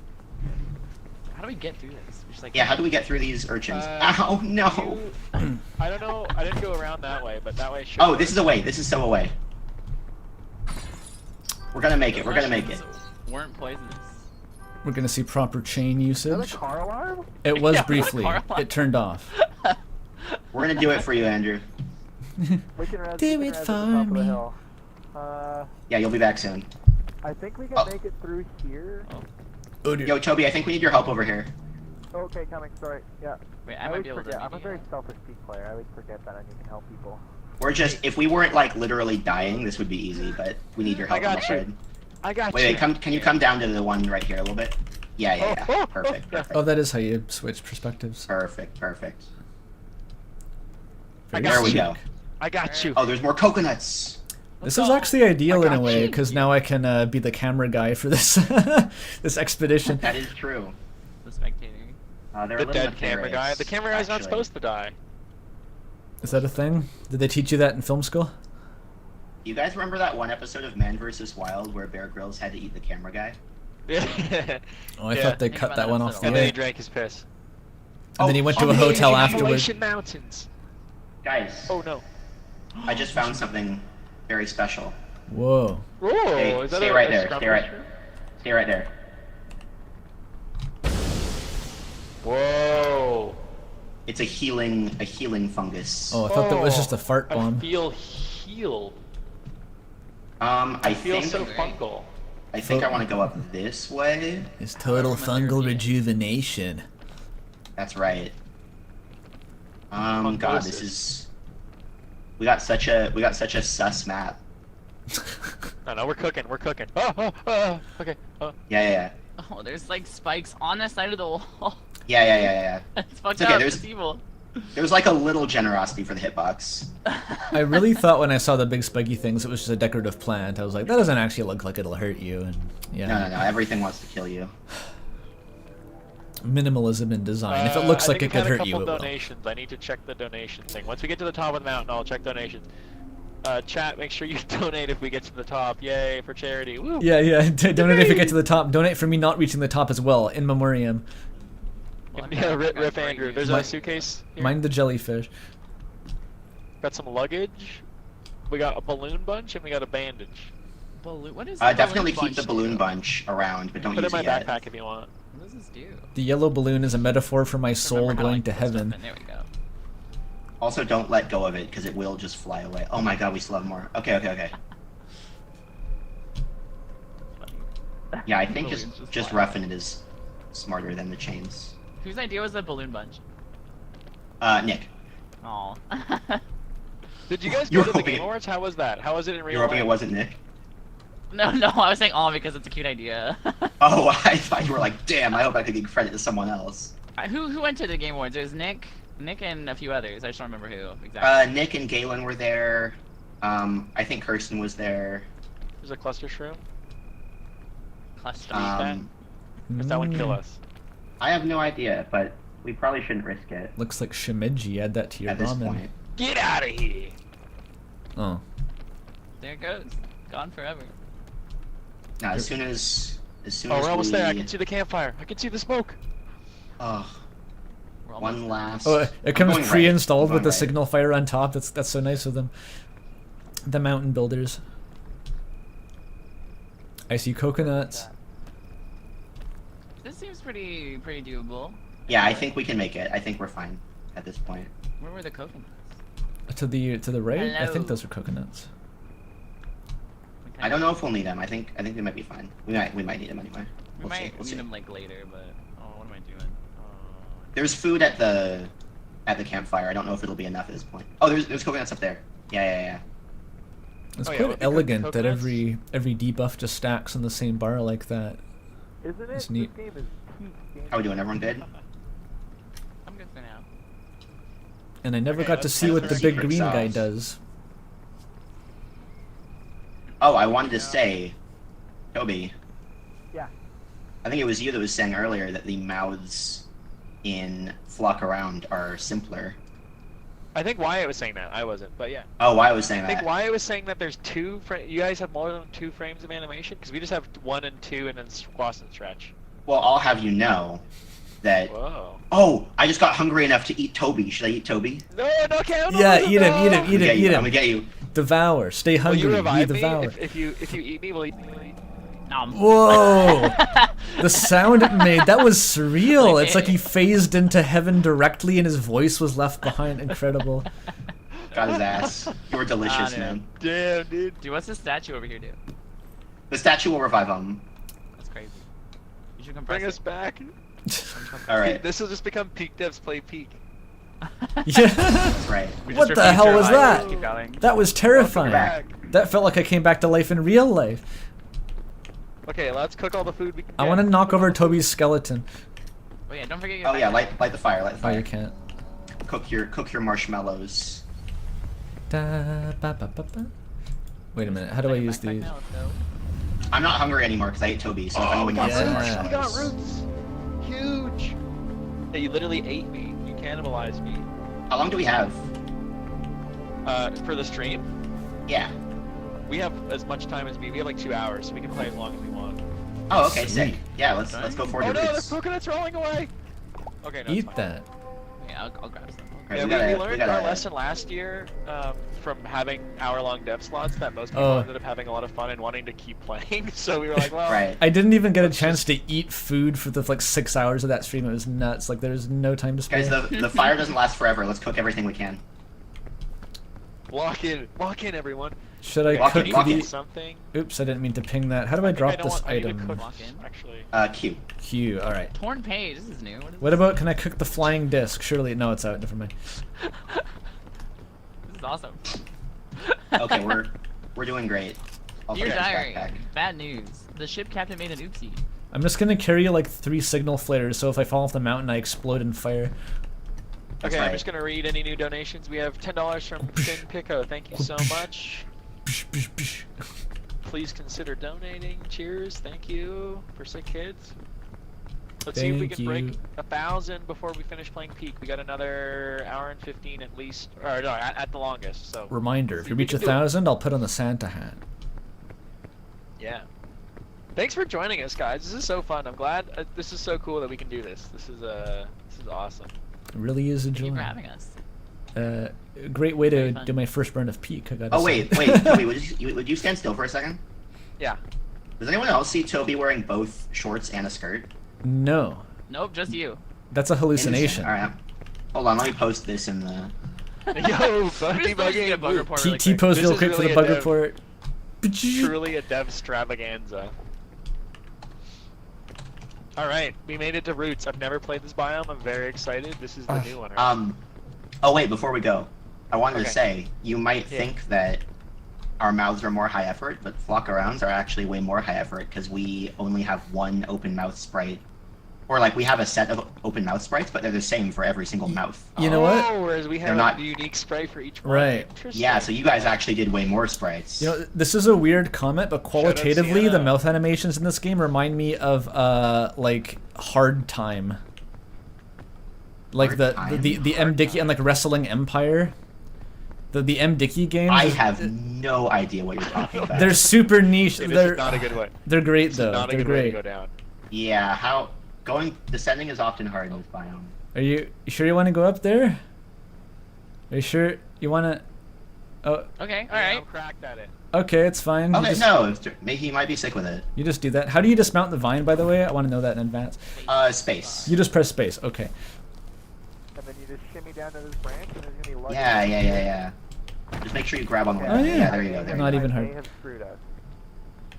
Yeah. Oh my god. Huge. A mighty leap. So, no one say anything about what kind of hazards there are here. This is my first time playing the biome, so I can't even say anything. Oh, okay. Which is Have crazy. fun. Verisimilitude. We got a beetle If over I there. could make it. What? That can't be a good idea. Toby did it. It only hurt a little bit. I only heard one leg It break. only hurts a little.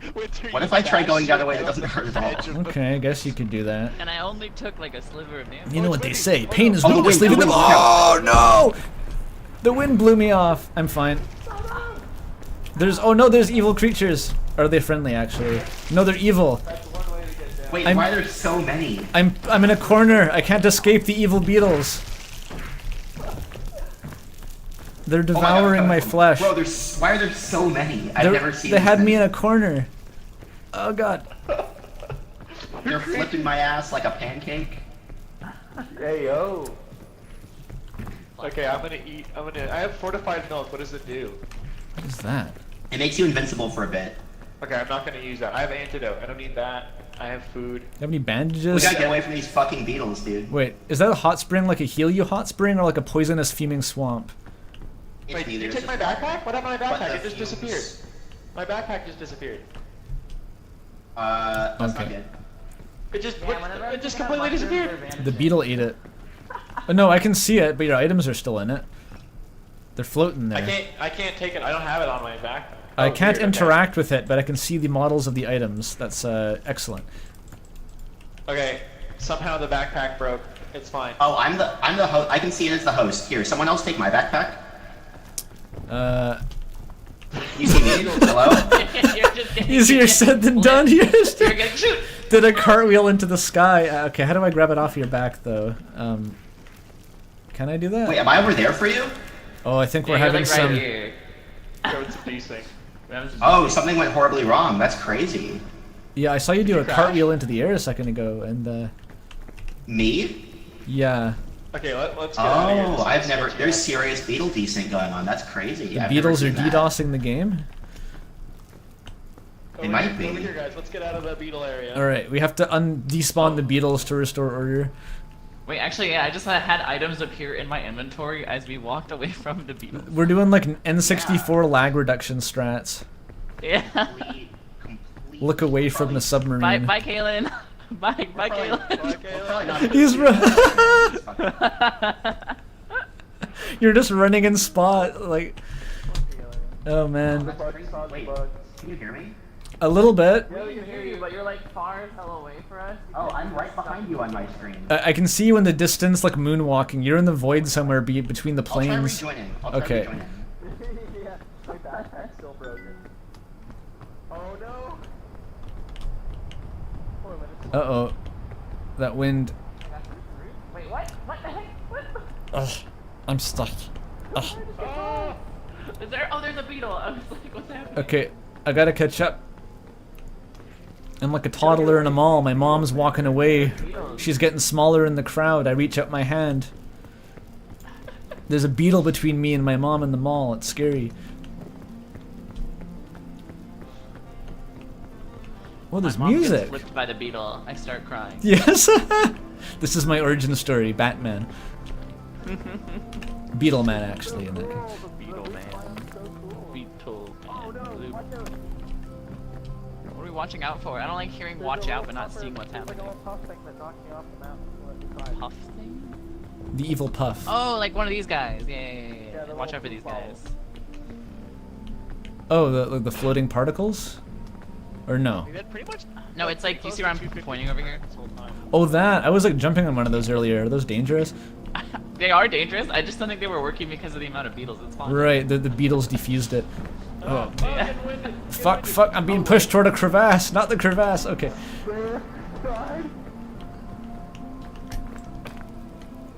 This Nobody crevasse has any, is like, ass. bandages, right? Nope, I got 2 flares. I can cauterize wounds and nothing else. Okay. Kellen's in chat. Okay, turns out there's a major issue with this many beetles right now, lol. So, we It's may have to perfect. Is this like the law of the regain our universe? Because stuff. like Toby, every time we launched like a big RAM update, the daily challenge that day was like unusable. So like, Oh yeah. the day the game was going to be on the stream, it generated like a crazy beetle map. There we go. Thank you. Thank you. Yeah, I don't know what the plan is here with the. I think we're gonna go up this little Kaylin. side area here and try and cross the waterfall. Can- That's like clearly a rushing waterfall. That Can looks Kaylin dangerous. get I think back? It's a great idea. Is that? Oh no. Kaylin can rejoin, but I don't know if it's like causing Oh, the wind, some the wind, issue or not. the wind. Hold on to your Ugh. butt. I am about to run out of stamina because I've taken a lot of damage. Okay, I have Chance the mushrooms. Pound it Well, I back. had stuff in my backpack. Well, I need a band-aid, not a mushroom. Oh, I need If I a eat a mushroom, I might die.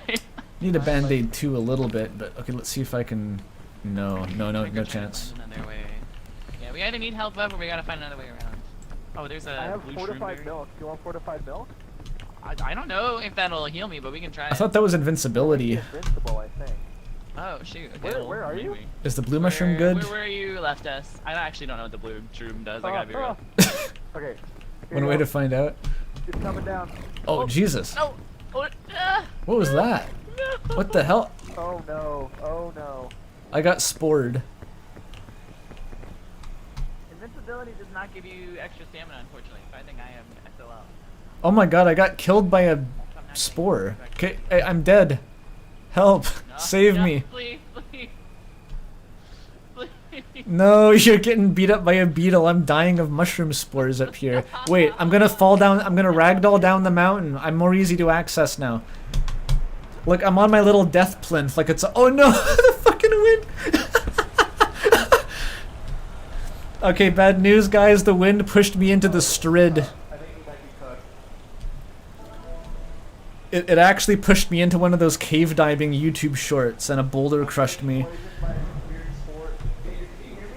I can barely hear you. I got poisoned and fell off a mountain, and the wind blew me into a whirlpool, the whirlpool of Charybdis. There's a beetle here in case I get up or look like I'm not dead yet. He's just watching me to make sure I bleed out. Okay. Officially, I am dead. Welcome back. That was a pretty wild combo. The mushroom KO into the wind gust. The wind gust is deadly. It's pretty crazy. It picked up my ragdoll like it was nothing. I was like a feather in the breeze. My ass got flipped by like 3 beetles, so I'm just trapped over here now. I was watching you get bullied by beetles as I was bleeding out on the mountain. It was tragic. Amazing. I got put in this I was really... like, I'll jump for the item. Yeah, this really dramatic Hollywood, like, custom little plinth of rock for my body to sprawl out on as I bled to death, and I was just had a perfect view of you getting beat up by beetles. I don't think this is going to solve my problem, but I'm going to try it. Don't flip me, beetle. Don't flip me, don't flip me, don't flip me. That luggage could contain the beetle repellent. Oh, no, the wind! No, the wind! Not right now, dude! Not now! Come on! No! That's rough. Yeah. Please, let me check the chest, please! There's a nuclear bomb in the chest. You just have to press the button and all the beetles will die. Please! Wait! Okay, that one almost launched you up the mountain. What is Toby doing? Wait a minute, did I just press F2? F2? No, it's fine. Okay, we're safe.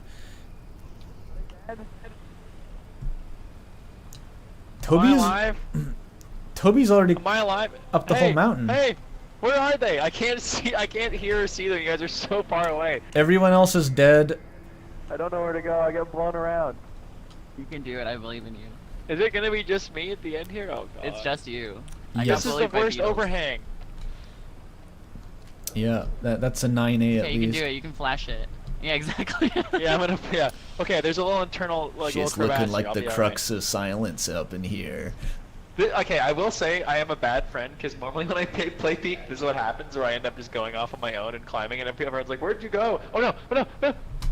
The solo explorer, Okay. yeah. You're good. Well, I got pretty much wombo comboed. The mushroom KO'd me, then I got blown off the mountain and Mach 10 into a whirlpool. There was no coming back. The unfortunate thing is I can't access what's on my backpack, so. Yeah, you gotta roleplay as Alex Honnold now. The chat is saying. He's pretty quiet, so I watch a lot of his videos and like his. Yeah, he's very chill. Clients. He's a pretty chill guy. Like, oh yeah, I'm actually just eating the red pepper here, hanging off on the wall. Yeah, eating the pepper like an apple. That's crazy. That's crazier than soloing El Capitan. That's crazy work. Also, Okay, can I make his this? philosophy about, like, you know, climbing a 2,000 feet sheer rock face where one slip kills you, that's kind of dangerous, but, like, so is driving on the highway, and people do that way more often. So I think, you know, it's like, yeah, dude. Come on! No, no, no, no, no, no, no, no, no, no, no, no, no, no, no. Nerp. It ain't gonna work. Chat, I think we may be cooked. Yeah, I think we're Okay. cooked, actually, but, you know. Hey, what do you think gravity does in this game? Oh, the wind. It doesn't cook you. Oh, no, the wind, the wind, the wind. Okay, okay. You're doing great. You're making progress. I'm gonna go back the way I came because this way is a non-starter. Mind the I really wish I beetles. could access my backpack. Is Kalen in here or is Kalen still alive? Kalen's reconnected is messed up. So if and when you do eventually perish, I think we have a plan in place. The whole game is crumbling should to I- ash around us. Should Incredible. should I just die? I mean, I'm going I feel to. like I can't answer your question for you because it just would be taken so horribly out of context. Yeah, I can't tell you that, buddy. You have to sign the paperwork yourself. There's no good way to do this. I think if I try and make it to that leaf over there. This is crazy. Oh no. Okay, I think That miasma is gonna cushion the fall. Bulge. Yeah, it's working. Okay, we're going for it. There you go. Yeah. Nice. Grab Nailed Oh, it. I missed it. Shit. Is this active miasma? Oh yeah, it is. You're in the miasma. Yeah, I'm getting tick damage right now. I'm taking real life tick. Okay, this is bad. I don't know if this will do anything. Does the antidote? Nope. It doesn't hurt to drink it. You just drink like cobra anti-venom while choking on mushrooms. Okay, that got rid of the miasma, but the problem is that that's gonna just keep ticking now. Oh, it did work, yeah. Fucking poison counters. Okay. I can make it, I can make it, I can make it. Oh, there's I'm an gonna evil clutch spider this up. over there. Mind that. Maybe even the one from Lethal Company. Oh, dear. Oh no! Oh no! That's rough. I didn't realize. Oh, whoa. No, Oh, no, oh, God. no, yeah. Back into the miasma. Man, I'm really hungry. I need after this air. I need a little snack. I should have got like some chips or something. Oh, you mean I IRL, got not the this? game mechanic, right? Yeah, I was wondering. Yeah. Yeah. No, oh no. I think I'm. Yeah, I'm gonna have a snack after the segment too. Pop a pork bun. This is just fun. Okay. Well, as long as you're having a good time. Oh, look at that cute Come little on. spider. Yeah. Oh, huge, huge. Come on, come on, come on. Why can't I climb this? There we go. Luggage. Okay, there's a luggage. And then the wind blows you off. Okay, balloon. I'm gonna. What the fuck is granola that? bar. Oh, and a chain launcher. Okay, what does we're the gonna use balloon this. do? Oh. It makes me lighter, Oh, hey. Excellent. so I can like float. The fog rises. Oh. Oh man, I think I have so much damage. I think that's it. Yeah, it's 2 broken legs. That's. Wait. Oh, there goes my extra stamina. Oh, oh no! Oh, for the wind, for the wind. The wind actually. No, no, the beetle. Oh, no. there's a beetle! The Chuckia advancing menacingly. No, you're fine. Is this No, what the beetle! No, no, no, no, no! No, Yeah, that no, was no. a critical hit. No coming Oh. back. The beetle waited for that moment. I'm cooked. I'm cooked. I can't walk. The spores! The spores! Just close your eyes. Just fall asleep. Just let me take you.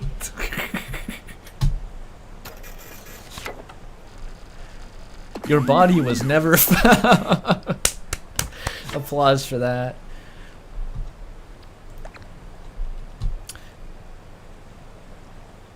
Wait, I actually made it the furthest? 370? Or is that like bad? I don't know what that number means. I actually can't communicate with anyone because there's no proximity chat now.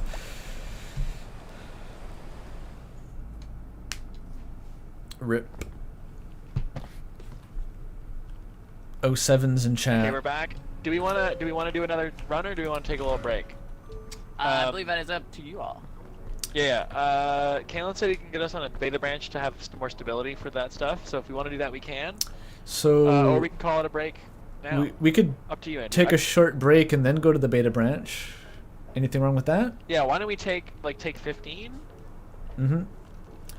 The only problem is that we played for 45 minutes right there, so it's like even if we play, we're not going to be able to finish a run, which is fine. We can keep going. I could do another run. I don't need to eat right now. Yeah.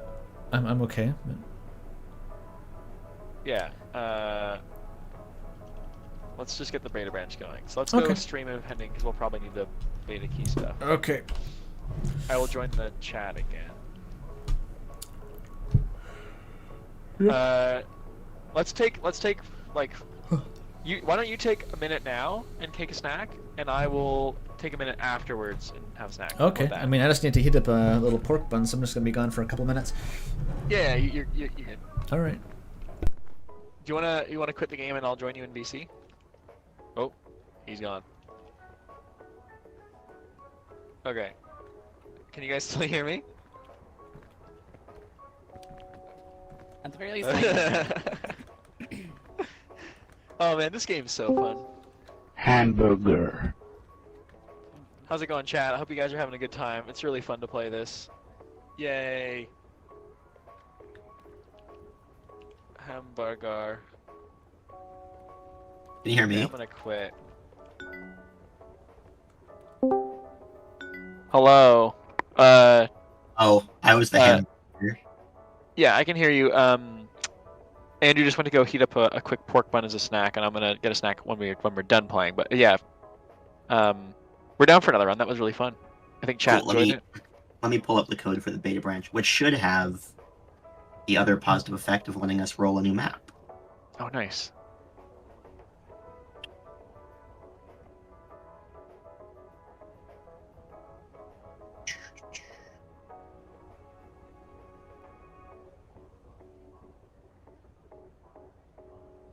Very fun. Let me check the donations. Wow, 125 bucks from I always get your name. Snosses Bob. Snosses Knob. There we go. I always get it wrong. Sorry. Thank you so much. That's huge. 10 bucks from Anonymous. Thank you as well. Amazing. Amazingly generous. Awesome. Snoss is a real one for that. Huge top donor, in fact. Wow. Thank you so much. I'm going to do property, famous.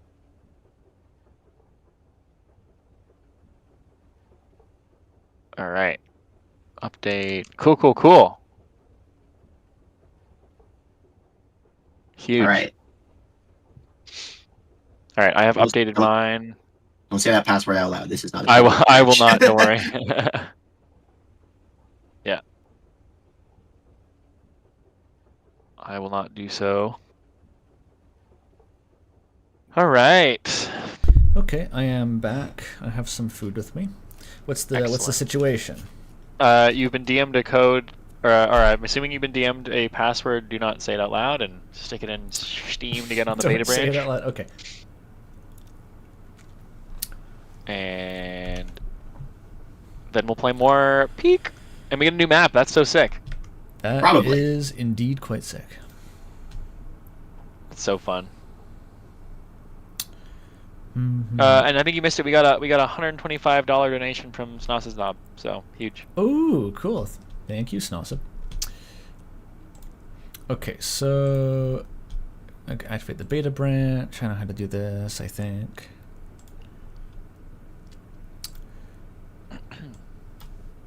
Kaylin, did you send it to Winter as well?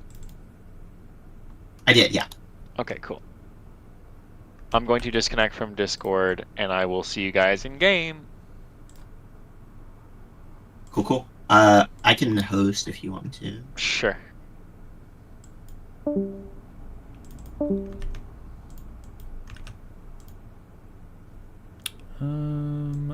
Did I put an extra space into the code by accident? Hamburger. Wait a minute. Oh, there we go. I'm sorry, guys. This branch also contains stuff we don't want to leak yet. Oh, okay. We can't use that? I have trolled you. Don't use that. Okay. I think maybe we better call it here then, unfortunately. Okay, so we're going back to the main branch, and we'll just try again, or do you want to? Let's take it different. I say let's just call it. Okay, that's probably makes sense. Fine, yeah. Sorry about that. We tried, chat. Thanks it's for fine. playing. That was really fun. That was awesome. That was a good time, yeah. I get the appeal. I get the hype now. I'm a Peak believer.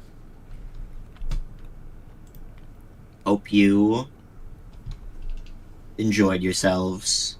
Oh, very much. Thank you for taking the time to join us. Yeah, super cool. Awesome. I mean, I'm down to even if we're not playing, I'm down to hang out for a little while longer.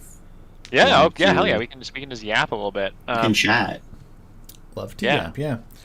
Yap with chat. I'm gonna quickly go. You guys yap. I'm gonna go quickly make a little snack. I'll be right back. So, entertain. All right, we're super good at being entertaining. So entertaining. We'll see if Chad has any questions they wanna pass along or anything. So discuss RAM lore. I'm not sure this is we got the Peak devs on to talk about the lore of a different game. That would be pretty good, actually. It's like that's right. You get pulled into an interview and they're asking you about like Balatro and you're not totally sure why, but you go along with it. What was the funniest thing y'all have implemented in the game so far? I think definitely the banana peels, in my opinion. We didn't see any of those. Yeah, when you get to be in the tropics, you see a lot of bananas, and in like the last like few days of development, we added a lot of stuff that was just kind of trolly. Right. And one of them is like you get when you eat a banana, it like leaves the banana peel behind. Of course, yeah, okay. I see the appeal there. I'm assuming the development process of a game like this, you would get like the sort of the engine, the thing that makes the mountains, the basic mechanics, and then the rest of the time you're just thinking of goofy shit to add into like suitcases. So, like, what's the funniest thing we can put in the suitcase? Yeah, pretty much. And we came in when we did our like month-long game jam. Xylem came in, one of the leads at Landfall, came in with a basic sort of climbing prototype. Mm-hmm. I think we came in with the philosophy of like, if it's fun to climb in multiplayer in this game, like nothing else matters, or like not that nothing else matters, but like we can feel free to sort of do what we want outside of that. Yeah, that makes sense. And if the climbing sucks, like the whole game's gonna suck. So that was the number one thing we targeted first. Yeah, that makes total sense. Like nailing down the core, and then that gives you the freedom to kind of riff on top of that. That was the kind of the same conversations we were having with Ram, right? Is like we're gonna make a game about swapping bodies. If it's not fun to swap bodies, you might as well not make the game. Like, so figure out how to make that fun first, and then do all the other things that the fancy roguelikes are doing to get it. Yeah, and I think like it seems obvious when you just to like talk about it, but this is an issue we've run into before, like so many times prototyping games where we'll just sort of overcook it and get like a little too stoked about the flavor or like the things that are going to be in the game right later, right? And not focus as much as we should on the fundamentals. Yeah, like the core of what's going to make it interesting and fun. I think that is legitimately such a useful lesson, because like the extreme other example is like my intro to game dev in some ways. I was trying to do an Undertale fan game all the way back in like 2016, and like none of us had any idea what we were doing, and it was like as far as you can imagine, like let's just go all the way to the end of like concept art, ideas, future like dialogue snippets, and like not even like starting on the with the foundation. Yeah, exactly. That's like such a beginner's trap for game development, like especially if you're just getting into it, as you think about all the cool features, the odds and ends and the doodads that you want to add, and then you forget to make a core loop. Totally. And yeah, like I'm very like prone to this because I think I love flavor in games more than anything else. Like when we started this game, I was just so excited about like the flavor and the extra lore behind being like a stranded scout, right? Mm-hmm. And like I'm not even like a big like friend slop fan, those aren't really the games that I play in my spare time usually. Yes. So for me, I was mostly interested in like the flavor, and it took some other people on the team, like especially at Landfall, to be like, no, let's like cut this back. Like all the scout stuff will like come in, but like we need to focus on one thing you can do in this game that like is obvious and fun, not just to like not just to make the game good, but also to like help people know what they're buying, make it like this more clear experience if it's about. So yeah, I guess if you're working on this as a game jam, it's not necessarily totally finalized like what the main point of the game is, or like how did it work? Was the initial proposal like let's make a game about climbing, and that was the ground floor? No, the initial proposal, like the very first proposal of what could become Peak came from me, and it was like this very overscoped kind of survival-y idea where you were, lost scouts on an island, right? And the idea at the very beginning was like climbing is going to be part of it, but overall you're like, there's a big island, you are dropped into a random part of it, and you have to navigate to a random part of it where the helicopter is going to come pick you up, right? Yeah. So there's going to be like climbing mechanics, but it's also about traversing like all sorts of different kinds of terrain. Which sounds like a good proposal. I can see the appeal behind that. And like a roguelike survival simulator with Yeah. I think very, very quickly we were like... You drilled down on climbing, and especially the most like compelling part? Well, yeah, and especially the folks at Landfall who have done a lot of these like month-long jams that then turned into like real products to release. Right. They were immediately like, you know, we like this idea, but like this needs to be like really focused on something specific, right? If not just for like the sake of like for the sake of scope, if nothing else, right? Like we need to be able to know very, very early on in the jam if this like idea holds water, you know? Yeah, because well, and honestly, if you're talking like general survival game, that like you need way more mechanics in that before it all starts to click. Yeah, because that's at that point. It sounds like you're making like a miniature Death Stranding or something, where like you'd have to figure out ways of making every different environment interesting to traverse that weren't just climbing up mountains, and that's like every one of those is kind of its own new suite of systems potentially, I guess. Yeah, exactly. That's Hello. That's exactly right. It's like if we're randomizing the wilderness, it's like you know, going up sort of inherently presents a challenge. But if we're that's generating this whole mountain, how do we make sure that it's interesting to climb from like all angles? But then you also have to think like, okay, how do we simulate the difficulty of hiking through waist-high blackberry bushes and translate that into a game? That's probably harder to do. Yeah, Siler, I would say don't overblow the scope of the project, but also like, I think especially if you're working with a whole bunch of people and you want them to have a really good idea of a really good shared vision of what the game is about, I would say like getting to the fun of it really, really quickly is super important. So like not just for like scope reasons, I think it's also really important that the members of the dev team are like can jump in the game and have fun with it like as soon as possible. That's sort of something I've come to believe over the last couple of years. Like when you don't have that and people's sort of vision of what makes the game cool is coming from like, you know, words and ideas rather than being able to sit down in the game and be like, oh, this is already fun. Like now we can brainstorm more stuff to add to this. I mean, I learned that it's a whole from lot. You guys for sure. Like that to me is what Secret Plan is built about, is like the new thing is all about like, let's make a game that we can get to first playable as fast as possible, make something that we enjoy the core loop of, like taking pictures is fun. We had that in the first week.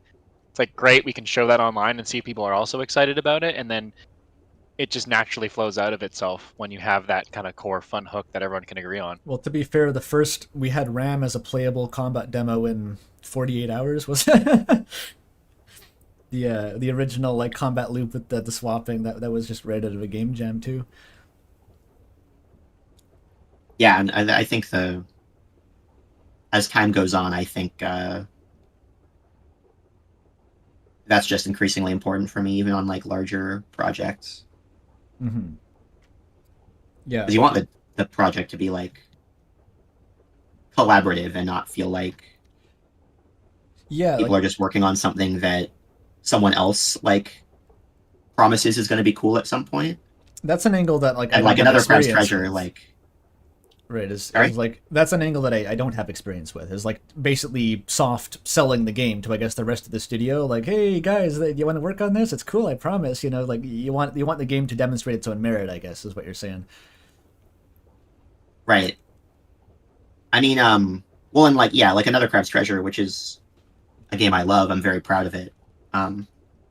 But it took a long time for that game to start to feel like a real Souls-like. Mm-hmm.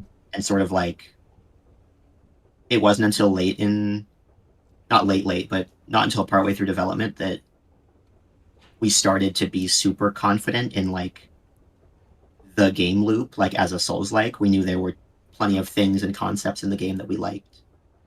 But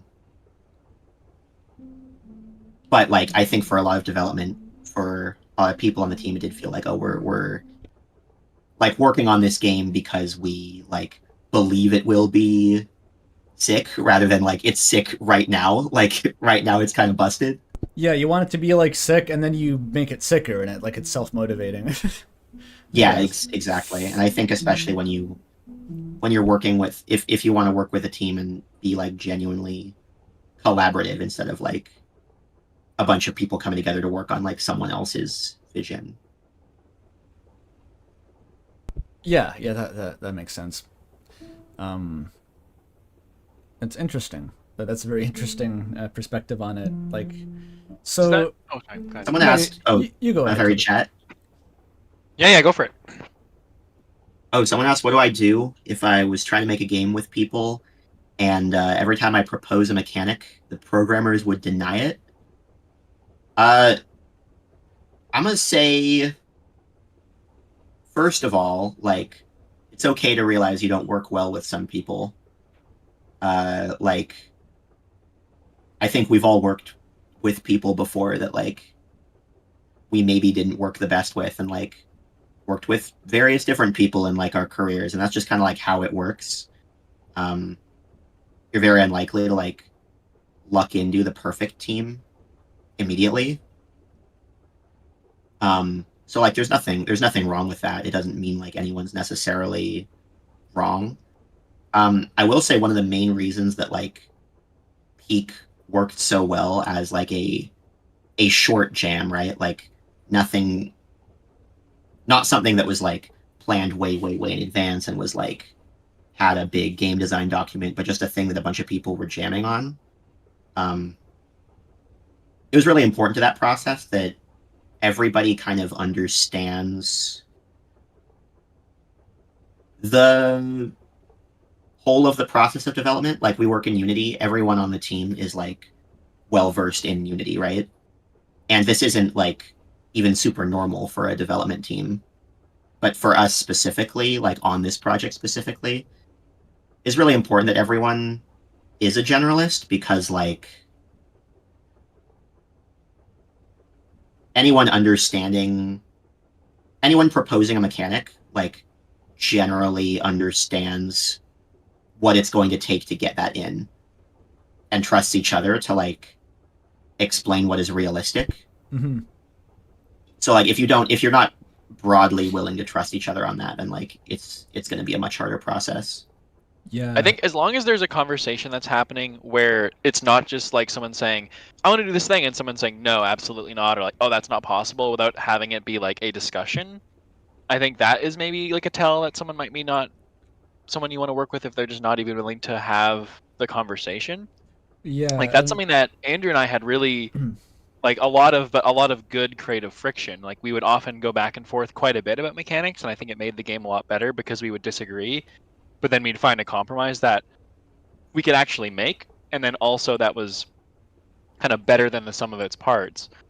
And something in the new team that we're doing with Wyatt as the engineer, or the head engineer, is, you know, Ollie, like, I'd love to do this thing, or, you know, we'll talk about it in our stand-up, like, I'd want to do this, this weird mechanic, and either why, like, you know, we were talking about in Flock Around, it's like, it'd be so cool to, like, do pishing, which, if you're a bird watcher, pishing is when you go, like, psh, psh, psh, psh, psh, to try and bring in birds, and I was like, imagine if you could do that sound on the microphone and bring the birds in. And why it's like, that's just going to be a lot of work. It's going to not be super easy to do. I'd want to veto that. And like, he knows how to do it, like in terms of like, he's the one who'd have to implement it, so he's allowed to veto it, if that makes sense. Yeah. I mean, you need to be able to trust like the programmers on your team. But it's even if you're not the one like doing the feature, because every game is going to have, I think, some stuff, especially as development goes on, where it's like this feels like it shouldn't be that hard, but like someone is saying that this is going to be like a rabbit hole that is going to cause other issues. Yeah. And like, just got to trust them on that. And yeah, because sometimes it gets to be like there's one specific person on the team who just is the person who knows about that one thing, and if they say can't be done, then it's like, okay, you gotta kind of go with that. But it also is like, I will say, like, the more people on the team are generalists, as you said, and having some basic understanding, like, of what each other are doing, the less you'll run into those situations of, like, one person proposes something that's, like, completely insane, and, like, if they knew even a little bit about who had to implement that, then they would have been able to veto that themselves. But, like, so it's good to have, like, some awareness of, even as on a minor level, of, like, what it would take to implement the features you're proposing, I think. Well, and if like, we're gonna keep yapping, do we want to put our cams on the stream so we don't just have the stream and pending thing on? Oh, sure, why fine with not? putting mine Oh, on. yeah, Just- that's a good it might idea. be more interesting. I was like, this is a really interesting like interview, but we should make sure it's like visually Yeah, exciting. it's safe. Maybe some to- background music. Sorry to Shut up, interrupt. Mike. I want you to keep No, going. no, on, no, Papa you're good. Peglin. I'm just thinking of the viewer experience. We'll set that up while you yap. Hey there. Yo. What's up? Look at that beautiful fellow. Look at my beautiful kitchen. It is a nice kitchen. Oh, kitty cat. We got a cat. Not gonna like this, but hello. Oh, kitty. I love kitty cat. Okay. Right. The second face cam. How do I get it back? Come on. Yo, chat. Yeah, it's an interesting conversation because I think one, it's like super team related, but also like I think we found it, at least on RAM, there was only 2 of us writing code, but there were just certain things that I would just stop touching because it would be like, well, this is Andrew's domain. He knows it so much better than me, and you kind of start losing the like team knowledge. Eventually, you specialize. Yeah. Yeah, exactly. Right. Yeah. So- No one's ever gonna know everything on the project. And like for us, like there were like 2 to 3 people on the peak team. Sorry, now there's cat hair in my nose. There's like 2 to 3 people on the peak team who are like mostly touching like networking code, right? Yeah. And then Right. the people that knew the very most about it, like if they say, something can't be done, you can negotiate with them a little bit, but ultimately you're going to have to trust them, right? Because they're not saying it's Right. impossible. They're saying like, I've been around the block a couple times and like this is going to cause problems for it in the future, or it's going to take too much time Yeah, it's just it's not to worth be the worth effort. it. And so like Peak started out with like way more complex like rope physics and stuff, and it wasn't long before people who knew what they were talking about were like, hey, we got to cut like way back on these if we want the game to actually like ship and be Right. stable. And did you want to make them a little That's bit just- bigger? They're kind of just clustered in the side. Just Can like you one make them bigger? example. Let's see. Yeah, that's yeah, that specificity of like what actually is gonna impact is interesting. Like we found that already with like outhouse doors were getting too many synchronizer calls. Like what a random thing to make it so that you couldn't play with that many people, but like Wyatt The figured it outhouse out. door- or Like the- it's one of those weird you don't know until you know, I guess. Right. Well, I mean, turns out, we thought we didn't think our Beetles were Yeah, the unoptimized. Beetles. It turns out when you put in like 50 of them, it breaks the whole game. So what do you know? That was very funny. Seeing you getting cartwheeled in slow motion. That was such a special introduction to the game. I wouldn't trade that for anything. Yeah. This is surreal one of the ascension. things we do on this stream is like we have Andrew or me play games that we've never played with the devs because it's such a funny way of being introduced to something. Mhm. And I think you also come in with a little bit less like reverence to certain things. If you're like, oh, I love this game and I'm playing it with the devs. Like that's cool, but it's almost more interesting to be like, I have not really any association with it, which is kind of almost more. It's more natural, I guess. I mean, I guess it mirrors the environment of a playtest, if anything. You got the dev looking over your shoulder, and you're just kind of like, "Oh, cool." Like, oh, let me screenshot that for the bug Yeah. channel. Right. Exactly. Yeah, I wonder if I have no idea if like the outfit glitch I was seeing is like because the Beetles were fucking up my computer or not. Can but- beetles Right. generate skirts? Damn. It's cute. That would be a good bug fix Cute. one-liner. The Beetle wore a skirt. Would it wear it like this? Oh, like that. Do you guys have? I mean, I know you have a producer because I know Jobo, but like, how do you feel about production in terms of?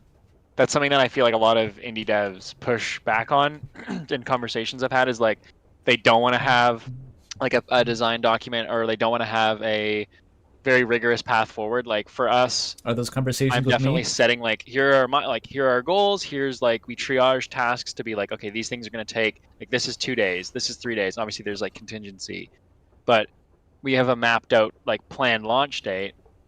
Ideally, obviously, when you're early, it's a bit more hazy. Do you Yeah. feel like you like that structure and you think it's important and like helps the team's shared cohesive vision, or are you more? Do you like the more free flow? And I guess in a jam sense, you can have both. Yeah, I mean, it really kind of depends. Like, on, like, Peak specifically, right? We had, like, no fucking documentation.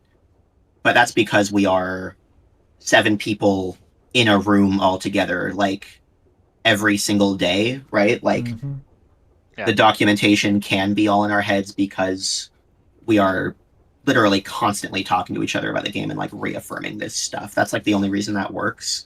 When you're working with people like over the internet or like you're not all working like simultaneously all the time, I think the number of people you can work with before you do really start needing more rigor there it scales up really, really fast, right?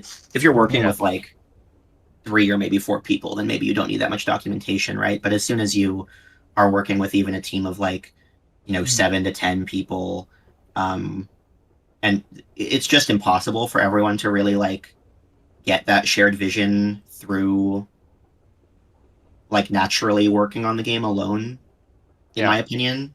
So like, I'm of the opinion that like the least production you can get away with is usually good. Like at Aggro Crab, we're definitely like we had more rigorous production in the past. And we're trying to pull back a little bit on that. But like, yeah, when you're a professional studio with, 14 people and you have to ship at some point, like you need a timeline, you need lists of tasks for people, you need documentation about like what is the vibe of the game, what are the different mechanics. You kind of just like can't get away without it. So the minimum, I think it's always nice to have lightweight production as you can, but if you go like under what is actually working for your team, like it falls apart really, really quickly, and it's really hard for people to do their best work when things aren't organized. Yeah, people being idle or people not like getting down the path on stuff. Do you guys do like heavy time boxing on any tasks? Like, are you into being like, okay, like this is going to be an hour, and if it takes longer than an hour, that's just the feature as it is. Like, yeah, I mean that's usually like as far as programming goes, like absolutely. Right.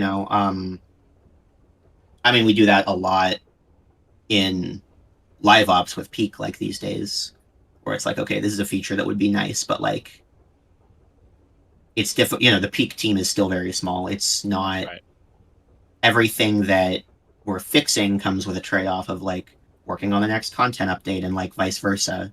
So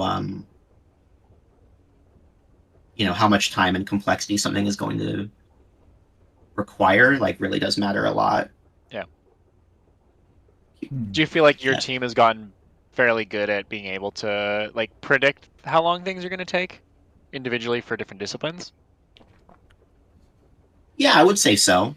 I mean, broadly speaking, like network code is something that is new to Aggro Crab, not to the everyone on the team necessarily. Like we have programmers who know their shit, but up until Peak and Crash Out Crew, it's not something we as a team like really dabbled with, and so that is like it can be rough, right? Because like there are some people who like could be generalists, but like the game being networked kind of like increases that complexity too much for them to feel comfortable like putting their own stuff in engine.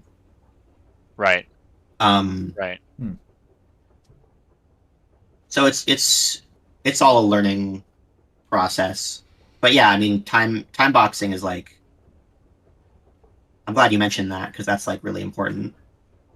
Yeah, it's something that I think we use a lot already. Like I've been a fan of it for a long time. I mean, obviously, I don't know if you can be a fan of that, but like I've found that to be really useful over time, and I think we used it to get RAM out the door. It was a lot of like, you have a week to write the story. Like we got to write it in That was much time. basically Like, the last couple of months Yeah. of development. Was when you busted out. That was the sudden death round opened up. It was like, all right, we launch in 2 months. Everything has 1 week to get done from now on. So that it did work. And with like, I think with like any creative discipline, but maybe especially games, because so much of it is like solving technical challenges. I think it's such an important skill to learn to discard things, whether they be like a feature or an entire prototype, right? You know, you need to be able to look objectively at something and say, like, is this going to be worth it for the time investment, or is this like a good idea at all? Is this like not going well? Is this not fun? I think like the most miserable situation you can be in is to be like months deep on something and like sort of know in your heart that it's not fun and it's not going well, but like you can't bring yourself to like kill it. Yeah, You know? having those exit ramps that are like more clearly defined of like, I have this check-in point where I can actually have a bit of reflection on what I'm doing. Yeah, and I mean we've tried to, something we're trying to do at Aggro Crab like increasingly is actually like make prototypes and then not dump a full year or two into those prototypes, right? Like Yeah. not going forward with something doesn't necessarily mean like the idea is dead forever, but it means like with this current version we're not feeling the spark, this isn't what we are down to like invest our whole lives into at this very moment, right? You don't need to treat it like killing the project necessarily, but you do need to open yourself to the idea that it might never happen. Yeah, I mean, that's the classic. I used to be in film, and that was like "kill your darlings" was like the classic, and like, Uh-huh. you know, I mean, that's not just in film, but that was what we learned in film school. But actually, I'm interested in that because it like Andrew does video essays, obviously, that's now his main thing. I'm interested how you feel, Andrew, that compares to like, do you feel when you're writing a script? Like, I know the one you're on right now, you're really down the rabbit hole on, and you've got all these disparate parts of it. Do you feel like you have parts where you're like, I just have to kill this, or it needs to be part of a different video? Like, how does that? A lot. Yeah. It occurs on a micro level. There's only been a couple scripts that I've ever started writing then thrown out. Usually because it was like a spur of the moment, and I was like, I don't feel like committing 2 months to making this real, so that happens. But yeah, when writing paragraph to paragraph, sometimes I'll write a big block of thing, and I'll look at it and be like, there's not enough actual information in there. It's kind of just like waffling and maybe like a bit, and it's just like, I don't want a third of a page just to be kind of this winding transition between points. Like I look at that and say, okay, cut the whole thing out and see if it'll just work as like a point-to-point jump, and it usually just works. So yeah, that does apply to writing. It's probably a bit of a different conversation in terms of like editing a script as opposed to like a whole project, considering whether it's going to be worth further time investment though.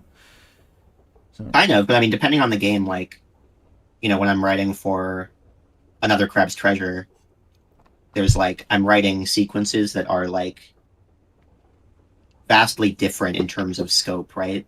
So like there's dialogue that I can put into the game like start to finish because I know the tools, and so the only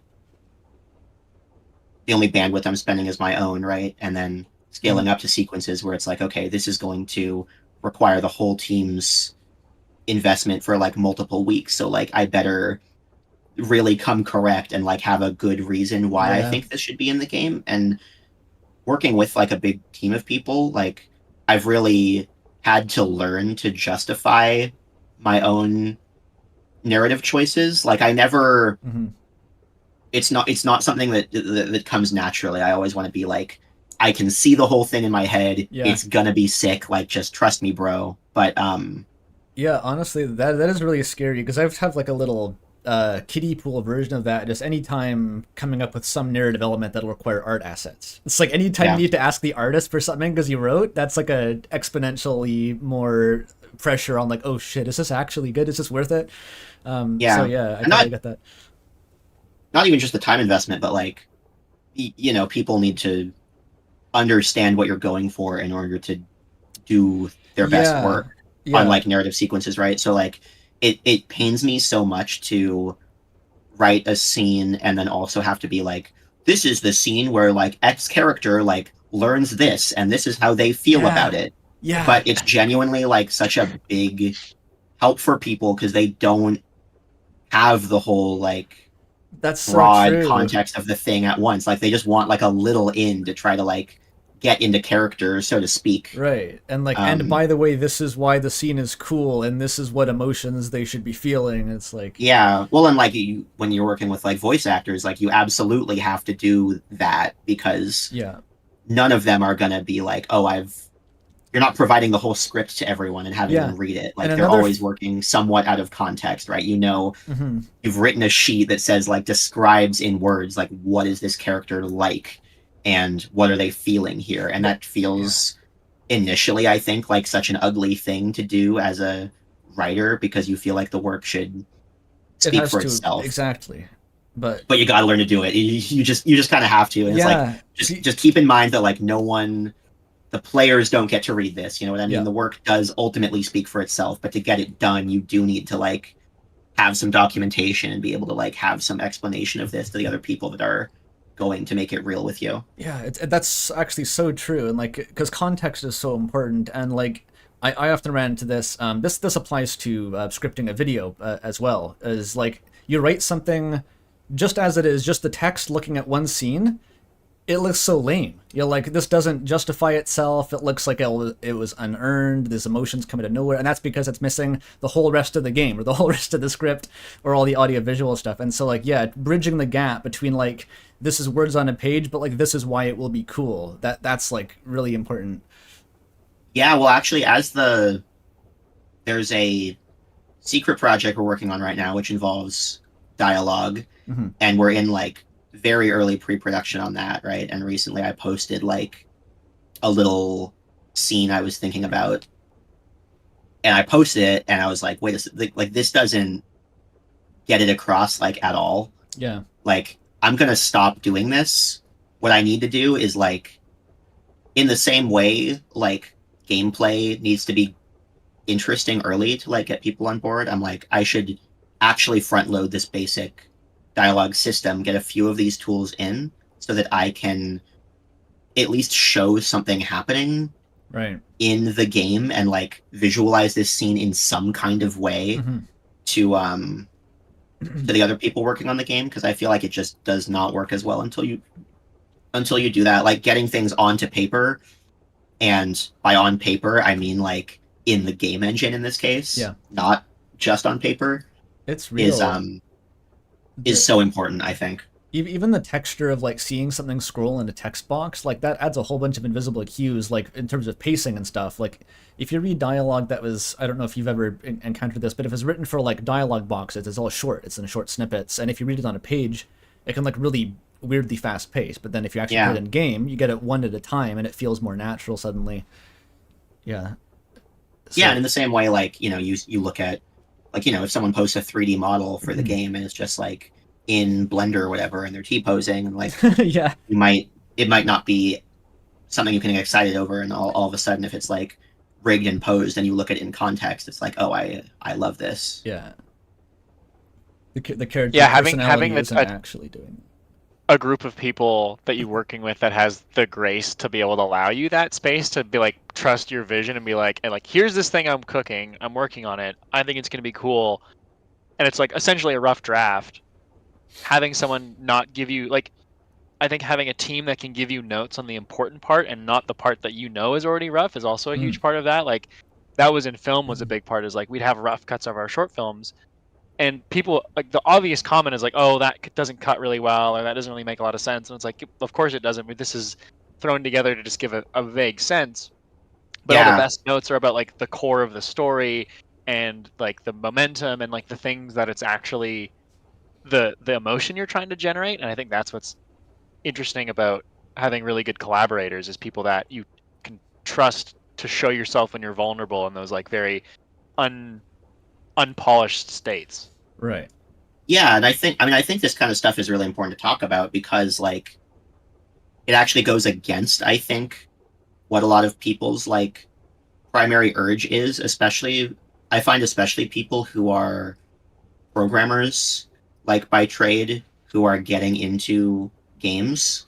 I think, like, I can't count the number of times, probably you too, that you've heard someone be like, we're almost done with the systems and like the scaffolding of this game, and then we're going to start to really like build out content, and it'll go really, really quickly after that.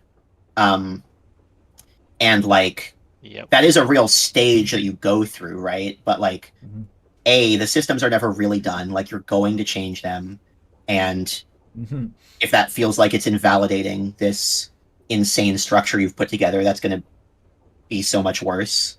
And also, like, again, working with a team of people, you can't spend ages on scaffolding, or they're going to be like, what are we working on, right? Like, the scaffolding's important, but before you even get to that, make something that represents it with like dog shit scaffolding, like get everyone invested and interested and excited. Make something that is like cool from the get-go.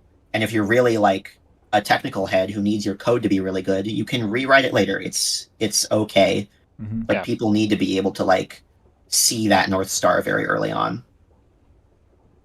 Yeah, I think like that's where I kind of looping back to what you guys talking about earlier too, is like getting to first playable, or getting to some way that you can have it in your hand and be like it. I mean, I think this has been true since Mario 64, when it was like all it needed to be was Mario jumping around and running, feeling good, to make sure that the game was going to be good in a 3D space. Like, it's just a truism. Like, we did a game jam thing for Blackthorn Prod that went horribly, and we have a whole video about it. But what was funny is in this game, it was just so satisfying to shoot arrows at the wall and like stick them into the wall, that instinctively Andrew and I just spent like 20 minutes talking and just shooting arrows and carpeting the walls. And it was like, this is like, the mechanic feels good to do. It's telling you something. Yeah. Yeah, it tells you where it wants to go, basically, if you're listening to it, which is interesting. I don't know. I'm sure totally. Similar with Peak, like you guys are talking about, climbing, if it's fun, the rest of the game will kind of spin out of it. I think also there's an elegance to design where a lot of mechanics can really naturally fall out of a core foundation that's fun, because it's like, oh, well, like, of course we would do this thing. Of course, like for Flock Around, the most recent thing, it's like, oh, like, yeah, we have a camera, and like, oh, of course there's upgrades that we want to have for the camera, like more film or like different lenses, and they just naturally fall out of the design of like a game where you take pictures, and none of them feel like they need to be like kind of bolted on. Yeah, and I feel like for this kind of like friend slot game specifically, like worrying about how it feels just to stand around and be present with your friends, I think is like so important. Yeah. Like, there's so many little things that contribute to that, like the mouths moving, looking good. Like, I want the character design to like feel like that is my friend, and it's got a little of their personality in it, right? And like, what can I do and interact with? Like, when we started actually when we would do Peak playtests, and we started actually like sitting around in Peak for the first like 20 minutes and like discussing what we've added to the game, like that was one of the core moments where we were like, oh, this might be actually like really sick, like, yeah, because we're excited just to like be here in this space and kind of fuck around. That's a very special moment. We had that last week when we finally got the player count above 4. We had like 12 people in a lobby, and it was all three of Sienna Y and I were just so joyful for the rest of that night and the next day. It was like, this is, because you're designing these spaces to be a third space, right? A place where people can be social. And we, earlier on the stream we played it, and it's like, wow, like, this is the place to spend time with your friends that you can't necessarily be with in person, and it gives you this kind of simulacra of that, which is so special. It's so cool. Right. Peak does a great job of it even more, because of how much the emotes can add, and just the personality of the eyes looking at people. We want to do that too, but yeah. Cool. It's always hard to know how far to go on all that stuff, because it feels extra, right? But like, feeling like your friend is like inhabiting this character, and that you are inhabiting your own character, is like so much of the importance of what makes this sort of game like actually interesting, and like draws you to it outside of just the gameplay. It sounds like you're saying, like, within this genre, all those little bells and whistles and like the subtleties of how the characters inhabit space like is one part of the fundamentals. Like that's not just sprinkles on top. Yeah, I mean, if right, like if you're going, well, maybe this isn't a good example because this sounds kind of fun. But if you're going with your friends to like a restaurant, and they're like the food is great, but the vibes are just like totally dog shit, you're probably not going to go to that restaurant. But then as I was thinking it, I thought like that is actually kind of fun to do with friends. Yeah. so I don't know. Maybe that's just have not a good heinous metaphor at all. vibe, but just delicious meal. Is that like Rust? I guess I don't know. Yeah, exactly. There are, it's actually like a good example, or like fucking, Escape from Tarkov. Like the vibes are like janky and kind of miserable, but like that's a fun thing to experience with. But you can like have some sort of trauma bond with your one friend you go in with, and you build a little marijuana farm in your tower while you're being sniped by yeah. But I don't know if you can like. It's hard to architect an experience like that, right? Like I think it can be a bit of a trap to say like this game is popular in spite of its flaws, and be like, okay, if you try to go for a game that like has those same flaws, it's usually not going to work as well, right? Like games like that are usually flawed because they had a very specific thing that they laser visioned on, and like that thing is good. Yeah. Right? Yeah. Like Escape from Tarkov is like, we want you to feel like a fucking sad looter in like apocalyptic like Eastern Europe, or like whatever is going on there, right? They're like just full commitment to that aesthetic. Yeah, exactly. How do you feel about the balance between like I mean, I don't necessarily call it jank because it's not necessarily always jank, but I think as game developers and artists, we're inherently drawn to trying to make things as perfect as possible, or we have a very strong vision, and letting go of that vision can be tough. And we talked about killing darlings earlier, but coming across things where you may care so deeply about something, and then it gets in the game and no one ever even notices it or comments on it, and it doesn't even move the needle. And not that that's like art should be art and it should represent the artist, and I think that those things are really great to just make a game feel more polished and whole. But I think that's an interesting thing that this genre allows, where like I remember Nick talking about the skeleton ragdoll not working and being like, it's way funnier if we don't even fix that, because like one, we don't have to fix it, but two, it's just funny if you die, if you're being held on their back and then your skeleton's just floating in the air. Like I bet someone on the team was like, oh no, we have to fix it because it doesn't look right, because it doesn't have the thing. But it ended up being so much more personality because of that. Like, where's that line for you, do you feel? Yeah, I do think like as an indie dev, I think letting go of this sense of like extreme professionalism is so important, because I think one of the reasons why these games are so charming and why people really get into indie games with like small teams is because it feels like people were having fun making it. Like you can tell, right? And so like the freedom to be like, this is not like a AAA team would fix this 100%, and we're not going to, because I just don't wanna, and it's kind of funny, like, and it's not hurting anyone, right? Like I think that kind of playful attitude is so important. And it can be tough because like that doesn't extend indefinitely, right? Like there's bugs and stuff that like are funny but will also ruin people's experience with the game. So it's only something I think you can get a taste for by kind of like fucking around and having released some games and like seeing how people react to stuff, because most of the time people don't care as much as you think they will. Right. You have to know I mean, when we to just see it. we just played a build of Peak that's like fucking busted, but like we still had a good time. We had more fun. Yeah, we had a ton. A good of fun. time. It sucks that it ruins the run, but like people who encounter stuff like that, they're usually like, this sucks. I don't wish this happened, but like it's not going to stop me from playing the game ever again. Yeah. Like, It's a funny story. It's a funny story, and it feels human.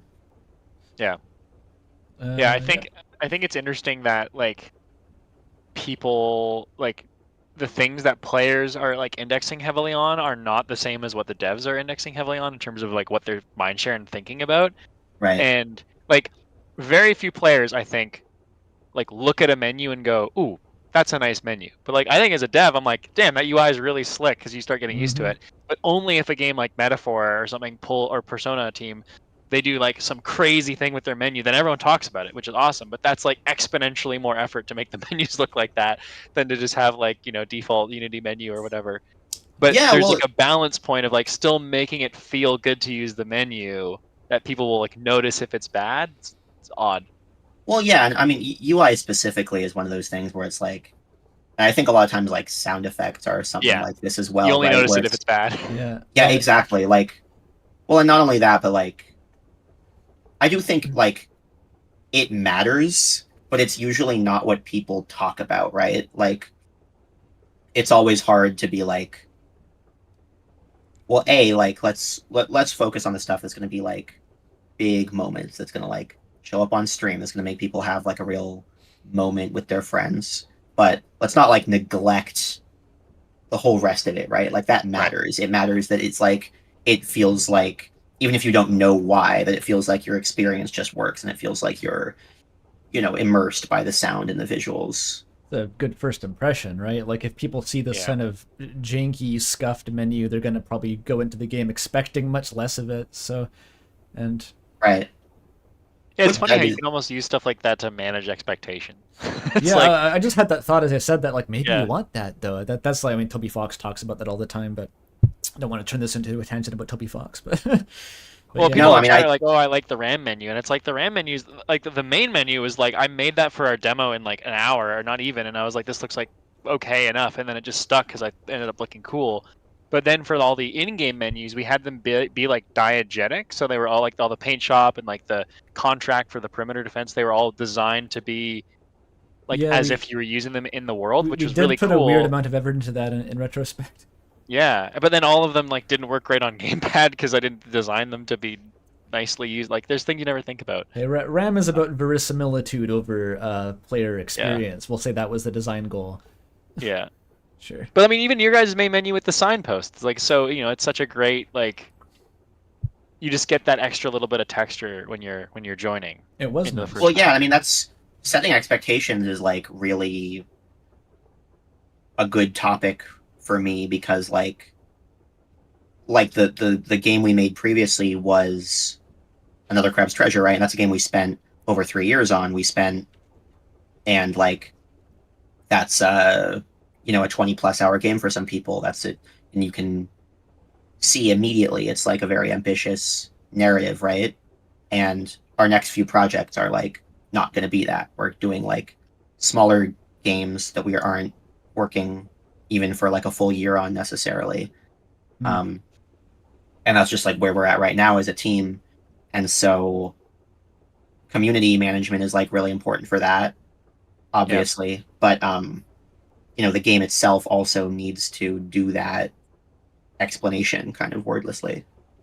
Do you feel like we're also almost out of time? We had 5 more minutes before we're into the new segment. But so we could probably want to wrap up soon. But I wanted to ask your opinion on, do you feel like having the success of something like Peak, and now you're obviously you had the other team work or other part of the team working on Crash Out Crew, do you feel that is more of like a break from doing something bigger like Going Under or Another Crab's Treasure again, or are you thinking that that's permanently altered the studio's culture to be like, oh, we want to make these smaller games, or is it like kind of both, like larger games but smaller scope still? If that makes sense. I don't know. I wouldn't say permanently, you know, but yeah. I mean, definitely right now, like coming off Another Crab's Treasure, even though that's like a game we're all immensely proud of, you know, it's rough to work on something, not just the amount that we worked on it, but it's rough just to work on, you know, a piece of creative work and not really know how it's going to land until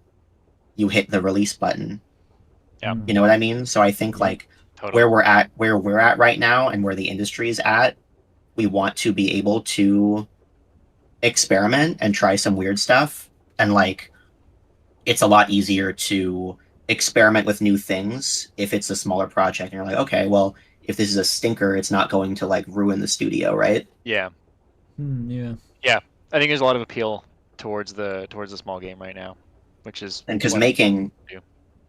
Yeah, I oh guess. my god, the sun is making me so white. That's, The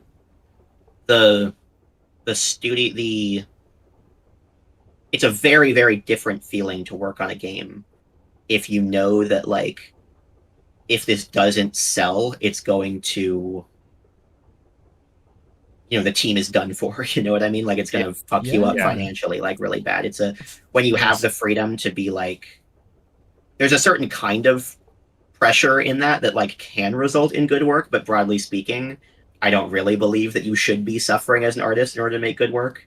Like, it's so much more pleasant of an experience to be able to fuck around and find out and know that it's not your fucking life on the line. Flock around and find out, if you will. Flock around and find out. It's thematic, yeah. Well, thank you so much for joining us for 2 hours of your time. Really Yeah. appreciate it, and earlier too, popping in for the flock around.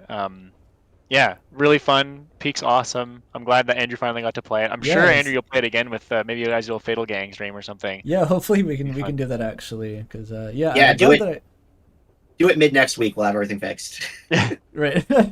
I'll give you some time before. I'll let you take care of it. But yeah, that was really fun. I'm glad I finally tried the game, and it was super fun to hang out. So thanks for joining us. Hey, thank you both. Have a good rest of the stream. Talk to you later. Bye. Peace. All right, well, we'll get Noel in here in a minute. The cameras are going to be messed up, Yes, they so are. that'll be great. I'm going to quickly run to the washroom before we start the next segment. I will be right back. Chat, I will read the donation messages when I get back, so make sure if you want to go in, donate now. Okie dokie. I'm gonna fix the face cams in the meantime. Gotta shrink these down. There will be peace when you... Oh wait, should I fix them? I guess I'll... Once Noel joins, it's gonna be a whole other thing. I guess a face cam or not.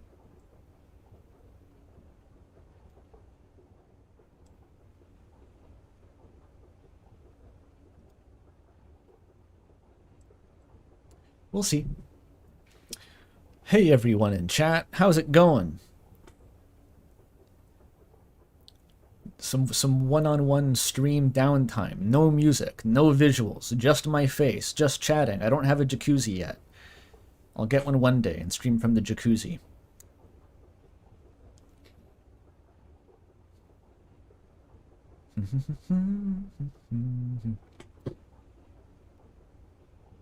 Hey, Pickles in chat. You guys continue to pull crazy guests I love. Yeah. Okay, I gotta give most of the credit to Toby this time. Toby's got the big what am I picturing? Like an old school like address book full of all the contacts. He's flipping through it, like Patrick Bateman. That's basically his role right now. But yeah, it is super cool. These streams are a big spike of excitement once a year. A Rolodex, that's what those are called. Yeah, the thing that Silodexes from Homestuck were probably based on those things, those objects. Did I listen to the Umris podcast? I actually did. I listened to the whole podcast. Have we reached 1,000 yet, by the way? We do. $17 more to get the Santa hat. It's waiting, guys. Look how saturated it is. That's like a... It looks like it's cell shaded. Holy shit. My webcam's doing some post-processing to this. There's no shading on it.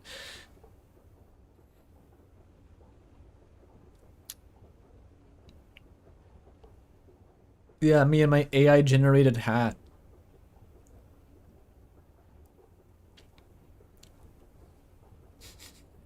Vanta Red.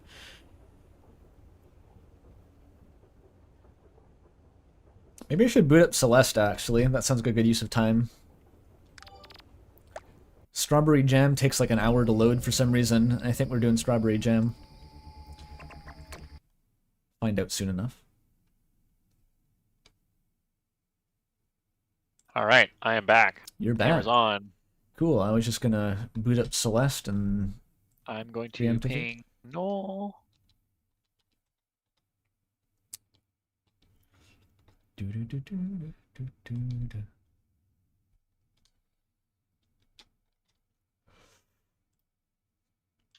All right. If I'm yawning, it's not because the guests are boring. It's because I'm actually on very little sleep. I'm just trying to. I'll get a coffee after this segment. Yeah. Strawberry Jam is insane. It actually adds like triple the loading time to the game. It must have so much data in it or something. All right. I told everyone I was going to read the donations, so let me just renew this. We have $30 from anonymous donor. Anonymous donors donated a lot today. Wow, this $4 guy is from crazy. Ordinary Pickle, thank you. 69, nice. From Booze the Time Sweeper, thank you. $10 from Intangible Matter, thank you so much. Appreciate it. Amazing. We're getting close. We're almost just under $50 away from 1,000, which means that Andrew will put on the Christmas hat. Oh, I told him. I told him. Can we get there before Noel joins in 1 minute? Proxy stream. I really enjoyed that conversation. I thought that was great. Yeah. Peglin is such an excellent developer and has, I mean, they've made some really like distinct games. Oh, hello, Noel. Hey. How's it going? Good. How are you both? So Doing well. good. Thank you. Thank you. Having fun? Yeah, having a blast. Andrew can't have his face cam on in Discord because it's on the stream. Yeah, so it conflicts. you can open up his stream and you can see the chat and also see Andrew. If You want. know what I look like. We met in a coffee shop once. That's enough probably, right? Yeah. Okay, let me get all your face cams Welcome. set up. Thank real you quick. for taking the time to join us. Yeah, thanks for having me. It's Yeah, we've been no having trouble. a ton of fun. Trust us. We died really quickly in Peak. It was hilarious. We got a bugged run with 1 million beetles, and the developer of the game floated into the sky. It was really crazy, actually. Did you do multiple runs? We just did one because the one took like 45 minutes, and then there was a little bit of like we tried to like maybe do another one on like a beta branch, but then there was a bunch of secret stuff that we weren't supposed to see. So we're like, okay, we shouldn't do that. So then we ended up just doing like an hour of interviewing Yeah. Kaylin about Peak and Aggro Crab, which was really fun. Actually. Nice. Yeah, that sounds awesome. Cool. Oh no, the videos just went away on the stream. Oh no. Oh, there we go. Is it okay? Well, everybody on stream, we have 230 people watching. Welcome, Noel Berry of Extremely OK Games, Yes. Celeste fame. We have Celeste on stream. We Hell do. yeah. Okay. Whoa. Celeste Cool. is a different. It's crushing the face cams when I full screen it. I wonder if I can. No. It's a different sort of full screen, I guess. Okay, let me see if I can. But it's Strawberry Jam. It's not the game. Surely okay. Strawberry Jam is causing. Sure. I didn't mess up somehow. I probably messed up somehow. Let me see if I can fix this by changing like the resolution. I can still. I think one of the most surreal moments I've had in game dev is There we when go. we won the IGF and I came back and you gave me a fist bump at the table. I was like, this is a weird thing to be happening right now because you were So right cool. there. That was hilarious.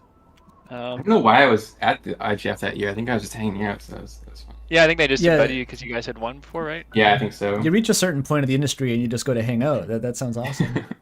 I've been on the jury a few times since then, so maybe I was in the. But I don't think I was. I think I was just happened to be there. Did you have to play a lot of games for that? Yeah, I was on the I was on the art jury this year. So I played a lot of games for. Yeah, it was fun though. Like it's fun just going through like 50, 60 indie games. It's a lot of time though, but it's fun. You get to see lots of cool stuff. Is that from like obviously like a lot of people submit? Are you getting like a second filtered batch of like here are the ones that have like passed muster? Yeah. Or Yeah, so the way it works is there's like judges first, because I think there's like 800 games submitted this year or something. So judges go through first and they kind of like rank things and vote on things, and then after that the jury comes through and we can kind of see like what people thought was interesting or not for the category. So yeah, I didn't play 800 games because that's an impossible task. But we kind of like. I mean, it's up to each jury member, but you kind of like, here's a bunch of things that people thought was cool, and I kind of pick and choose what I find interesting and stuff. Okay, cool. Yeah. And then do you have like a rating system with that, or is it like, do you just say like, this one gets a 10, or like? No, it's like a ranked choice ballot basically after that. And I don't know what happens to our vote once we submit it. Then it's Okay, have it cool. after that. So, yeah. Interesting. Yeah. I've always wondered how those things work because I know it's for like it seems like for every different industry and different award show it's like a different criteria, and it's like some people it's like you don't have to play any of them or like you don't have to watch any of them, and then some of them are like, you know, I don't know. Yeah, I mean, sure there's ultimately, lots of politics. It is ultimately arbitrary because it's just like art, what people like and stuff. So it's like there's no correct answer, I guess. But yeah, it's kind of what each jury member decides is like exciting to them and stuff. So I think we'll start it with some strawberry jam stuff. Yeah, I don't know if you have Andrew's stream open. Maybe Andrew, you could stream. Oh, I could screen share. Discord, and then we could see it live. Oh, and sure. you can react better. Yeah, I can see it. I guess, yeah, the stream is slightly delayed, right? But Yeah, I have the stream open just in a tab. But... I'm sort of. Oh, it's going to disturb the face cams. It's going to destroy the face cams. But oh yeah. This is the jankiest setup of all time. But no, that's okay. We will prevail. That's kind of the charm we go for is indie stream. It's like we were discussing the friend slop jank charm effect. It's just like that. This is a friend slop stream. Yeah, exactly. We're friends. Last time we did this, we had like a stream incentive of like if we or a milestone incentive of like if we got like I think it was like $2,000 or $3,000, we do like an IRL cooking stream, and then we got to that and we completely forgot about it until like a month and a half ago when we were planning this stream. Oh so man, we did this IRL cooking stream, and it was the most janky stream. It was me on Andrew's phone. Yeah. Filming him making mapo tofu, and I'm pretty sure it's probably like favorite stream we've ever done. That's awesome. No, that sounds really good. What did you cook? Mapo tofu. Oh, okay, cool. I'm a student of this one YouTube delicious. channel called Chinese Cooking Demystified. I copy all their recipes and look really cool. So nice. Sounds fun. Do you get down the rabbit hole on any like random like YouTube hobby stuff where you're just like all of a sudden you're into making cocktails or something? Like yeah, I've definitely pointed done that example, Toby. Nice. Okay. Or maybe Magic the Gathering. That's the most recent one I got. Yeah. Let's try this one. Magic the Gathering is a deep one to go down. I feel like that can be potentially life-changing. Okay. Toby got me on Magic like a week ago after I hadn't played since I was a kid, and like I haven't been able to sleep this week. He got me on a deck building thing, and I couldn't fall asleep anymore. It took my ability to not think about Magic away from me. It was that's dangerous. I'm scared of those kind of games because of that. Yeah. Like I know I'm gonna like. Yeah. I'm just trying to hide the fact that I'm completely rusty at this game, and I'm gonna go to the beginner lobby. So. Yeah, I would honestly be very rusty too if I was the one playing. I haven't seen Strawberry Jam levels in quite a while. This one is really cool though. Yeah, I streamed this once like ages ago. I think when it was first coming out. So I've played some of these, but I don't really remember much. As we can see. How do you feel about your game being like taken and expanded and like the love that's been shown to it? Like, is that just like something where like this is so cool to just see people? I think it's really awesome. I'm happy with like we never expected people to like mod it at all. Like that wasn't a thought I had when we were making the game. It didn't cross my mind that that's something that people would want to do with it. And so the fact that people did and managed to do so to like such a large degree is like extremely cool. I think getting mods is always something you don't want to plan on, but you hope for. It's like if you assume it's going to happen, you're jinxing it. Yeah, totally. Like I just didn't think it would happen. But yeah, since the game is written in C#, you can kind of decompile it really easily. And that kind of opened the door to people just being able to do whatever they wanted, which is awesome. I think if I'd known people were going to mod it so much, I would have definitely made some decisions to make it like easier for them, because they had to do a lot of hackery to like get around stuff that I didn't, because I wasn't thinking about like custom levels at all. Yeah. So but yeah, it's awesome that they were able to like do so much with it. Yeah, it's a super impressive mod. I mean, I think it also speaks to just like the core mechanics of the game that make it so there's so many ways that it could go. Like yeah, I think the momentum simplicity. Yeah, you can kind of like play around with the momentum and the base mechanics a lot. Like I thought we explored it pretty thoroughly in like the vanilla game, but then people took it all sorts of fun directions, which is just awesome. Yeah, it's like the thing that makes the foundation so strong in this game is just like the amount of transferred momentum between things. It's like that's kind of a maxim that I try to live by a little bit. Is just like the more physicsy you make systems, the more they will naturally expand and the more fertile they are to build the top. Yeah. Have you ever had like? Oh, sorry, go ahead. No, yeah, go for it. Have you ever had like the audience inform the art where you're like working on something and you're like, oh, I remember someone did this with that. Like maybe I could do something similar here. Like. Yeah, I take mean, inspiration from people's mods. Yeah, I mean, we Not- haven't done maybe any not Celeste directly, stuff. We haven't done any Celeste stuff like since I think modding. Like Chapter 9 we released, and the modding scene hadn't. There was some stuff happening, but it wasn't as big when we released Chapter 9 because we released that only like a few months, like 9 months after the original game came out. So yeah, I feel like if we were to do ever like more Celeste stuff, I think now stuff would definitely influence it because there's really inspiring stuff in like tons of these mods. So yeah, now I definitely think that there'd be stuff that probably influence us, even if we like want to or not, just because we played this and seen what people have done. But probably not in the base game, except from like inspiration from other games that we had. And we didn't actually talk about any of this beforehand, so maybe we should have. And if you don't want to talk about anything, that's fine too. But I was cool. wondering if like obviously Earthblade got canceled, but were there elements that you had in there that you were like, oh, this is something we didn't explore enough in this one, or was it so different that there wasn't a lot of transferred stuff? No, there was definitely stuff in Earthblade that was pretty Celeste-like. I think just because like the team making it was the same team, so I think there's a lot of stuff that kind of crossed over just through that. Oh no, we're too good at making platformers. We can't stop. Yeah, we keep making. Well, no, we're not so good at playing. We haven't finished any in a while, but.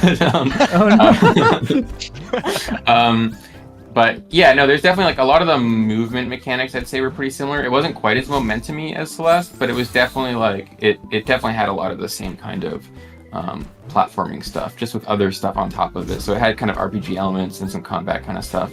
Right. But then the platforming was Celeste-like, I'd say. It wasn't.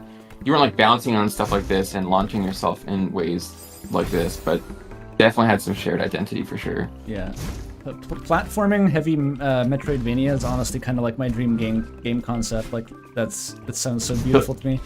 Yeah, I feel like it's a lot of like people's dream because it sounds so cool, and then it's really hard. Turns out it's hard to make. Yeah, from what I found. Yeah, trying to make one for a long time. But yeah, I don't know. There's all these kind of problems you have to figure out with just like that are really hard problems, especially when you add like combat and stuff. Like we had combat, but then it's like you want the combat to inform the platforming and the platforming to inform the combat, but then you want the tools to do both, and then but now this tool's too strong for the platforming or the combat or vice versa. You get into all these like weird issues where the different systems are like fighting each other a lot. I feel like no one's fully cracked it yet, making a Metroidvania that is like a perfect balance between combat and platforming. They always seem to skew one way or the other. Yeah, I think ultimately it's just like those things are like they kind of fight each other a little bit. Because if you add like a resource so that you can't just infinitely spam some magic spell or something for combat, then suddenly you can get stuck in platforming where like, oh, I don't have the resource to platform anymore, and now you just have to add a way to you almost like switch modes where it's like, oh, so then we'll put like a resource spawn so you can get magic, so you can do the spell because you have to do it to platform here. But if you give it all the time, then you can just like, just spam it in combat. So you're kind of this weird like, they kind of conflict a lot. I guess that's like if they had the dash refresh things in Celeste, but they refilled your mana instead. You can use it to cast a fireball. Like that'd be strange, right? Yeah, exactly. What game do you feel like has come like the closest? Is that like an Ori or like maybe Hollow Knight in a certain way? I mean, obviously Hollow Knight's not super. I mean, it's got platforming obviously, but it's not as physicsy. I mean, I think a lot of games did it really well. I still think that they like. I love Silk Song. I think it's an awesome game, but I still think it has moments like that, and they tried to address it like certain ways. Like for example, your Silk always refills one, so you can use I can't remember what it's called, like the harpoon thing, where you like shoot it and grapple. Yeah, that was like a concession. Yeah, they clearly ran into that problem. We're like, well, we don't want to like.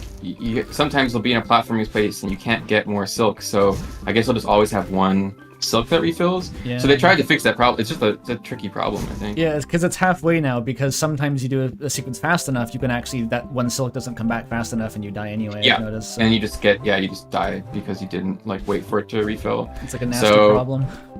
Yeah.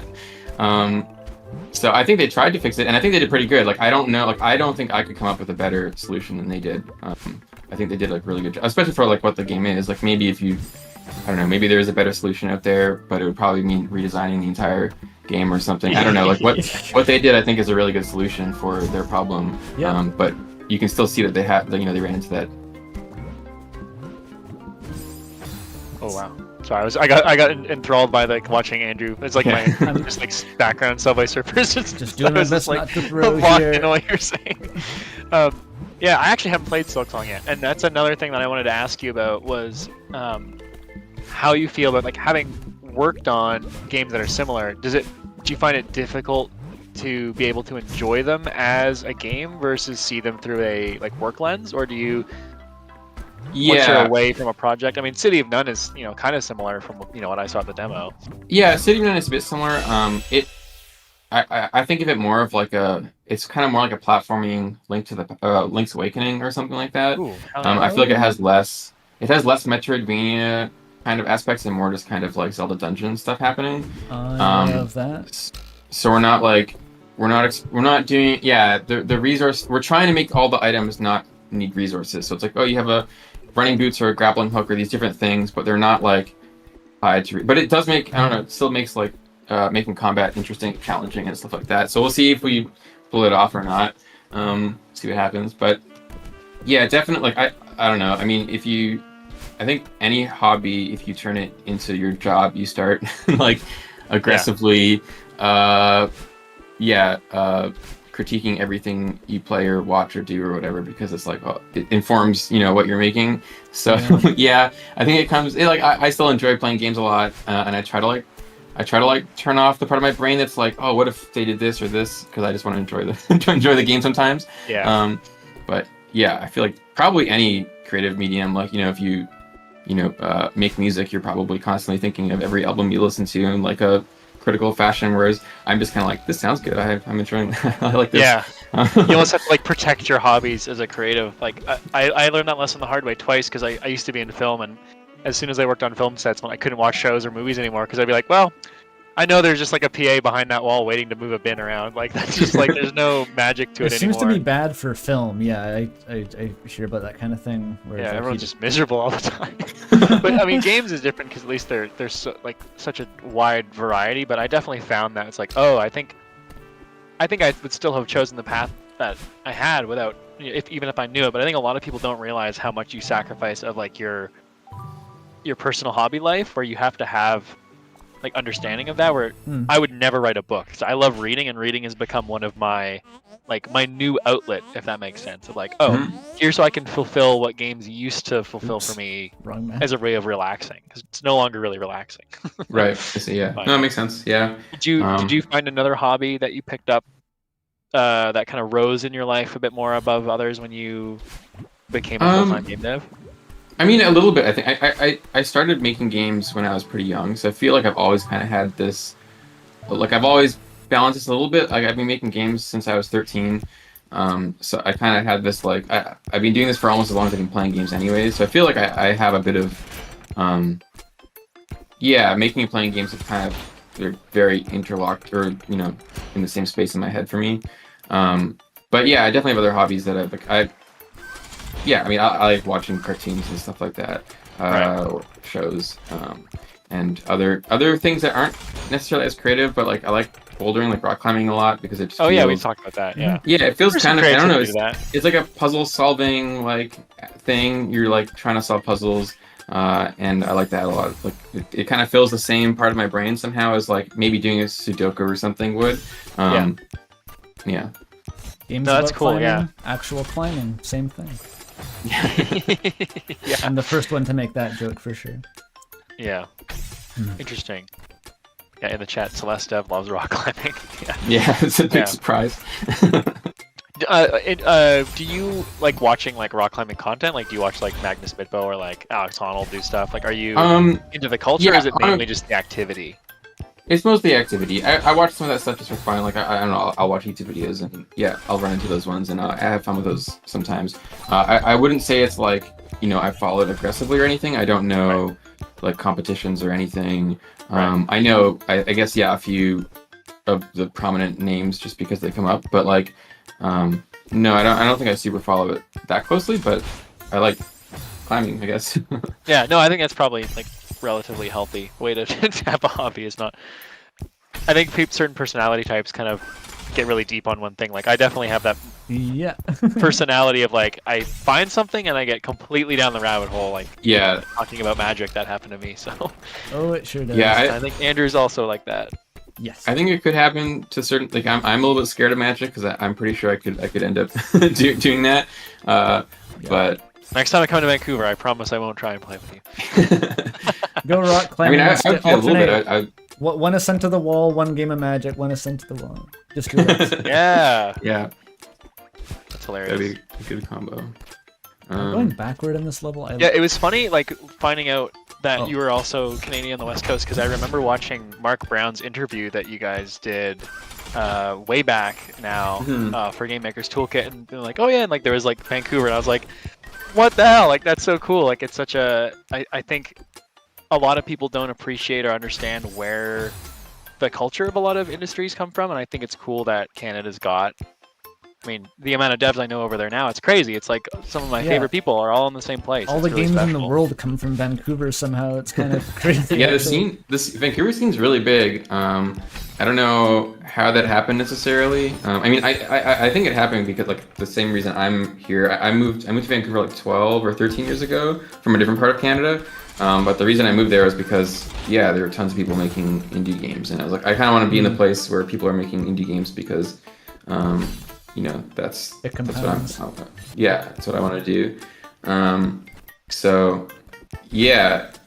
There are tons here though. I don't know how that happened.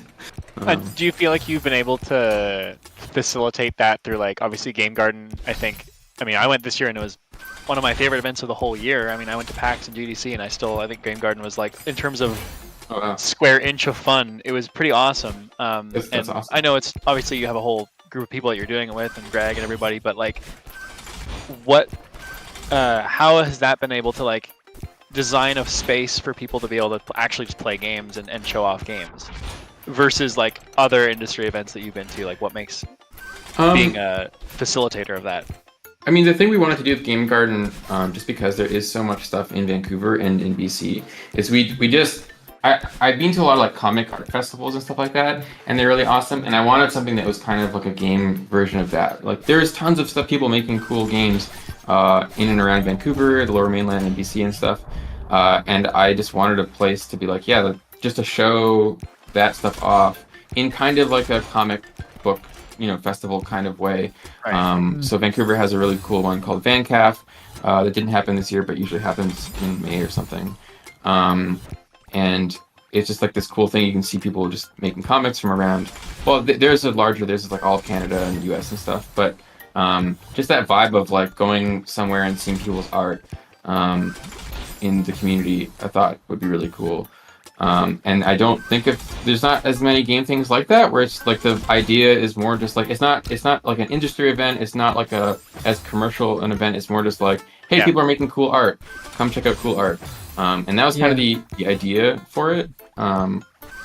Especially and we had it in a community center, so there was like lots of kids and families and stuff there, which was cool. Just to be like, hey, like all the people are making cool stuff, like around the corner from you, and just to show it off in that way, I guess. Which was it's been fun. I don't think it's necessarily something that will grow like it couldn't. I don't think it could ever grow into something like a PAX or whatever, because it's specifically about just like showing smaller games that people made. It would lose some of the charm, probably. I think it so too, it's it doesn't need to grow, I guess. Yeah. So we'll see with the long term kind of like how it develops over time, but that was kind of the idea, and I'm pretty happy with how it. But, the first two turned out really well, so we'll see how it like goes with time. Well, I'll be there next year. We have I have to do some donations because we broke 1,000, so Andrew's got to put on the hat. So I got to put on the Santa hat. $13 from Jules, thank you so much. $3 from Reagan, thank you. Remnant, $14 from Super Mario. Oh my God, Miyamoto. Will it go? And $30 from Jesse Pickman. Thank you so much, and that puts us over $1,000. So Andrew's gonna put on the Santa hat. Woo! Huge. Rude, actually, if I can. Oh yeah, over top of the headphones. You might have to do it underneath the headphones. I think that last year I had a bigger Santa hat that could go over the headphones, but this you also one have the Gaster makeup. The Gaster makeup. Look how festive you are. It did not affect how the head fit. Okay, no, we're good. It's so red. I know it looks cell shaded. My webcam is doing some weird shit up here. You have to tilt your camera up a little bit. Ho ho ho! Damn. I can move the camera up a bit. We're incredibly jolly now. To expose the. Oh, I'm glad you're here for that, yeah. Noel. Yeah, it's great. No, it's awesome. It's a magical moment. It's so red. That's why is it so? I don't know. Awesome. It's incredibly red. It's a feature. Yeah, no, I'm into it. It's as red as Madeline's hair. Hey. I was gonna ask you. So obviously you're working with your brother now on City of None, which looks really cool. And if at any point you want to show off some of that stuff or any behind the scenes, like what maybe. Yeah, I could like screen share at some point. And just kind of I don't know. I don't know what would be the most interesting. I could just go through. I don't know, some of our tools or levels or something, but yeah. Yeah, I think anything. I think we'd just be stoked to. I mean, we just like to talk dev. So little about this game. I'm very curious to see anything. Yeah.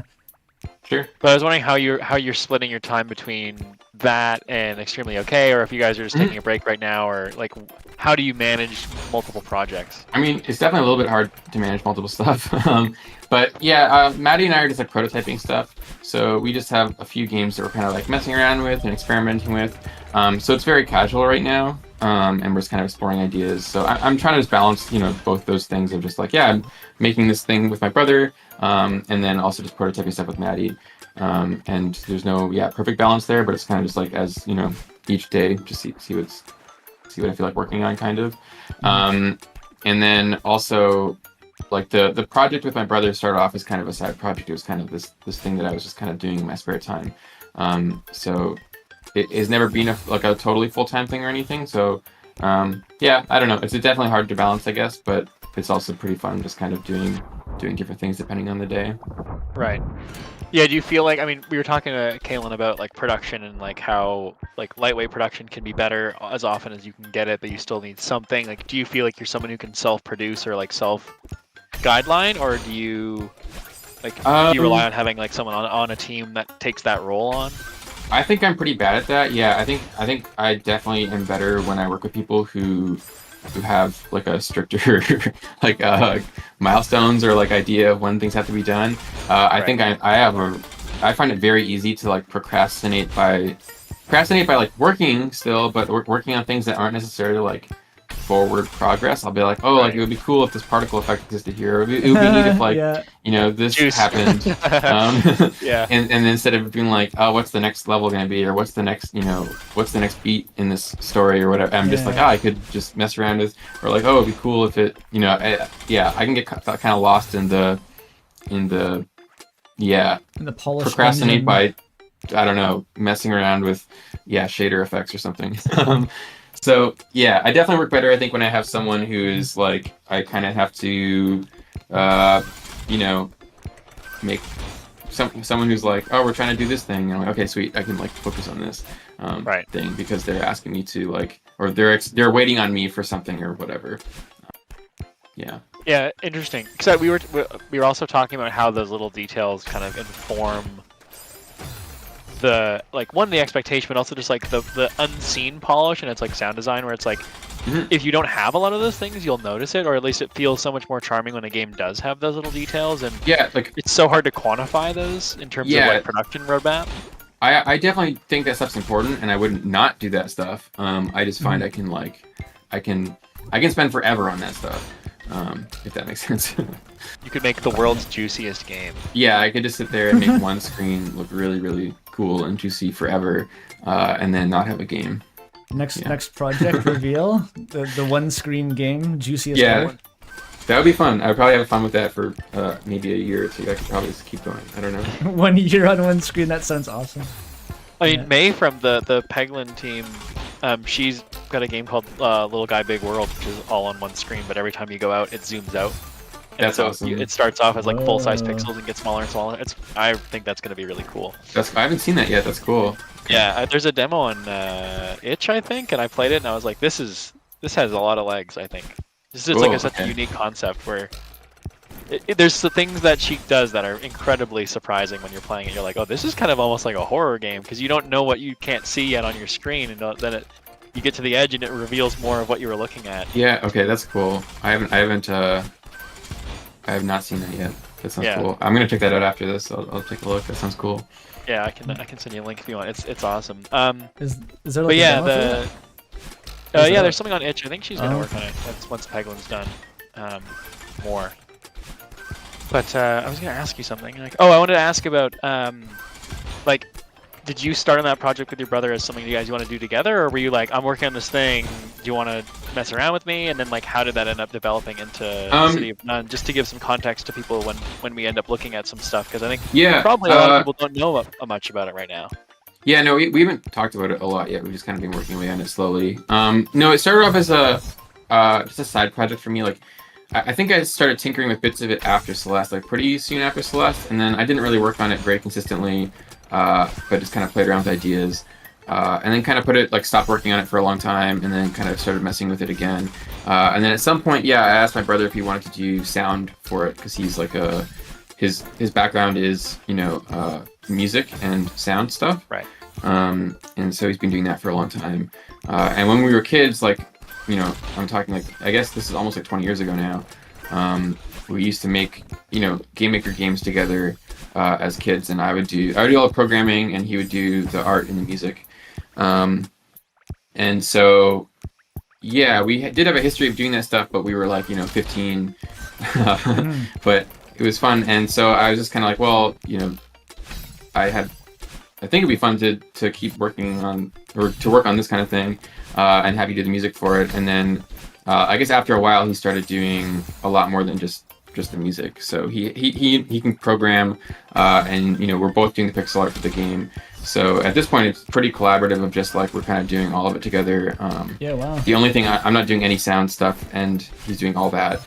And I'm definitely doing more of the engine-y kind of code, because I've been coding for a long time, whereas he's only been coding for a little bit off and on. So I'm handling most of the kind of systems-y code, but he's doing a lot of like the enemy coding or like object coding. He's still doing that. So it's it's a pretty collaborative thing at this point. Mhm. But That's so cool. Yeah, I think Awesome. it feels like it's rare to get that level of pure generalist collaboration on a project. That's a super cool relationship, it sounds like. Yeah, it's been fun. I think it kind of naturally happens when you have a really small team. Yeah, if there's just two of because- you, I guess so. Yeah, it's just the two of us. So usually when I'm not getting stuff done, he's like, I really want this enemy to do this thing, or I need this thing to do this. And he can either wait for me to, fix it the next day or something, or you can just like, try messing with some variables. I think that's basically how it started, right? And then you just kind of like keep doing that until you're actually just, implementing your own stuff. Gain understanding. The pipeline, yeah. Yeah. Yeah. Oh, that's cool. Yeah, and has the did you have scope in mind for you're talking about doing like Zelda dungeony stuff? Like, did you have ideas in mind for what you wanted to look like, and is that expanded, or was it? Have you guys started bouncing ideas off each other? It's gone through a few different iterations, just because the game, it was kind of a side project. It was kind of this thing I was just doing in my spare time. And so it's gone through a few different iterations, worked on it for a few months and then didn't work on it for 2 years, or I think we rebooted it twice just because our ideas had changed. It had been a year since we last touched it. And so, yeah, it's gone through a few different random iterations, and it's kind of always been the platforming stuff has always kind of been the same. But I guess the more overall structure, at first we were thinking maybe it would be more of a Metroidvania.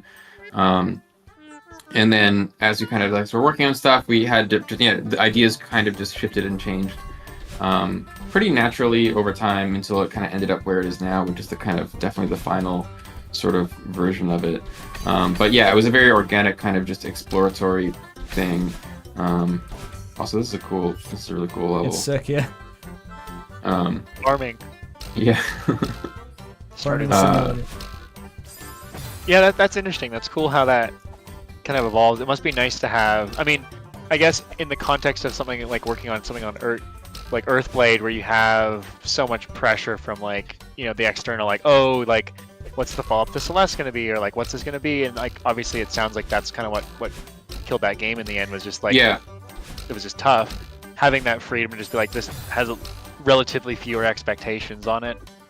Yeah, it is definitely nice to have. I mean, it's kind of weird because with Earthblade we could have not had expectations. Well, there's always been external expectations, but we could have just kind of ignored that and just being more freeform. But I definitely think it's really hard to not not have not trying to develop into the expectations because you want to make cool stuff.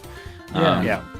So the but with this perfectionism game, creep is a thing, because like once you've made Yeah. a super cool game, you're like, well, is my next game going to be less impressive than the previous less cool. one? What does that Yeah. mean for me? That's I don't want to depressing. make less cool stuff. Yeah. So down. yeah, but City of None always kind of had this kind of vibe of being a smaller project and being like I guess a side project for me. So it felt more free to just kind of like do whatever is feeling good, I guess, which was nice. So yeah, the context helps, I guess. Yeah, I think so.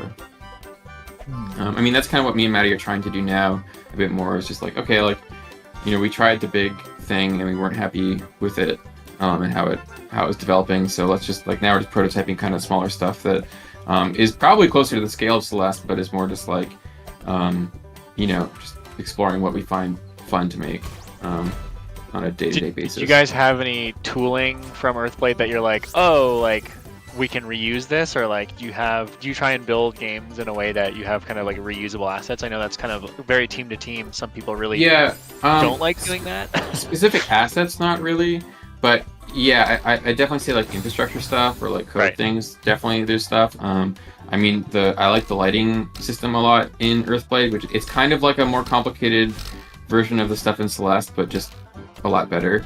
And so I stole, I've been reusing that in a lot of our prototypes, just kind of things like that. But not any specific like assets, but definitely like concepts or ideas or code. Yeah. Right. Okay. Cool. Yeah. Yeah, that seems like that's something that with Secret Plan we're doing a bunch of games. We're gonna try and do a bunch of smaller games. Part of doing that was like choosing games that could teach us lessons that we needed to learn. Like the first one was like, okay, we don't know multiplayer. That's gonna be a big hurdle. So like we probably don't want to do a bunch of crazy physics stuff that we also don't know and multiplayer. But like once we have this in the pipe or like in our back pocket, what do we do after? It's like, well, we have all the Steam infrastructure for lobbies and like obviously it can't just be one-to-one ported over, but like there's been significant investment in like a machine that's going to generate be easier to make the next game, if that makes sense. Yeah, like, I think that totally makes sense. Investing in it. I think a lot of indies that I've talked to are just like, no, I just scrap the whole thing and start from scratch every time, and I'm like, that sounds miserable, but okay. I guess it depends how much you like the systems you came up with last time. Yeah, I feel like it's almost easy to do. Like it can be easy to do that because you're like, oh, like there's problems with this and problems with that, so like next time I'm gonna do it better, and you just like rewrite the whole thing from scratch every time, which is tough not to. I don't know if there's any systems that I'd keep from RAM. I'm trying to think like. Oh, there's still game jam code in that game. It's not a good one. This one is probably best just to have a clean slate. Yeah. Are there any? So this is something that when we had the Outer Wilds devs on last year, it was really funny hearing some of the like hacky stuff that they did to make things work that you'd never expect. Is there any parts of Celeste or even in City of None that you're like, and maybe this will make me look at an engine as things that you're like, wow, this is a game dev band-aid, but like it just works and that's fine? Like, is there any really funny, weird things that... Oh yeah, Celeste has a lot of that stuff. There's a lot of things that have since like, that they have since people have since exploited too. There's a bunch of stuff like even in like for like example this level, like the physics in Celeste are all like a custom physics thing. We're not using a physics engine. Right. And as part of that, like there's not really any optimizations in how the physics work. So I had to do the optimizations, and I did them in very hacky ways. Oh, this is cool. I've never seen this before. Whatever's going on up here, yeah. There's just like some guys hanging out up here. Yeah. Hey dudes, Freddy Fazbear. But yeah, especially in Farewell, there's a lot of levels with a lot of spikes. And so the player is doing a lot of collision checks every frame, and she doesn't do like a single collision check every frame. It's like a lot as she moves, she's doing collision checks and stuff.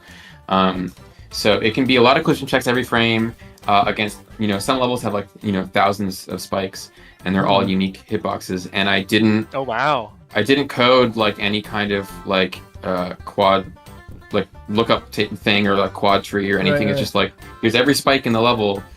And so obviously that did not run well on the Switch, but or people's laptops and stuff.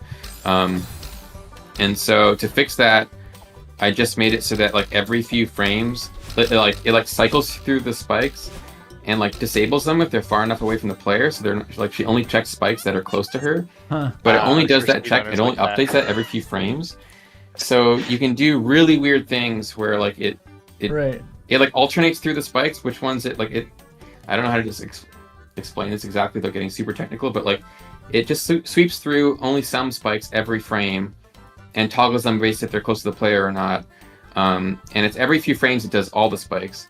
So people have been able to do stuff where they can like pause buffer and like go really fast and just like clip through spikes in this game because it's just like constant. But they have to know like what frame they're on because they know which spikes are being toggled. It gets super janky, but the whole thing is like a mess.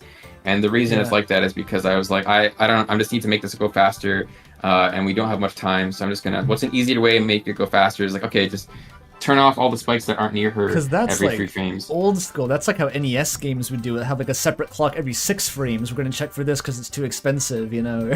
Yeah, so I didn't want to check every spike every frame, so I thought I was being smart by just being like, oh, like alternate, you know, like grab a sample of the spikes and just do those this frame, and the next frame do the next group, and the next frame do the next group. But then, yeah, you can break the game now because it's like the speedrunners can know like which, you know, spikes are going to be on or off. It's like very janky.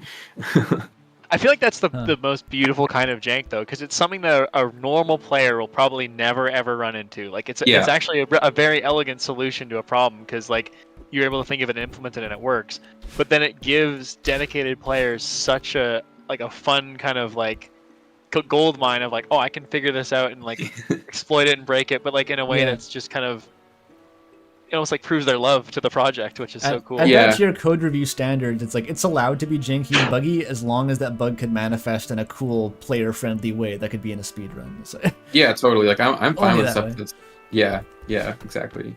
I don't think it's useful for most players because it's still such a weird thing. It's mostly like tasks and stuff because it's still hard to. I don't know if people pull it off in like normal speedruns because it's still, you know, frame perfect and weird. But I definitely like tasks that take advantage of it and will like launch themselves through. It sounds like tasks only, but then it's a Celeste speedrun, so you can never really be sure. Yeah, people. There's someone out there who does it. Have you seen the recent 3-minute sub 3-minute farewell speedrun? I did see that. Yeah, that one's also wild. And that one's even more wild to me because it wouldn't work if the rooms weren't how they were. Like we just happened to place that level. Like I set up that golden room.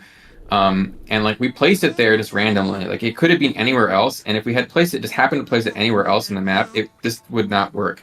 Because that hack or that thing, that exploit, it still has to like she will still hit solid walls. Like that exploit is really cool. She'll move really fast, but she will still hit any solids that are loaded in the whole world.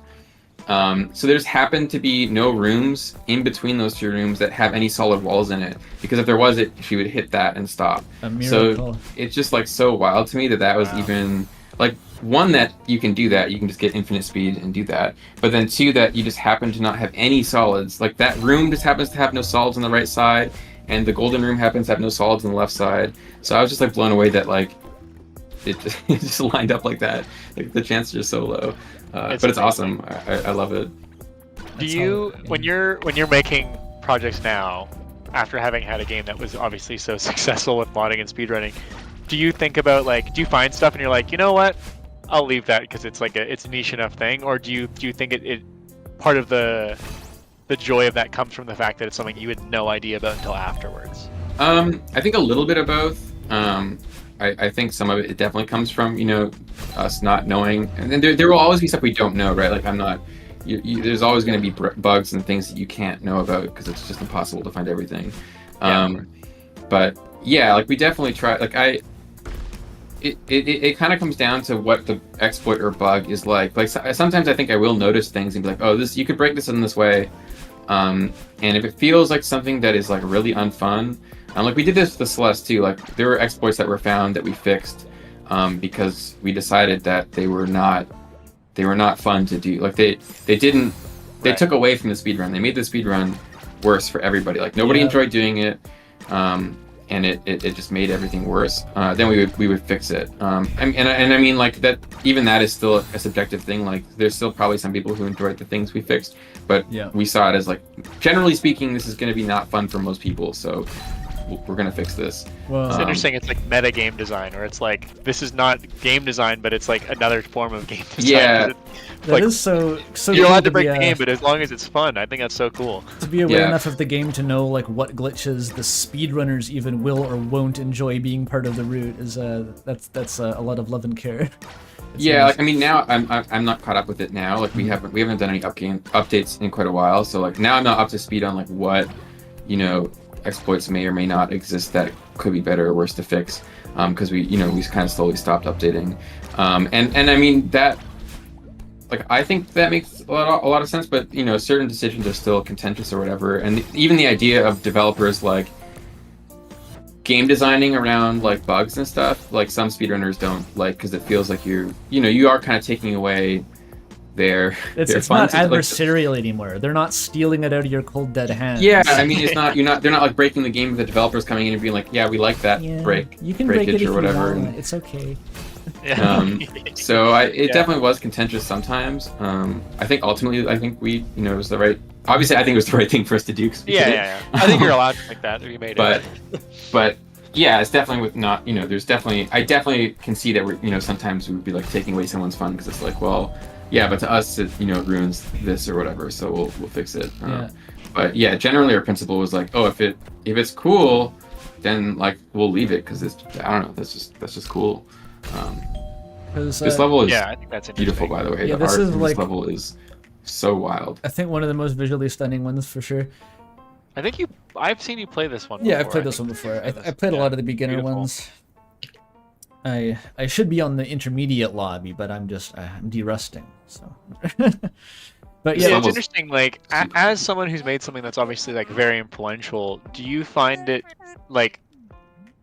How do you engage with the community and culture around that thing that you made? Do you find it difficult? Do you try and like just like I'm not going to worry about it? Or are you like, I'll watch a video essay about my game, or does that just feel weird? Because like RAM is that at a tiny scale where like we had a couple people that made stuff and it was more like novel because you didn't expect that. Like, is that fun? Yeah, I found it fun. Yeah, I mean, at first when the game first came out, I definitely watched a lot of videos because it was. Why wouldn't you? Yeah, why wouldn't you? There weren't a lot of videos it's satisfying, right? And it's satisfying, and it's fun to see people's takes on stuff. Definitely, as time goes on, I watch less of them just because I'm doing other things, and there are but it is still fun to see people's takes on stuff. And no, I think I enjoy it. Like, even when people don't, there's people don't like parts of the game or whatever. But yeah, I think I find watching the videos of myself a lot harder than I do watching people like play the game. There's some amount of detachment from that. It's like I made this thing, and you can have negative or positive opinions about parts of that or things that I personally did. But it feels slightly like I don't like watching myself in comparison because I don't know, it feels weirder. like interviews or whatever feel weirder. Yeah. Than just like seeing people's thoughts on like art that I made or whatever. The game isn't you just made it. Yeah, exactly. That sounds actually quite healthy, to be honest. Yeah, I mean that's the goal. I don't think that's. Oh yeah, it comes and goes, I'm sure. I mean, Andrew makes videos about Deltarune for a living now, so I'm sure Toby Fox watches certain things and will never admit it. I mean, didn't he get caught for having the fan account or something? That's always the speculation about Toby Fox, because he's like the most famous example I want to say of someone who's drawn like completely back from his own community just for his own protection and sanity, basically. So no one knows how much he engages. Yeah, his community, like the Deltarune community, is so large that I feel like it would be hard to have any like. As soon as you open yourself up to like, yeah, it would be hard to be like involved on a day-to-day basis, just because there'd be so much, right? Yeah. I could see wanting to detach yourself a bit, just because, for your own sanity and stuff. So yeah.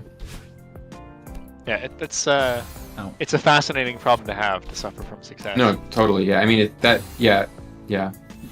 Usually you don't have to worry about it too much as a indie game developer. Like, even if you get famous, you're not going to have like paparazzi chasing you. No, it's definitely a very much more private. Like, no one has. That's not true. I've almost never been recognized because of Celeste. It's happened like maybe I think twice or Wait, something. Toby, don't someone we know had a story about recognizing specifically Noel Berry? Like, I feel like this has come up.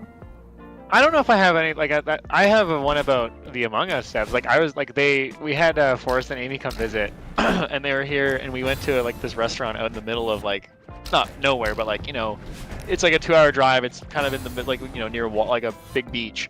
And we went to this restaurant, and, like, these kids walked up, and, like, this family, and the kids were wearing, like, Among Us merch. And it was just this really funny, like, they have no idea who these people are that made this thing that they love, which I think is honestly the perfect level of fame, because it's like you can be famous if you go to a game dev thing and have the experience of people being like, oh, and then like you can go to the grocery store. Yeah, like, I have done that before, where I was getting on a flight one time. This is a few years ago, and there was someone who was boarding the flight with me who was wearing a Celeste shirt, and I just was like, oh, that's an awesome shirt. And he's like, thanks, and I just went about my day after that. That's so good. But I love that. Yeah, it was fun. I think I knew someone in like university who was like, oh yeah, like my friend's roommate knows the person who made Celeste, and I was like, that's really cool. And then like we met, and I was like, oh, okay, like I have a direct, like that's just normal now, which is cool. Oh yeah. I mean, you don't need a friend's roommate. Well, it's funny when you like, it's like different levels of notoriety. I think is really interesting. Like when I worked in film, you're around like, you know, conventionally very famous people regularly, and like once you realize that people are just people, which everyone always says, but you just kind of start to realize that it's an impossible thing for someone to live up to what, you know, human beings are human beings. They're like, and internally people are just human beings. Like they don't think of themselves as anything crazy. It's interesting. I don't know. It's weird. Yeah, definitely weird. Yeah, I mean, I definitely had that too when I first started going to like game conferences and seeing people who were like, "Whoa, you made this game? That's really cool." But yeah, I feel like pretty fast it was just like, "Oh, yeah, everyone's just a normal person who's just making stuff." Yeah. It seems like games are relatively pretty good for that, from what I've seen. It's like most people, it's just like exciting to talk about things that people are equally as interested in. Generally, we all have kind of like a fundamental, foundational shared hobby, or at least interest. Totally. Definitely my impression too, as a complete newbie to the industry, and it's like, oh yeah, people just want to chat about games. I know how to do that. It's people are just having fun time, you know, making games, and if you also like talking about making games, then people have a good time. So yeah. I don't know how long you want to hang out for. We were almost at an hour, and we have our next slot's not till 4, so we have another hour if you want to keep chatting. I don't want to, you know, if you got to go, that's also totally fine. I'm happy to hang out until 4, I guess. And I'm just gonna. This is awesome. Really fast I'm having already. a good chat. Yeah, we're having a good chat. Yeah, it's great. I'm just gonna keep auto scrolling in the background here, but like, if you wanted to show off anything from City of None, then we could take an intermission to do that too. Like. Yeah, I was gonna say, if you want to switch over to that, we could also do that for a little bit, or we could also just keep yapping if you're enjoying that. I'm happy for whatever. Like, I don't know if I have an hour's worth of City of None to show, but I could show some of it at some point. Completely up to you. I mean, we could go to that and come back to this, or we could do this for another like half hour and then hop over there to close it out. Sure, let's close it out with that then, because then I can. All right. Cool. Yeah. That'll be a natural break point. I'm gonna read some donations. Awesome. $20 from Amy Real. Thank you so much. Hey, Amy. $30 from Burper. Thank you. $10 from Oliver Bober. Thank you. Olivier, I think. It's hard to get people's names right. Yeah. Yeah. This is so fun. Yeah. We really appreciate you coming on and doing this with us, because I know we wanted to do it last year, and we just had it like really cool. Impromptu. It's pretty sweet to be like, I don't know. No, it's fun. Thanks for inviting me. Chill vibe. Glad I could make it and hang out. It's fun to just hang out and talk about stuff too. I just have fun. So yeah. Yeah, I hope it's not too like interview core. It's definitely not the vibe I'm going for. No, I'm getting more just like I'm just hanging out. Okay, cool. Yeah. I'd love to know if there's any other like kind of funny buggy Celeste stuff that you could think of that's like a thing that you didn't intend. Yeah. Or maybe that you did intend. There's a lot of like, I'm trying to think of things, you know, it's been a while since I've been like in as close to the scene, like following stuff, such as that thing that came out like a week or two ago about launching themselves across all of Farewell into the ending room was pretty wild. That's the biggest thing I've seen in a long time. Right. There is like a lot, like, there's a lot of like random things that, I'm trying to think of stuff that's like interesting to talk about. This level, or I'm not sure if I think a bunch of levels in Strawberry Jam, they added just, like, Celeste doesn't have slopes in it, and they added slopes, like that stairwell. That's not part of the normal game. I guarantee I called that out when I first played this, because slopes in a platformer game, I've tried to implement them. They're really annoying. Everything just gets so much worse once you add slopes, yeah. Everything gets so much worse. It's, yeah, so they added that to this game, just for Strawberry Jam, which is wild. Yeah, I feel like we were doing slopes in Earthblade, and they were mostly fine, except that like there was like objects you could like push and pull and stuff, and then like grabbing things and moving them. Like it's okay, it's not so bad when you just have like one object that can like maybe move on slopes. It's like okay, you can eventually get there and it works okay. But then you add like other objects or like things that can crush you, or you can crawl under things. But then the thing is on it gets like the amount of variables that start getting added up is like yeah, it starts adding up really I think that's such a funny part about game dev that I think people who don't make games don't realize, where it's like, someone's like, oh yeah, we'll have this big slope here, and then it's like the scope increase on that is just insane, and you would never know it because it seems so innocuous. It's it seems chill, so but then, funny. Yeah, it's like, well, if you can crawl, what happens if there's like, in Earthblade we had this thing where you can crawl, and then you can also, there's like these like rocks and things that can end up in places from physics happening, and then it's like, well, what happens if you crawl under a box like thing that is moving down towards you? It gets like so messy so fast, especially in a game you're trying to make like we're trying to make it like kind of Celeste physics, and not like we weren't using a physics engine. And I think even using a physics engine, you end up in all these weird scenarios where like what happens to the character when a box slides down a slope onto them while they're crawling, and they like yeah. I mean, you can just accept that the things can be janky, and depending on the game, that's totally fine. But then some games, it's like, well, it can't be janky because it's about Celeste like platforming. I mean, it's just like it goes into this huge spiral of just like, oh no. It's funny. That's hilarious because like literally last week we added crouching to block around, and we were like, oh, but what happens if like you crouch underneath something and you can't get up anymore, or like someone jumps on top of you, like. We didn't even think about that until, and it's such a, it's an even easier version of what you were saying. Yeah, it's kind of an axiom I've come across in my brief time trying to do physics in games, which I haven't done a ton of, but like, there's always 10 times more edge cases than you thought there would be. Like, you try to think of the edge cases, and there's like 20 of them that you didn't think of, and the rest of your life is going to be figuring out what those are and solving them. We had a big super chat donation, which I'm assuming we're going to donate all the super chats to the thing later anyways, but... Yes. Please donate through the link if you can. Yeah, the link is better. Thank you, Goose. Hello, hey, Xylem, Noel. It'd be cool to see the stream. Love this game as I've been modding it for 4 years. SJ Sweet. Question: did you find yourself developing Earthblade differently, knowing people would likely mod it a lot too? Yeah, we definitely did. Yes, yeah. I'm trying to think of like what to say about that exactly, but yes, like we definitely thought about that stuff a lot more. I mean, I think it's just ingrained in me now forever. Even if for smaller games, I think it's just because it was such a huge part of Celeste, because it was so cool. I don't think I'll ever make something as, that maybe has as many mods as Celeste does, but I still want to facilitate that better, because Celeste didn't do anything for it, and it got this huge modding community just because of the game. So I think even if I make stuff that isn't like, nearly as successful or big as Celeste, I still want to facilitate modding because I think it's really cool. And so even if there's only like one person who wants to like take my game and do something weird with it, I think that's really cool, and I want to be able to like make that as easy as possible. It's kind of funny, like my idea of like I haven't done this in a long time, but when I made games as a teenager, I was trying to lock the games down as much as possible. I remember like making Game Maker games and like obfuscating stuff and like trying to make the save data like not human readable and all this stuff being like, I don't, because you could cheat and you could like get past these things in the game that I'm making. But then now my perspective of that is just like, I want people to do whatever. Like I still want people to enjoy the game as the game first, because that's what I'm making.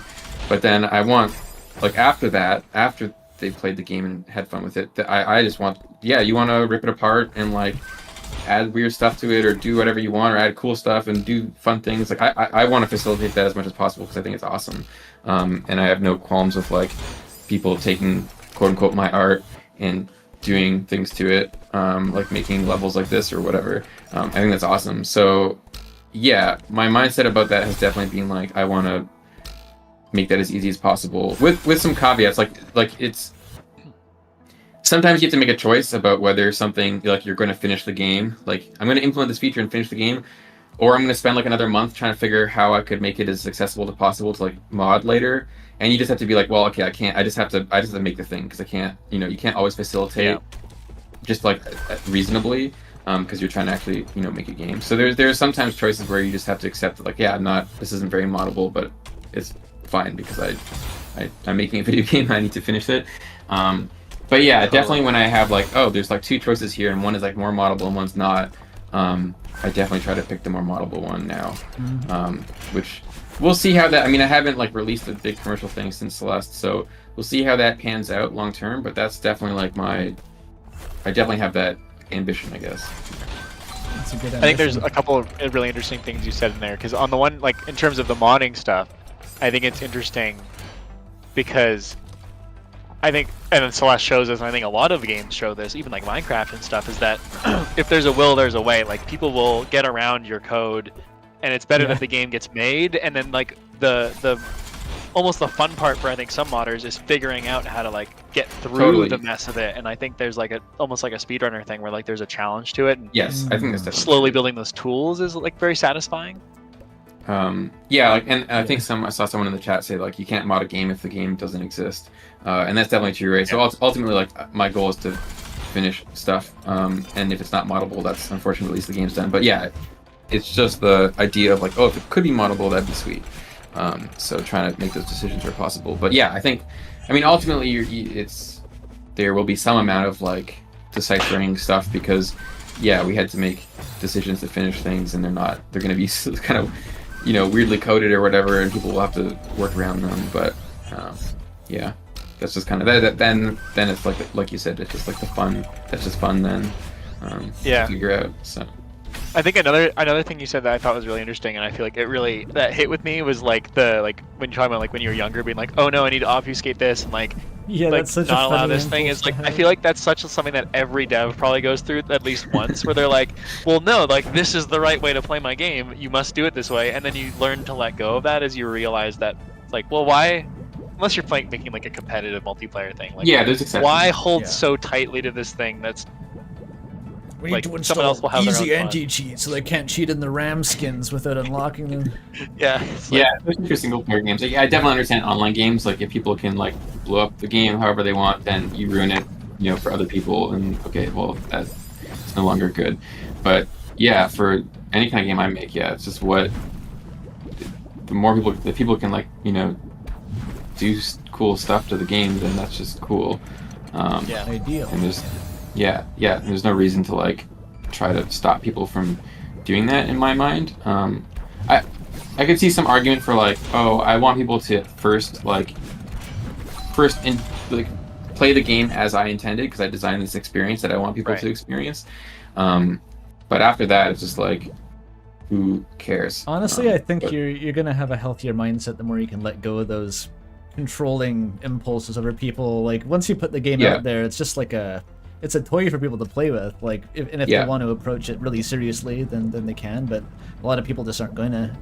Yeah, I definitely have the mindset of just like as soon as the art is out there, it's not really your art anymore. Like it still is your thing or whatever, but it came from you, but you can't control it truly. Exactly. And it's no longer, the art is no longer, as soon as you put it out there, it is no longer just about you. It's now what everyone thinks of it, what people do with it, how people interpret it, and that's part of the art. You lose control, and that's fine. Like that's a healthy thing to do. Have you ever engaged with like a game, but mainly in its mod scene? Like I know like Andrew got really into like Rain World and the Rain World mods, and that was a big thing. And obviously we're playing Strawberry Jam right now. But has there been a game where you played it and you're like, this is awesome, and then you got deep on like the fan stuff, like? Like I guess Minecraft, everyone did that a little bit, or Skyrim.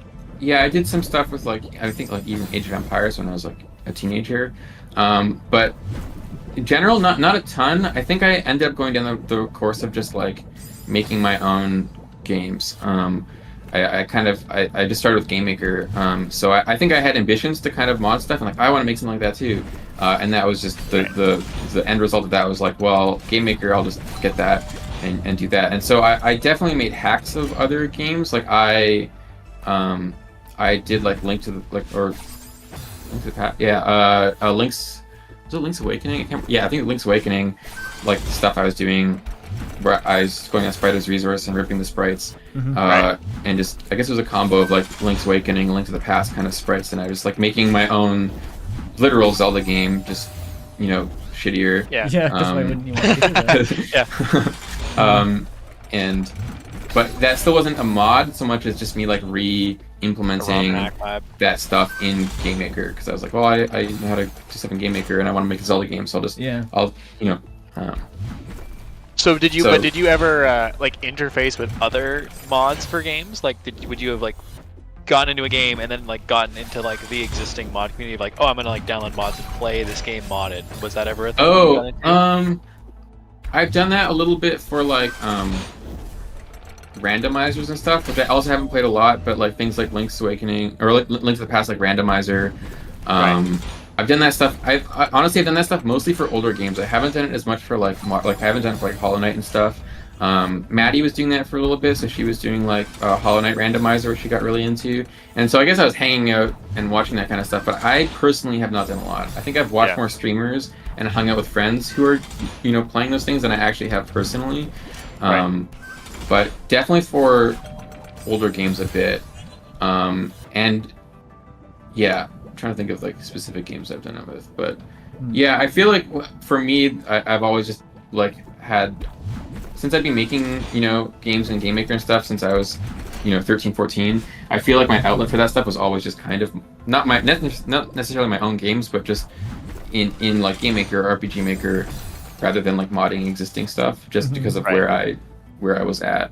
It's a thought that I have, and as someone who spent like 2 years working on an Undertale fan game that never came out, it's like after a certain point, like if you're gonna spend years of your life working on a fan game, you might just at least consider just making your own. And it's not to say there's anything wrong with a fan game or a mod, but it's just like, just consider it, like that if you can do all this, then you can just pursue whatever you want for your own reasons too. Like, yeah, totally. I think there's cool stuff that you can do from both. Like making fan games or making mods creatively is slightly different than like making your own stuff from scratch. Yeah, and both have cool things about them.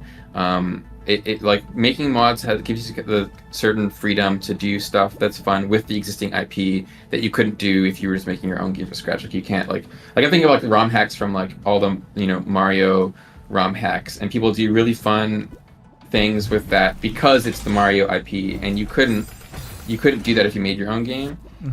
So I can sometimes see why people choose to make a ROM hack or a mod or whatever, because it's like they're messing within that space, which is creatively different.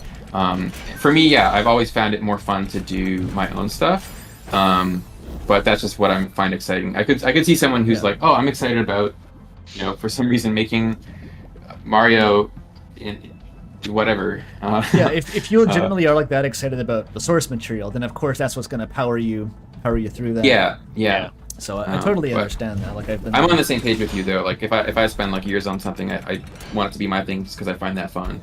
Yeah.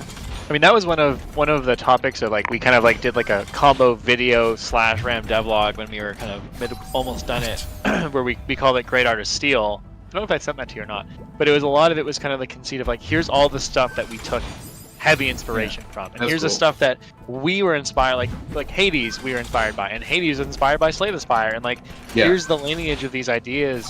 And Andrew so eloquently put it as like, take what you like, rip out the parts you don't, and fill the cracks with yourself. And I was like, I think that's such a cool way of thinking about designing this stuff, that it's like it can be for you even if you didn't make it, and you can find your own version of it. I think it's so cool. Yeah, totally. Excuse me. That's like ultimately that's inspiration, right? That's taking inspiration from stuff. Oh, it is, yeah.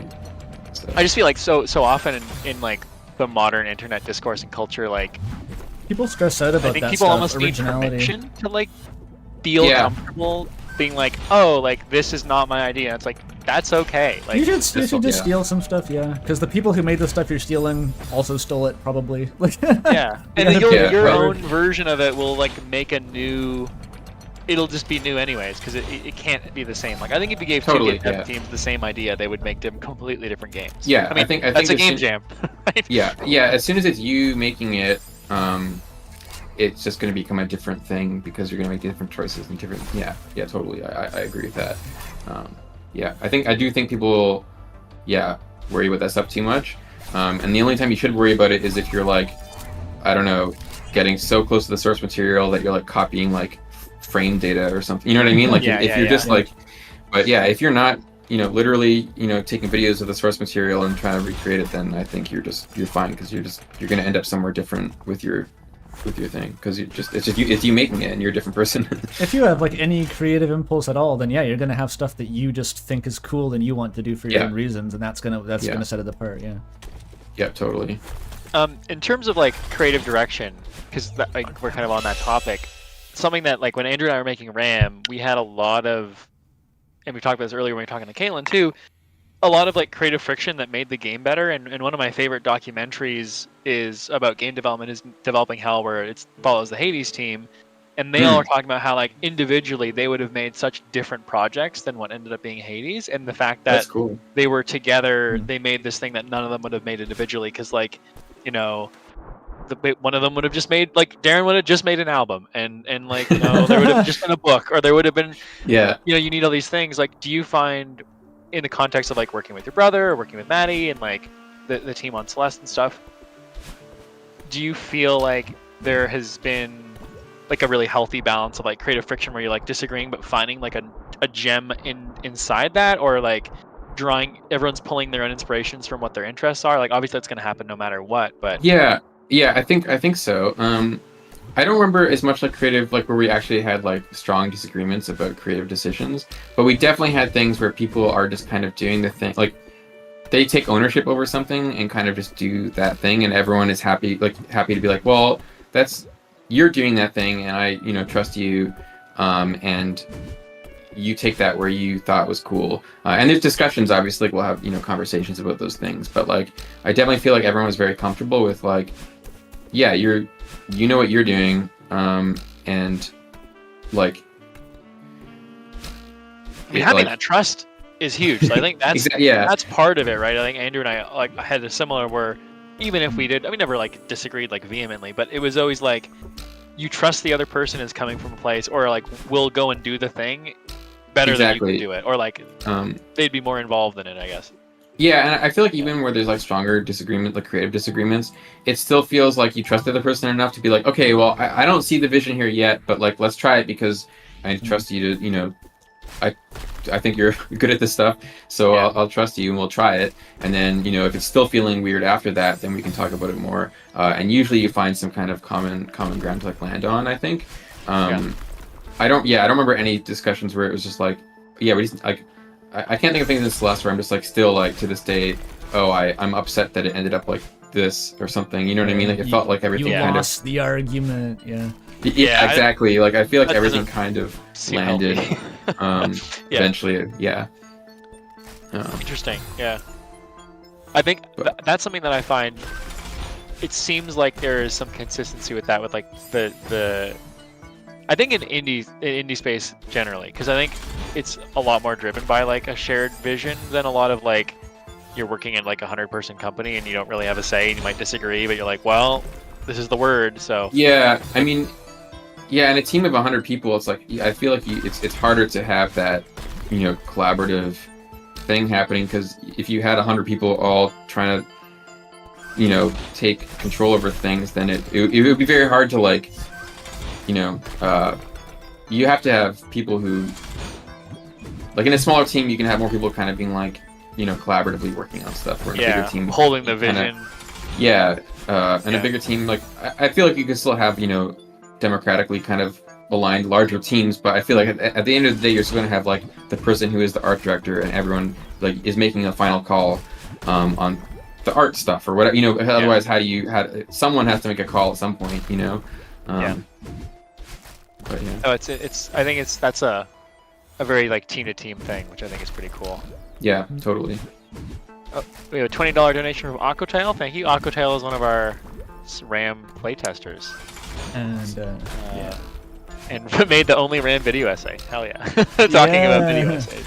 I think That's there is awesome. maybe like one other one. Yeah, maybe there's another one now. I don't know. Definitely among the few, the scant few. Yeah. Has there ever been a game? I mean, it's obviously it sounds like you have a background with like Zelda stuff, which like I think that's also something that I share. Like Ocarina of Time is my Zelda game. Yeah, Hard to go totally. wrong with. I'm a Link to the Past fanatic personally. That was my childhood. Like, has there ever been speaking of making things, has there ever been like a property or like a thing that you've engaged with that you're like, I could make a video about this or like write a piece about this or that you're like, I'm so passionate about this, I could like wax about my own fandom? Yeah, I think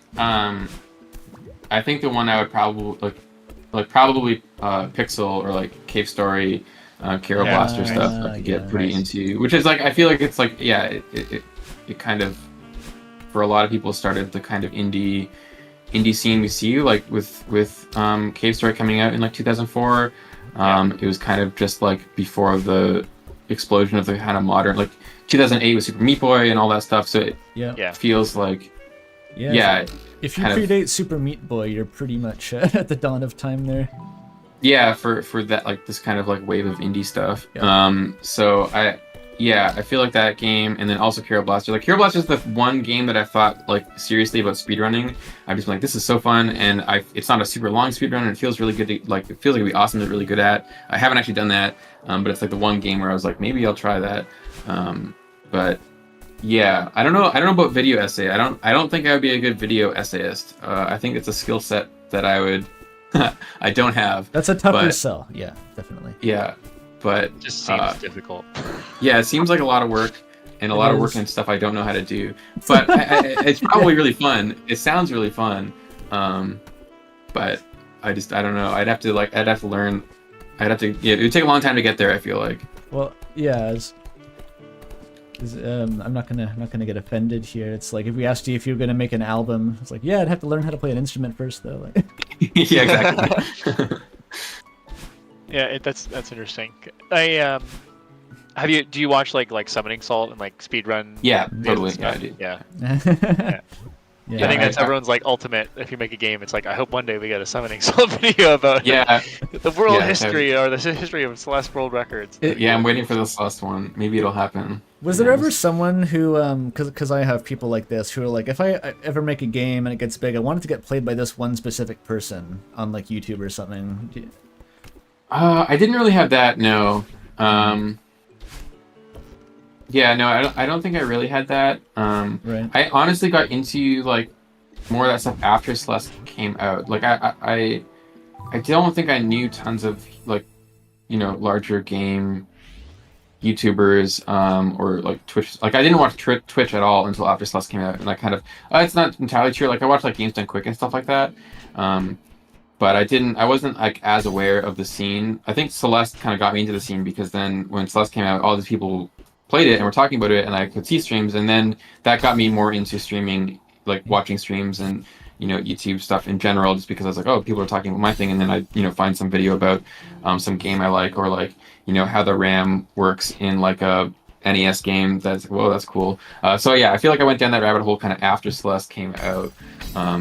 So I don't feel like I had like certain like, oh, it'd be cool if this person played Celeste beforehand as much. Yeah, that's more of a specific thing. I'm curious whether people share that. Yeah, I bet people do. I feel like a lot of people would. But yeah. I think also, I think the internet has become a different place since Celeste came out, largely in terms of how personality driven it is. Like it was definitely there already, but I think now oftentimes people are so inspired by having watched a game be played on someone's stream that it's like, oh, I hope that this person that I watched play this plays my version of it or something. I think it's interesting. Yeah, that's true. Like, did you guys have specific people you were hoping would play a RAM?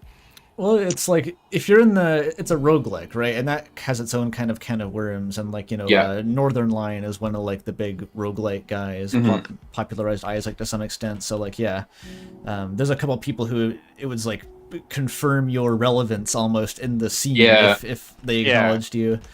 And basically no one played it, which is fine. Like we weren't expecting it, but it was I think it would be funny. Like Ram is a game that once we were already like well into making it, we knew it was like, okay, this is just not going to be a hugely popular game. It's inherently just super niche because of how hard it is. But I think it would be funny to see how like Northern Lion or someone like that would play, like if they would like crash out or like would they have what kind of reaction? Because like I don't hold it like precious. It was neither Andrew and I's like dream games, which it's not like it was like, oh, like this has to be the certain way. I think which is probably for the best, to be honest. But yeah, I mean, honestly, I don't actually watch that many content creators. Like I watch some YouTube stuff, but I rarely watch Twitch.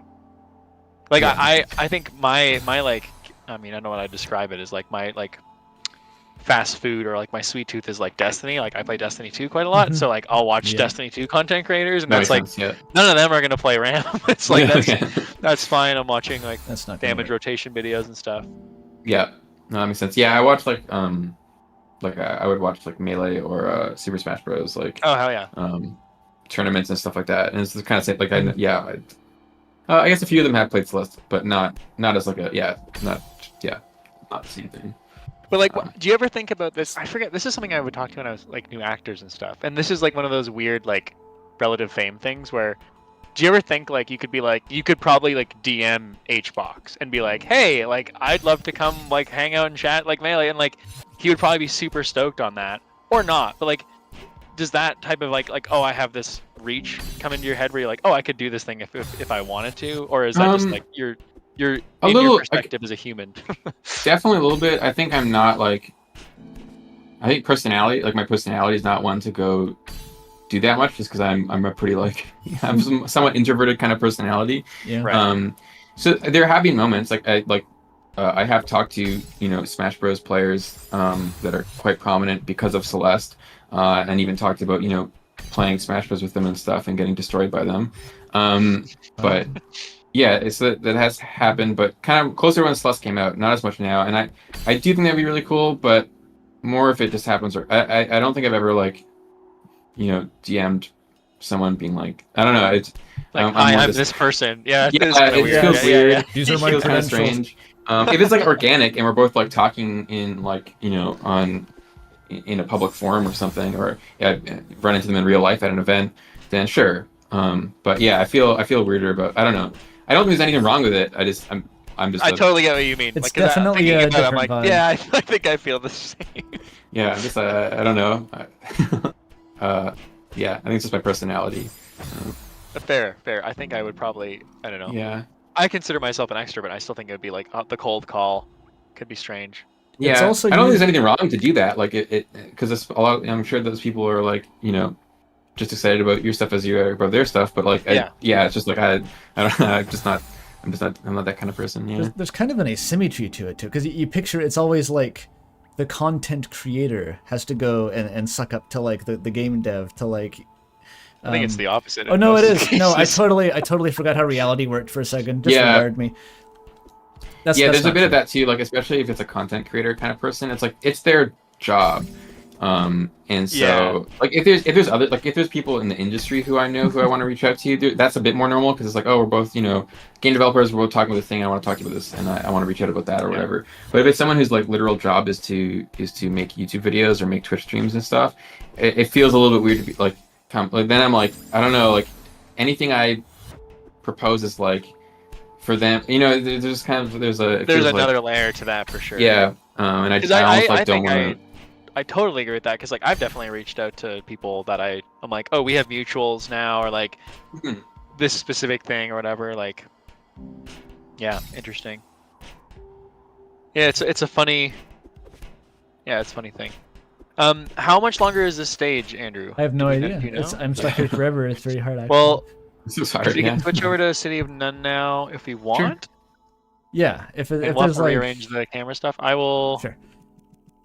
Check for any donations. No, we haven't got any new ones. Cool. Yeah.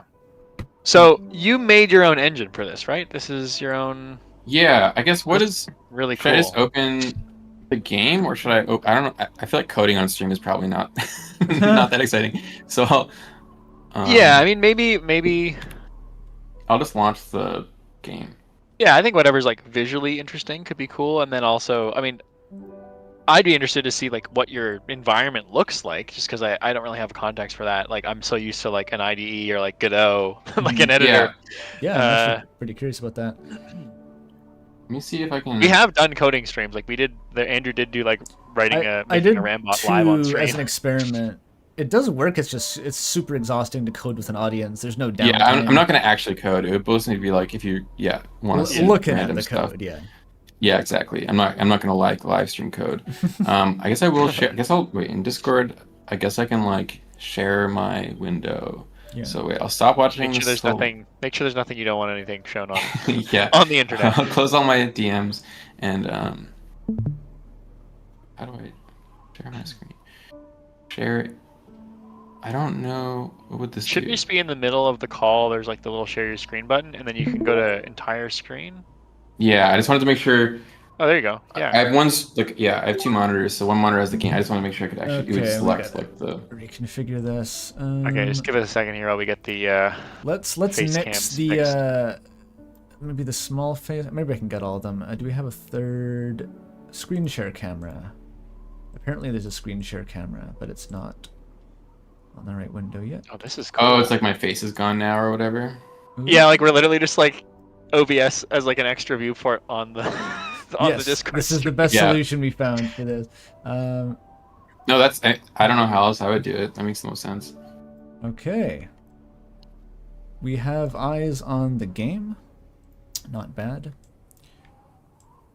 Let's get Toby in very low quality. 2-pixel Toby. Oh, this is really cool. It One of the looks things I love when I was seeing the game played at Game Garden was just like how the palettes would change, and I was like, this just looks so good. I love that like restricted palette look. I want It's to so be looking cool. at it. I'm stuck in this the face cam zone. All right, we're almost there. Yeah. Okay. We should be good now. Okay. Cool. Except you have my corner as like you can see me green when I'm talking. In Discord. I'll fix that. There we go. Okay. Cool. Okay, so we have the City of None editor. This is sick. This looks almost like Rain World. It looks very intricate.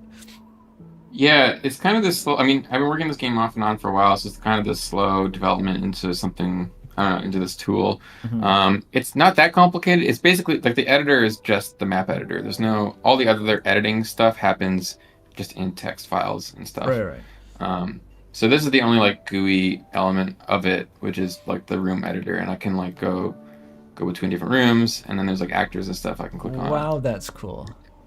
And is it all grid based? Like it's all. Yeah. So there's kind of multiple layers. There's like tiles, so I can like paint tiles or whatever. And then there's like actors, which you can I can place a block there, and I can spawn in. And now there's a block. Oh, that's so cool. I don't know. I think I have. I just want to make sure this isn't too loud. I'm kind of starstruck by these editor tools. Like they look so fluid to use. Thanks. I mean, yeah, I think I've gone down a bit too much of a rabbit hole. Like I'm supposed to be making a video game, but sometimes I think I just make editors instead. I did and it's that. like, what am I doing with Do you my like life? Satisfactory or Factorio? Are you a fan of? Yeah. I think I'm also scared of those games. I have played those games, and I'm scared of them because I can be in there for a very long time. I'm in exactly the same place. I haven't looked at the new Factorio Space Age update because I know it's going to eat 500 hours of my life. And that's yeah, so I'm scared of that kind of thing. Gorgeous. Oh my god. Yeah, and then I think I have like save. There's like save data stuff too. You can edit. What touch too much? Wow. But yeah, the actual So editor is smooth. like a library that I'm using. So I'm not like coding all of this from scratch. All the buttons and like the text and stuff. That's all rendering through like a library that I use. Right. So this kind of viewport in here is like stuff that I wrote. So this kind of stuff is like things That's that I the did. cool part, yeah. But these buttons and stuff, like the layout of the buttons are me, but like the actual, I'm not coding my own like UI framework or anything. Yeah, this is the kind of editor that I tried to make immediately once I got into solo game dev. Was like I spent just months working on an editor and never actually made the game because like. Yeah, it's definitely Wow. It's definitely like a rabbit hole, and can be I don't know. Yeah, you can end up just doing editor stuff forever instead of working on like a game.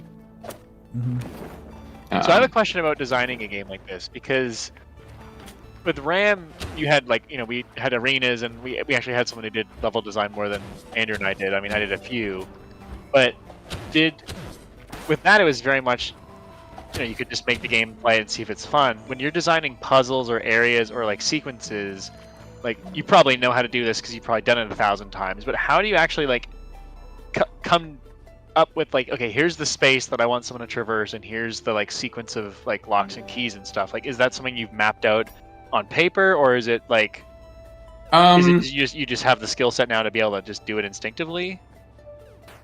It's a bit of both. Like, it's a bit of back and forth.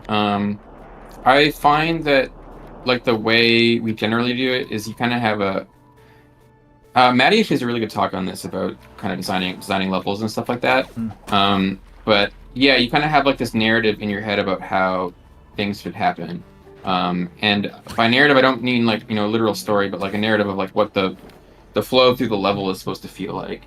And it might start with something really simple where like I have this idea of like a big waterfall in the center, and you have to traverse up the waterfall on both sides, and you just kind of what I do is I just like block that out really fast. Like, it would be cool if this existed, and then you kind of see from there like how what does this need now to like be interesting, and it's a very iterative process. It's just kind of like, okay, this feels cool, this doesn't feel cool, and or this worked at all or didn't work at all, and then you kind of like just keep very iterative, I guess, very organic. So it's kind of like top down. You start with like a concept of like I want to achieve this kind of space or feature or set piece within the medium of this game, and then the rest of it's just kind of iterating over that until you've achieved a good enough approximation of the vision, I guess. Yeah. It kind of starts with like what is this room?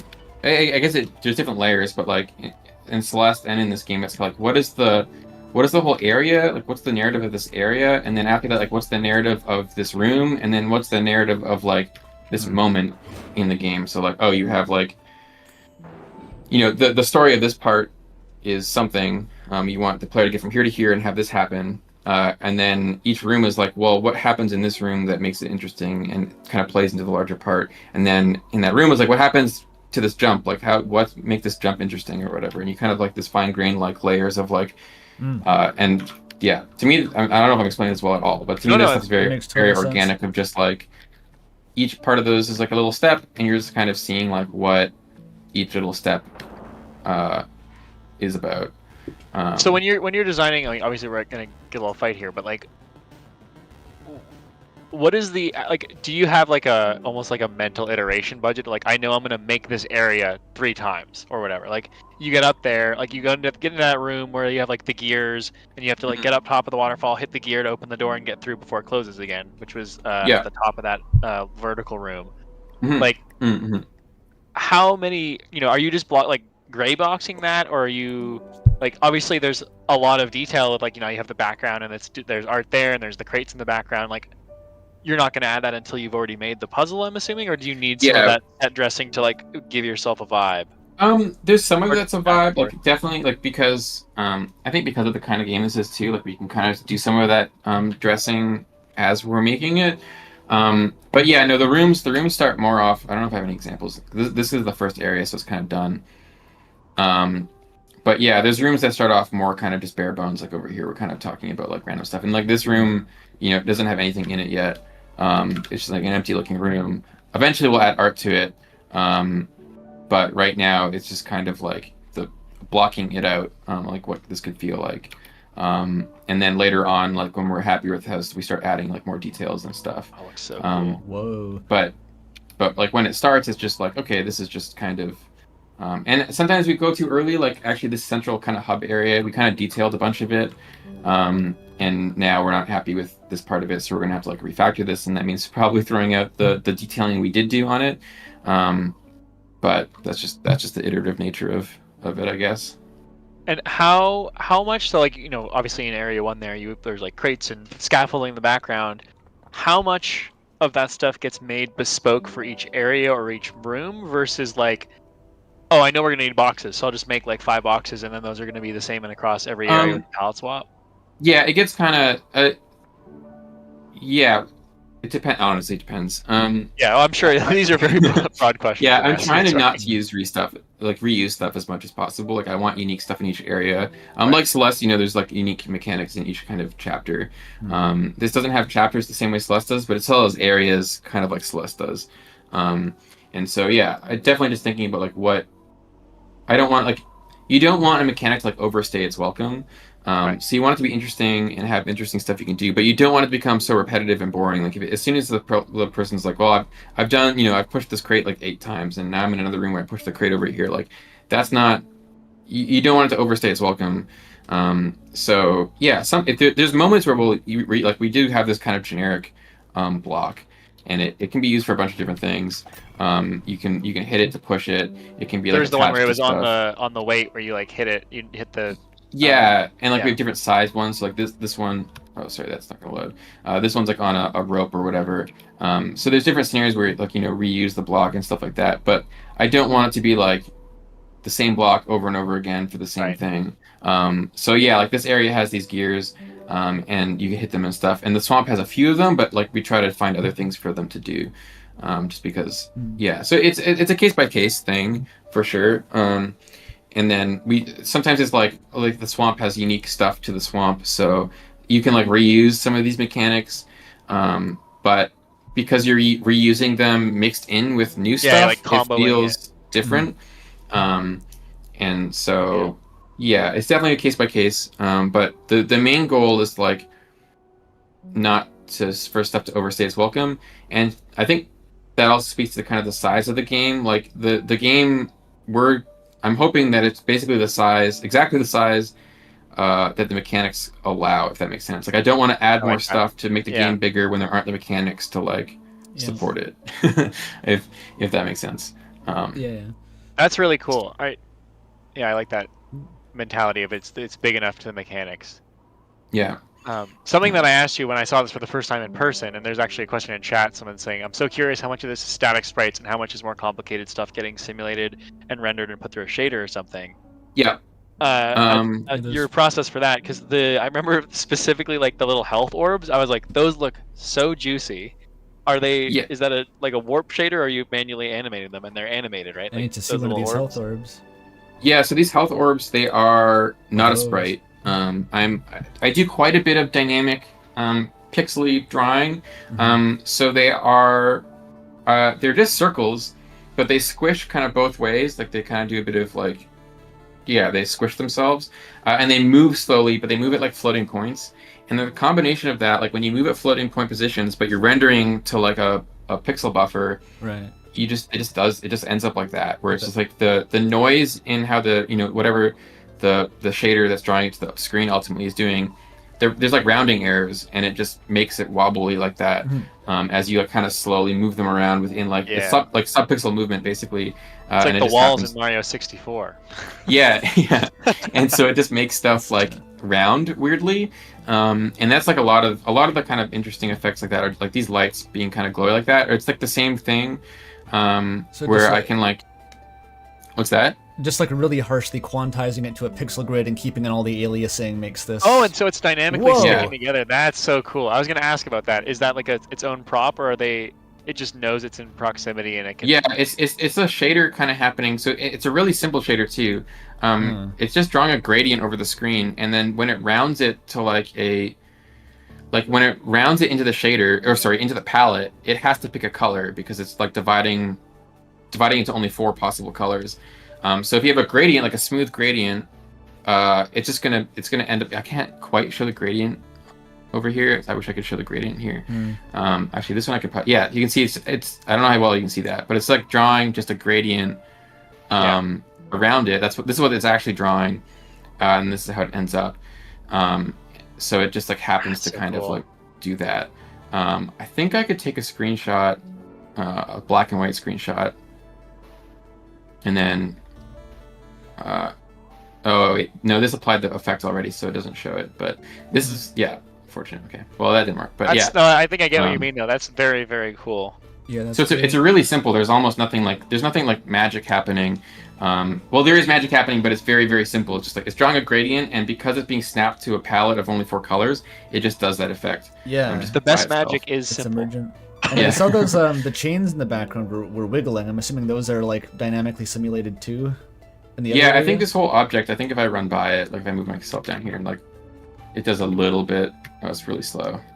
Oh, But those yeah. ones too. Yeah. Oh, cool. I meant in the background of the first area though. They had those little thin chains that were just. Oh, like the little wires. On Yeah, the wires. Oh, here, these ones. Yeah, these ones are just moving. This is like a Bezier curve. So, I don't know which object these are. There's probably some. Oh, there's one. But like, it's just drawing a Bezier curve, and then it just moves the anchor point. So that somewhere around here it has like an anchor point in the Bezier. So it's like, if you know, like if you've done any kind of like line drawing stuff or kind of mathy stuff, a Bezier curve is just a simple like way you have a straight line and you add an anchor and it kind of makes it curved. And so it's just like that, and then it's moving the anchor point around. And I did this for Celeste too. So like the power lines in Chapter 1 of Celeste, or the prologue of Celeste, really, it's literally the same thing. Yeah, I've seen It's the effects like Bezier curve. that. So many like Animal Well has that too, but like I wouldn't have thought of a Bezier curve doing it because like that's actually really cool and also clever. I like that. It looks it's also like just a surprisingly simple organic. way. Yeah, it just like it looks like they're kind of moving because of the wind, and there's like some weight to them, and so I like how that effect looks, even though it's again very, very simple. It's just a simple single. I think it has a single anchor point Bezier curve, and it's moving it's just wobbling the anchor point around. It's impressive how organic it looks for how like non-physical that is. I guess is what surprised me. Yeah, totally. So yeah, there's a lot of shader effects like that.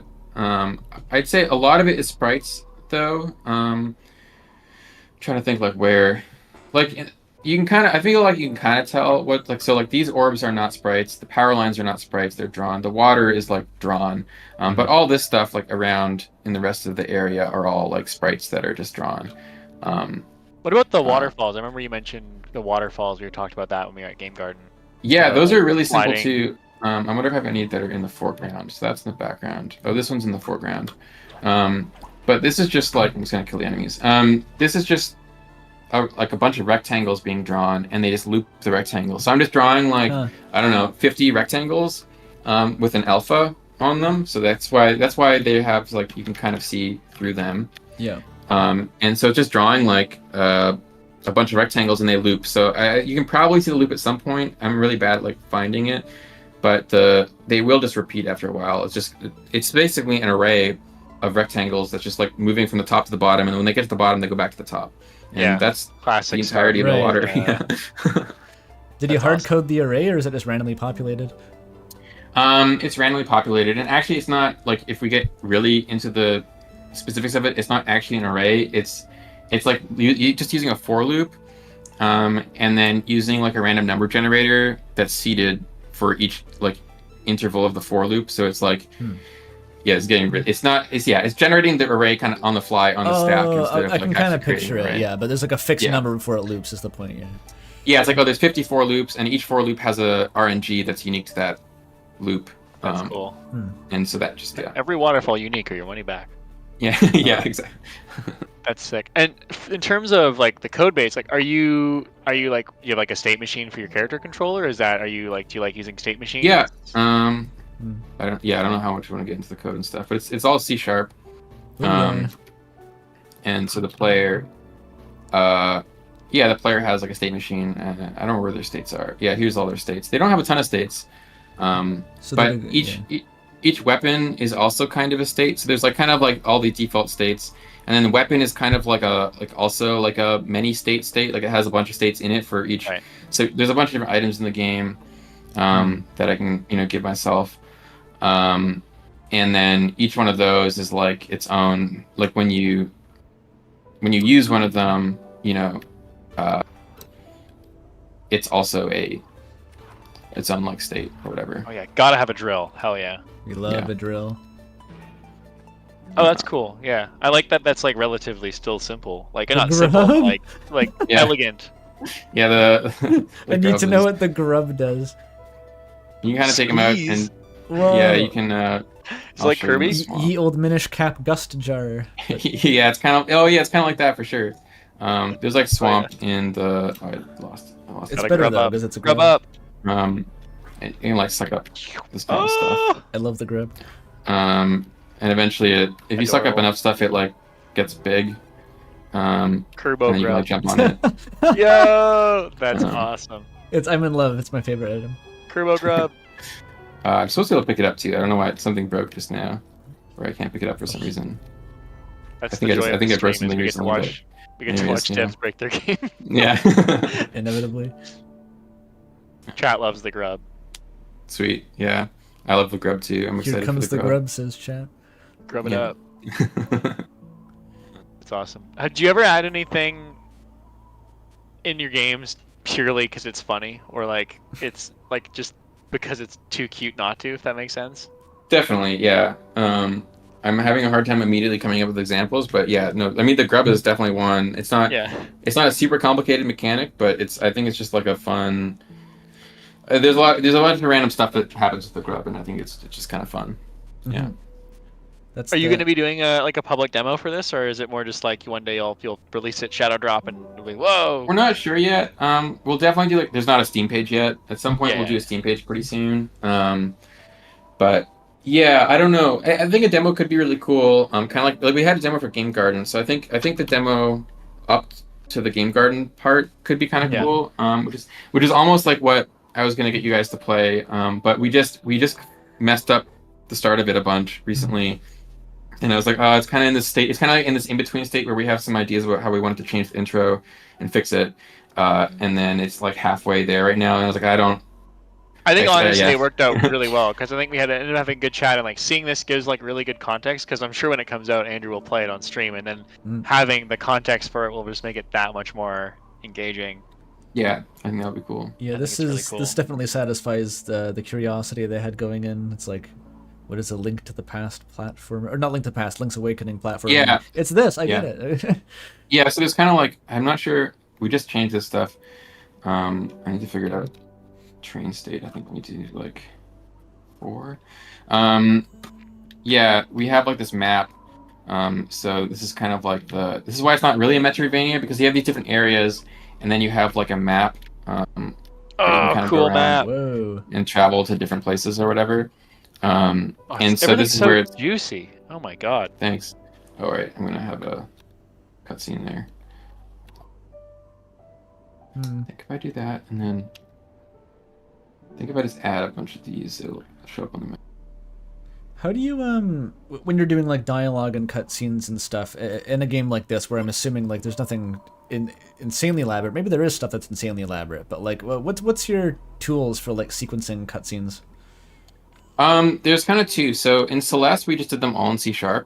And so when you interacted with the thing in Celeste, it just ran through a big coroutine in C#. And so if you've done coding, a lot of languages support coroutines, which is basically like you can kind of have code happen and then like a yield, and then the game can update, and then you can kind of resume on the next frame where you were, and you can kind of make these kind of like a single line, a single function, but it happens over like a long span of time. So the cutscenes are just running asynchronously then?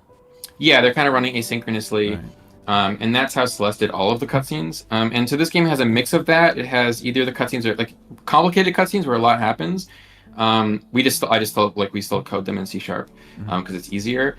But then for like really simple cutscenes where it's kind of like someone just says something or whatever, we have these. See, this one might actually be a. Let me try to think. Where can I find one that's just a. Yieldy guy. Like, just some guy. Yeah, I just need like a lonely. A grub, if you will. Oh, this one. Yeah, grub, if you will. This one has like a little interact, and it has a little like I made a little. Oh, cute. Graph thing, cool. And it's not very powerful, but it's just powerful enough to make them say stuff, and have little events. Are you gonna localize it? Like, do the strings? Yeah. So right now the strings are not localized, and they're just like hard coded. Like they're not hard coded. There's like raw. Yeah. They're just raw in here. But yeah, at some point I'll have to refactor it so that I can like pull them out of there and put them into like a data file. I haven't done that yet because it will need to happen, but it's been kind of it's easier to have it just like this for now. At some point, I'll have to go through and like rip them all out, localization but- definitely does kind of slow things down a bit sometimes. Once you've committed to it, but like. The reason I asked about the cutscenes was like that sounds relatively similar to what we ended up doing in RAM. Was just like I never managed to find a better way of doing a cutscene than just like having a script that, in our case, it was a state machine instead of running asynchronously. But like, yeah, I wonder if is there ever a better way to do it, because like you need a cutscene to be able to do so many different things that like it almost always just necessitates its own script just to do whatever. It's always going to be bespoke. Yeah, it feels like it. Yeah. I don't know. I haven't found a proper balance there either. Like on one hand, it's like, could we do everything in this like little node thing we did? And it's like, yeah, we could, but it would get so complicated, and you'd almost need like parallel threads in here running and all this kind of stuff that gets really complicated. And so yeah, whenever we just opted to, whenever it got really complicated, we'll just code it in C#. And I think we just have a big cutscene. I can't remember where it is. We just have a big like cutscene thing here. It's like, elevator fight, you know, and this is what happens in that cutscene, and it just you know, plays sprites and does stuff and whatever. That looks yield returns. All right, yep. Yeah, that's awesome. So that's just it. Yeah. That's really cool to see, actually. I've always just wondered what this looks like in a game that's written by someone with much more experience than myself. How does this look? So that's awesome. Yeah, this is I saw someone say a row of 75 if-else's, and it's like, yeah, I mean, ultimately, like, it's kind of what this is basically, like, it's C# gets rid of the if-else's for me, but when you actually look at what this compiles down to, all these yield returns, it literally, it turns into a giant switch statement under the hood, so, yeah. Do you like writing dialogue? Like, is that something that you're like, oh, this is fun, or...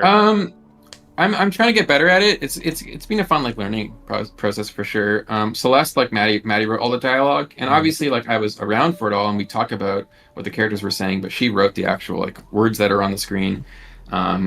So I didn't do a lot of it in Celeste, so it's been kind of a new experience for me. And I'm not like super. Yeah, it's gonna take a lot of iteration in this game still. We're not there yet. But it's been fun to like learn. I've had fun like messing around with it.